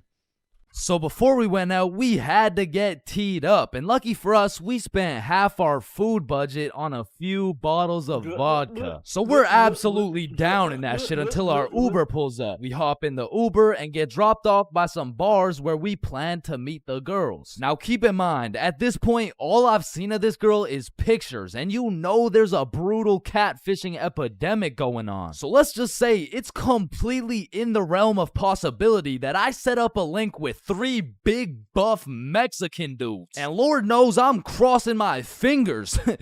Hopefully there's like no big buff Mexican. I don't want the big buff Mexican dude. So my heart dropped to my balls when I got a tap on my shoulder and turned around to see a not so buff Mexican dude with another not so buff Mexican dude with the 3 girls. Oh, hey. Oh no, don't worry. These are just my friends, by the way. Hey. Oh, shit. That makes sense. Okay, yeah, what's up? And not only was I relieved that she wasn't a jack dude, but she was fine, nice, and she spoke English. Same with Bob's girl and Billy.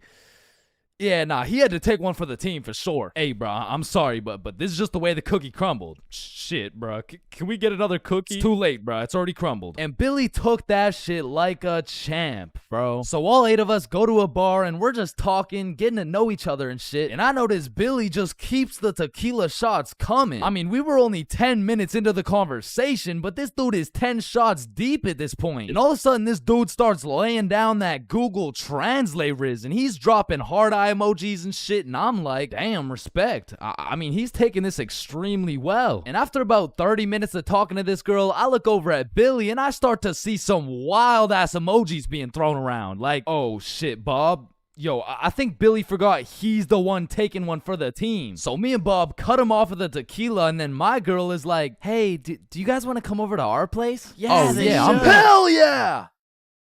Is he alright? Yeah, he's fine. So we hop in their whip and go to their crib. And at this point, it's getting kind of late. So we're just chilling, listening to music and things of that nature. When me and Bob realize Billy and his girl are nowhere to be seen. So I turn to Bob and I'm like, yo, should we stop him? Damn, bro, you're right. We can't let him do that shit. And listen, bro, I've never been the type of dude to cock block, but if it's the homie who's about to interlock with the chalk chick at this o'clock, I'll walk up, knock, unlock, and block that cock if I have to. And so I did just that. I walked up, knocked, of course, unlocked the door, and respectfully, I blocked that cock. Yo, what are you doing? I'm taking one for the team, remember? Nah, I think the team's doing just fine, But bro. you know me. I was gonna do it for the team, like for I don't think the team needs this one, gang. No. Remember, I'm supposed to be like taking it for the like this is for the. Yeah, you right. Let's just go home, Billy. No, wait. Well, how are we gonna get home? We're in Mexico. Man, shut the. So we said our goodbyes, got in the Uber, and man, I felt like a basketball coach whose son just lost to a special needs team, bro. Hey, listen, bro. I had a lot of tequila tonight. I'm sorry. I just Billy, I'm not mad. I'm just disappointed. Damn, bro. And the next morning we woke up, and I'm not gonna lie, we felt it a little bit, especially Billy. Billy was in physical and mental agony, but we have a secret method to get rid of any hangover instantly. It's called vodka. So we're practically eating this bottle for breakfast, and once everyone was healed up, we hit the beach and had a fantastic day. It was stupendous, really, and once the sun started to set, we got some food, and man, it was gas, bro. I had the best nachos of my life. And as I'm consuming this orgasmic meal, I get a little notification on my phone from a new girl. Yo, you got any friends? Oh, shit. And I'm like, hell yup. Then she's like, I'm going out with some friends tonight. You guys should come. And I'm like, hell yup. And just like that, we secured our second man mission. So we absolutely house that fucking meal, go back to the crib, get ready, tee up, you know the drill. We hop in the Uber and get dropped off in the same area where the clubs and bars are to meet these girls. And when we get there, Bob and Billy are both praying they don't gotta take one for the team this time. And I'm there just chilling like, yo, this is why I set up the 3-mans, cause then I never have to take one for the Chains, is that you? Shit. Who's asking? It's me, Sarah. Oh, no way. Really? like really? Yeah. Yeah. Oh, yeah, no. You must be looking for the other Chains. No, don't worry. This happens all the time. Oh, no. Chains for real. Yeah, look at this. This is you. Oh, fuck. Would you look at that? I guess it is me.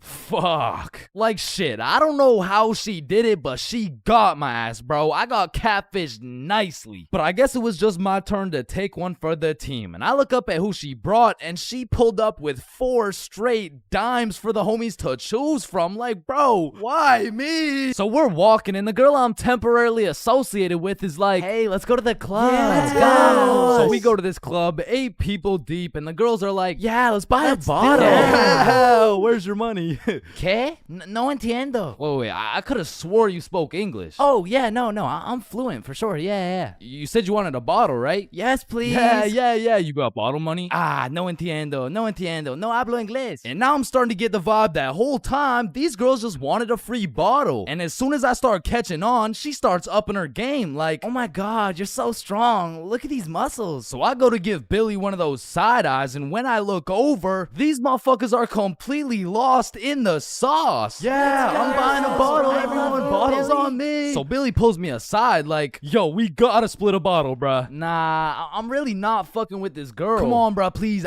I need it, bruh. Just take one for the team. Come on, take one for the team. All right, bruh. I'll split it with you. Thank you, bro. I got you. So are you guys getting a bottle? Yeah.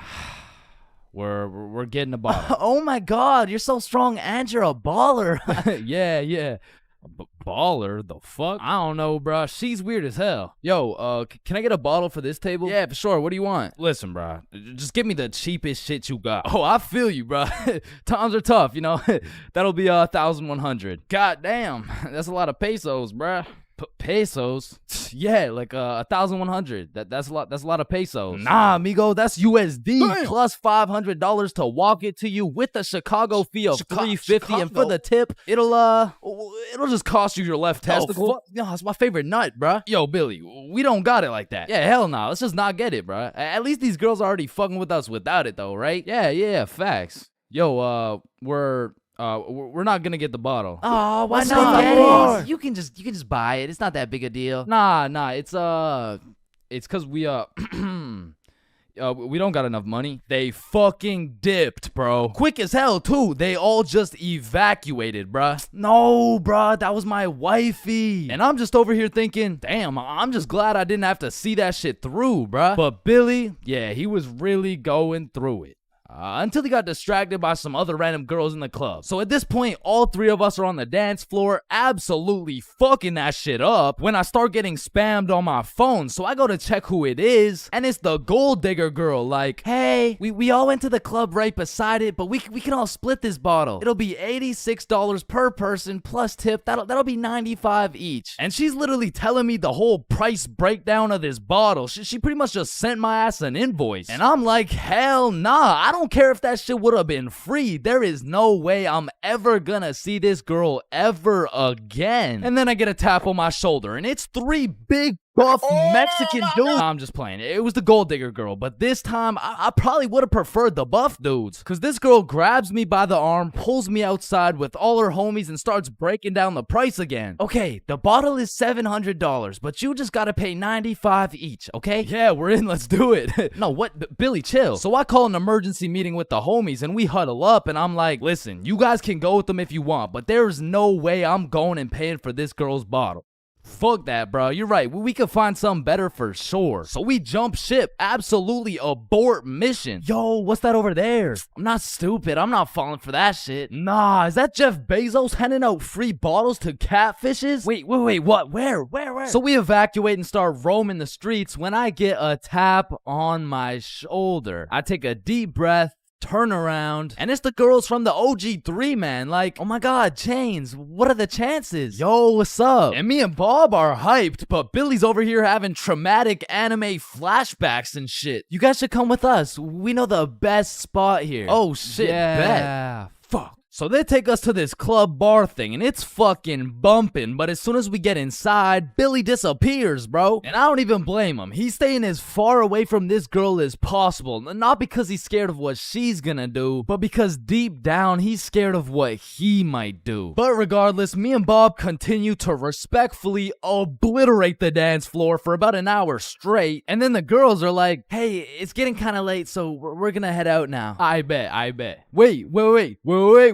Yeah! And once me and Bob had officially decimated the dance floor beyond repair, we realized there's an upstairs that leads to a balcony. So of course me and Bob go to explore that shit. And as we walk out onto the balcony, we see Billy with this one girl who looks our age, who happens to have a friend who also looks our age. And once again, Billy is absolutely laying down that Google Translate riz, but this time he's really cooking. So me and Bob start talking to her friend named Mia. I get her Instagram, and then Billy's like, alright, let's go. The Uber's here. Uber?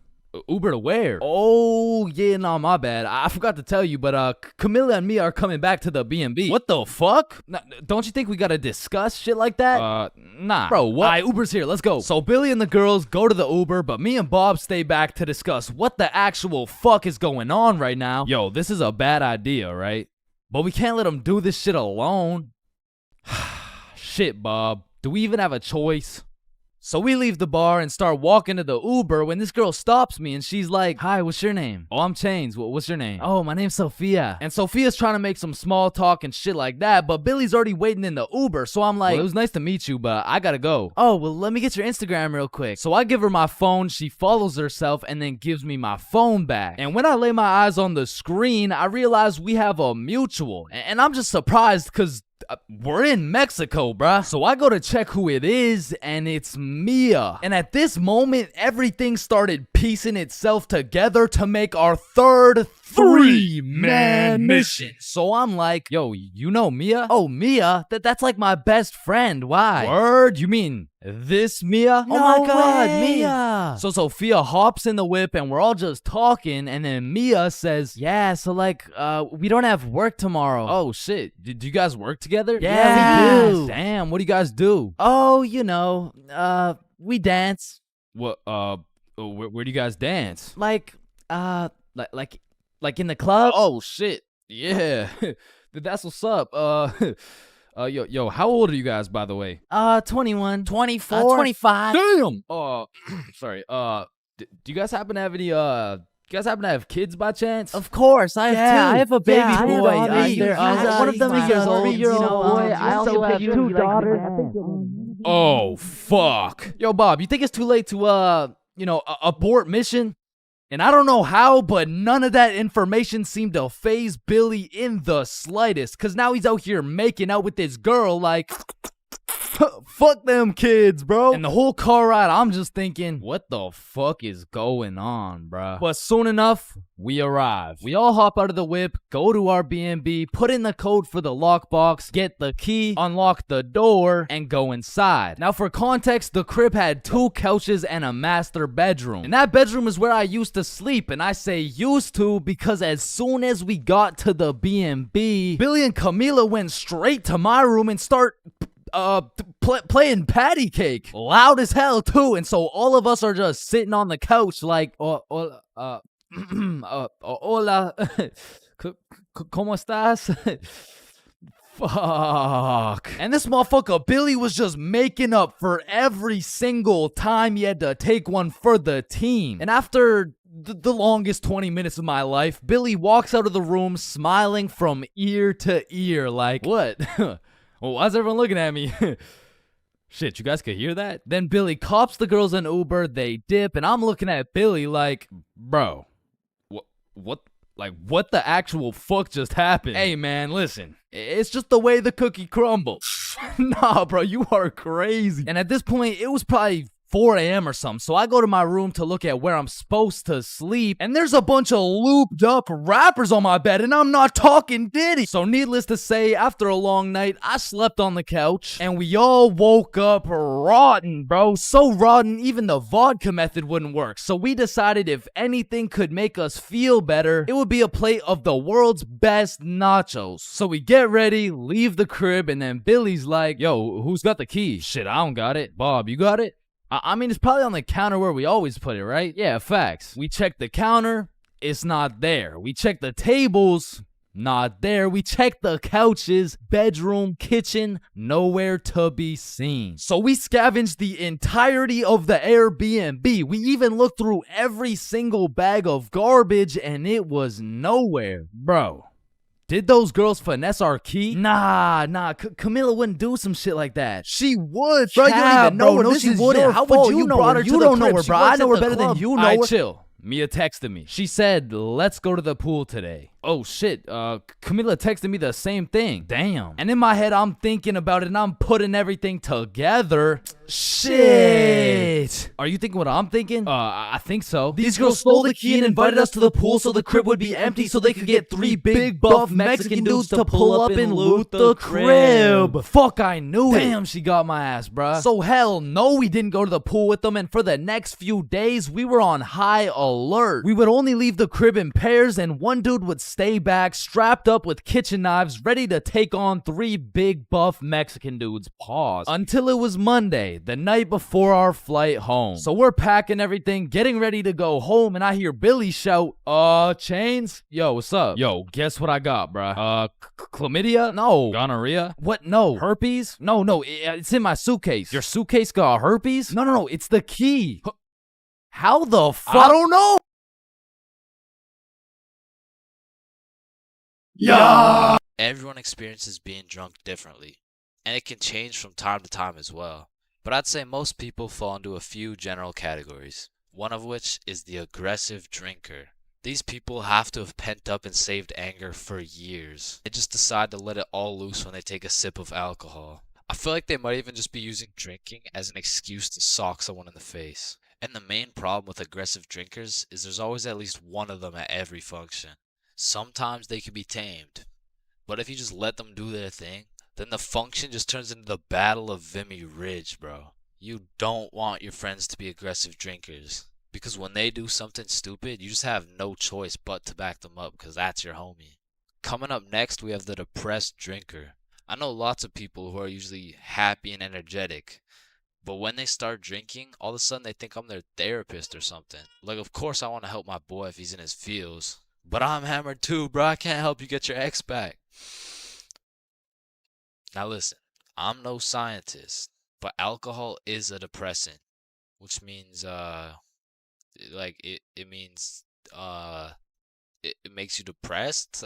Bro, I don't pretty much what I'm trying to say is if alcohol makes you sad sometimes, don't worry, it's normal. Next up, we have the flirty drinker. Now these types of people are a common appearance at parties. They just kind of go stumble over to someone and just start spitting game. One thing I do respect about flirty drinkers is that they're perseverant, bro. When they get rejected by someone, they just take it like a champ and keep pushing to the next one.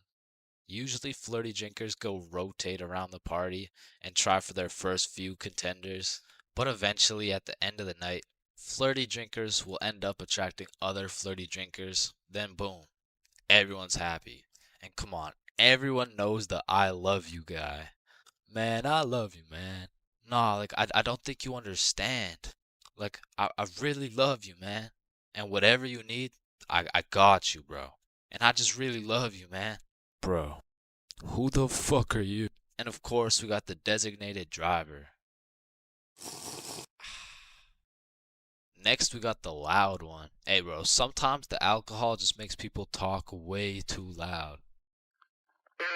In some settings, it'll slide. But in other settings, at parties, these are usually the type of people to be in the mosh pits because they're always super high energy. And sometimes they can be kind of annoying. Man, who would be this type of drunk, am I right? Alright, it's me. And if anyone else is this type of drinker, I know you can relate. When you wake up the next morning, not only you get hit with the hangover, but your voice is just completely gone. And I'm not even usually a loud person. But man, alcohol just works its magic and has me yelling like Kai Cenat. Hangovers being this type of drinker has to be one of the worst.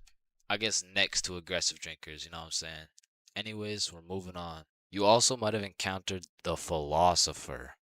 I couldn't tell you why, but for whatever reason, after taking 5 shots, some motherfuckers just become a philosopher, bro. They just have philosophical questions coming out of nowhere. And they low-key be spitting too. Hey man, love doesn't even exist, bro. It's all just an illusion. Love is just a chemical reaction that occurs in your brain that was programmed to make us inclined to reproduce.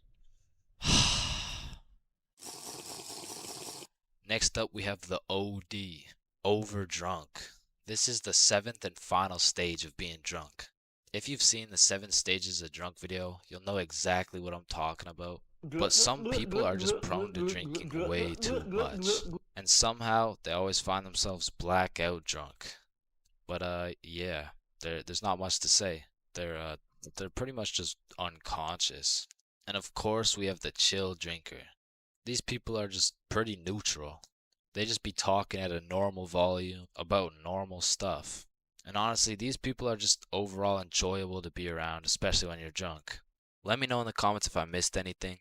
And also let me know which type of drinker you are. High school bathrooms have to be one of the most unorthodox places in the entire world. Walking into the bathroom, you have absolutely no clue what to expect. And honestly, that's the best part. I remember one time I had walked into the bathroom, you know, to take a piss. And when I had opened the door, I was not surprised to see some motherfucker getting his head shaved bald. And these dudes were so casual about it too. Yo, what's up? What up? And you know, it's cool and all to be able to be entertained while you're trying to release your bodily fluids. But I mean, sometimes you just want some peace and quiet. Because you truly never know when something like this can happen to you. And that is precisely why I'm scared to ever shit in the school bathroom. And listen, my school bathroom has always been bad, but these TikTok trends that keep popping up made the bathroom situation so much worse. Yo, look at this TikTok. That's kind of funny. 1 week later. Damn, someone took the soap dispensers. Who snatched the blow dryers, bruh? Where the fuck did the urinals go? 1 hour later. Hold up. Who hit a lick on the bathroom? These TikToks had the school announcements like, Guys, I'm begging you, stop with the devious licks. if you see anyone hitting a devious lick in the bathroom, report it to the office immediately. And I'm not gonna lie, this trend was low-key pointless. Like, once you go home, the fuck are you gonna do with the broken blow dryer, bruh? But there was one TikTok bathroom trend that was fire. So, what is the square root of pi? Chains. Yeah, can I go to the bathroom? Be quick. Am I tripping or did I just hear? Yeah, bro. Bathroom functions are a 10 out of 10 TikTok trend. Hey, man, if you're still in high school, I recommend trying it. Anyways, I've obviously never been in the girls' washroom before, but I be seeing way too many TikToks filmed in there. Like, is it just a normal thing for girls to go to the washroom while other girls are just in there hitting the renegade? Like, I wouldn't know, but that whole situation seems a little bit awkward to me. Boom. Boom. Wait, renegade, renegade, renegade. And when it comes to most public schools, the washroom is like the black market of the school. So there's always some dude trying to sell you something. Yo, you need anything right now? I got that Gandalf OG, that Alaskan Thunder, some purple monkey balls, got those Girl Scout cookies. Hey man, just give me a second. I'm kind of busy right now. I got that sour diesel, that Granddaddy Purple Deluxe. Trust me, this stuff will blow your socks off. And every once in a while, someone will bring boxing gloves. All of a sudden, the school bathroom turns into the octagon. People are getting knocked out, dropped, and getting hit with the guillotine chokehold. But as soon as a teacher walks in,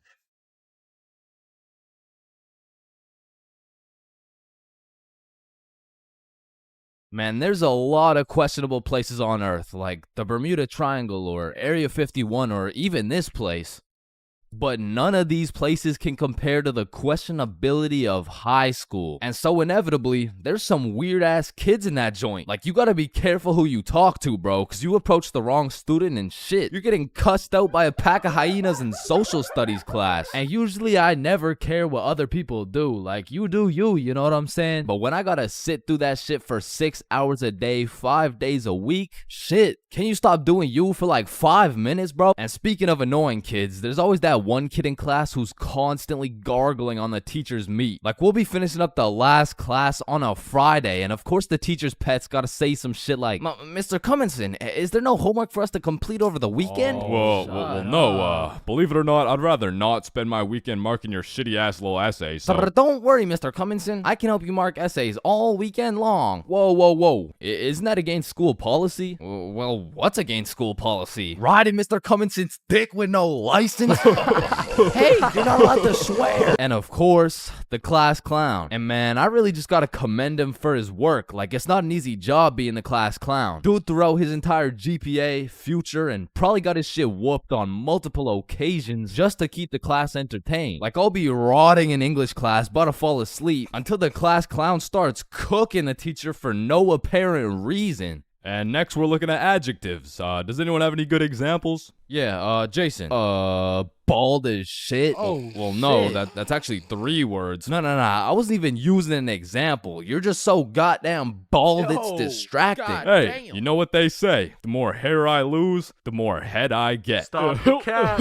No. I don't think that's true, Mr. Clean, because you got more hair than you got hoes. And that says a lot with your Caillou looking ass. Just go to detention, man. And you know we got the Redditor, bro. Now, don't be deceived. Redditors can come in all shapes and sizes, especially the extra large size, and even the extra large size. But regardless, they all have the same programming encoded into their brains. They're either talking about a video game or they're quoting a meme, bro. And I got a little piece of advice to any Redditors out there. I don't care how funny that shit may be in your head. If you have to verbally describe what a meme looks like, for your sake, just don't say it, bro, because I promise you that joke will not hit. And next up we got Darren presenting a slideshow on why Elon Musk is poggers.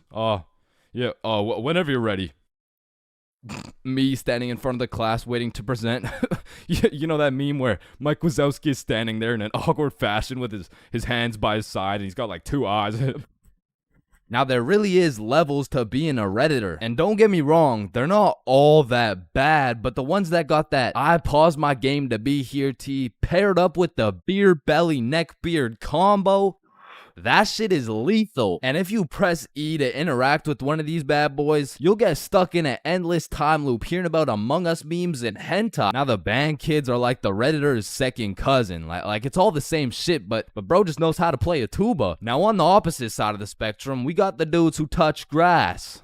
The athletes. Now, I feel like these dudes got a bad reputation when it comes to the jock stereotypes from the movies. Because the ratio of athletes shoving nerds in lockers is probably like 1 in 75. And the one was most likely just having a bad day. Speaking of bad days, getting shoved in a locker really has a way of ruining your day. And you really gotta feel bad for the nerds who have to endure this type of harassment every single day. Well, actually, it's only every other Tuesday after their football practice. Yeah, but you shouldn't have to be shoved in a locker at all. You shouldn't have to be. That's grammatically incorrect. It's actually supposed to be you shouldn't shut the There's really just 3 types of smart people. The first dude, you wouldn't even be able to tell bro's smart because he's just lazy as fuck. He be acing every test using 1% of his brain power. Like he's got that Elon Musk potential, but shit, he just doesn't really feel like being a billionaire today. Or on the other hand, we got the weirdly political and argumentative smart dude. This guy used up all his IQ points on logic and reasoning and completely forgot to upgrade his social awareness, because this is the kind of guy that everyone mutually agrees is just annoying as fuck. Like you can't do shit around this dude without him trying to start an argument. Yo Chains, you think I sink this half-court shot? Bro, there is no chance you make that shit. But you are incorrect. No chance implies that statistically there is a 0% chance that it goes in, which is wrong, as others have made this exact shot before Billy. Truthfully, there's a chance for just about anything to happen, even though the chances may be slim. Well, that's cap, because there's no chance for you, bro. No chance for me to what? You gotta be more specific. For you to get some bitches! And some people are just smart, and they still have the ability to be a normal, functioning member of society. A lot of these people are chill as fuck. Like, they can teach you shit you don't understand, carry you in group projects, and if they're goated, they can just bless you with the homework. And this is not the same as getting your homework from the class clown or the athlete, because this shit is actually correct. And next, we got the other dudes who touch grass. The stoners.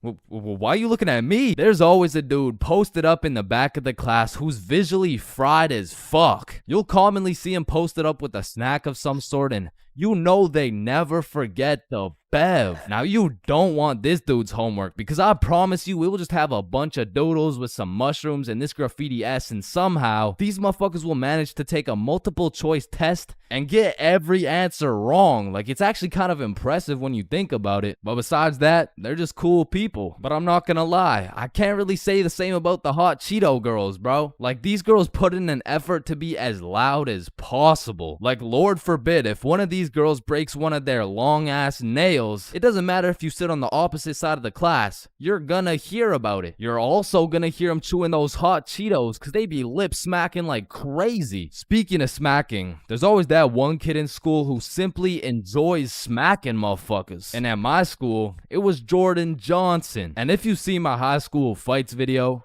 that's why you don't mess with me. Yo, I'm Jordan Johnson. or my high school dances video,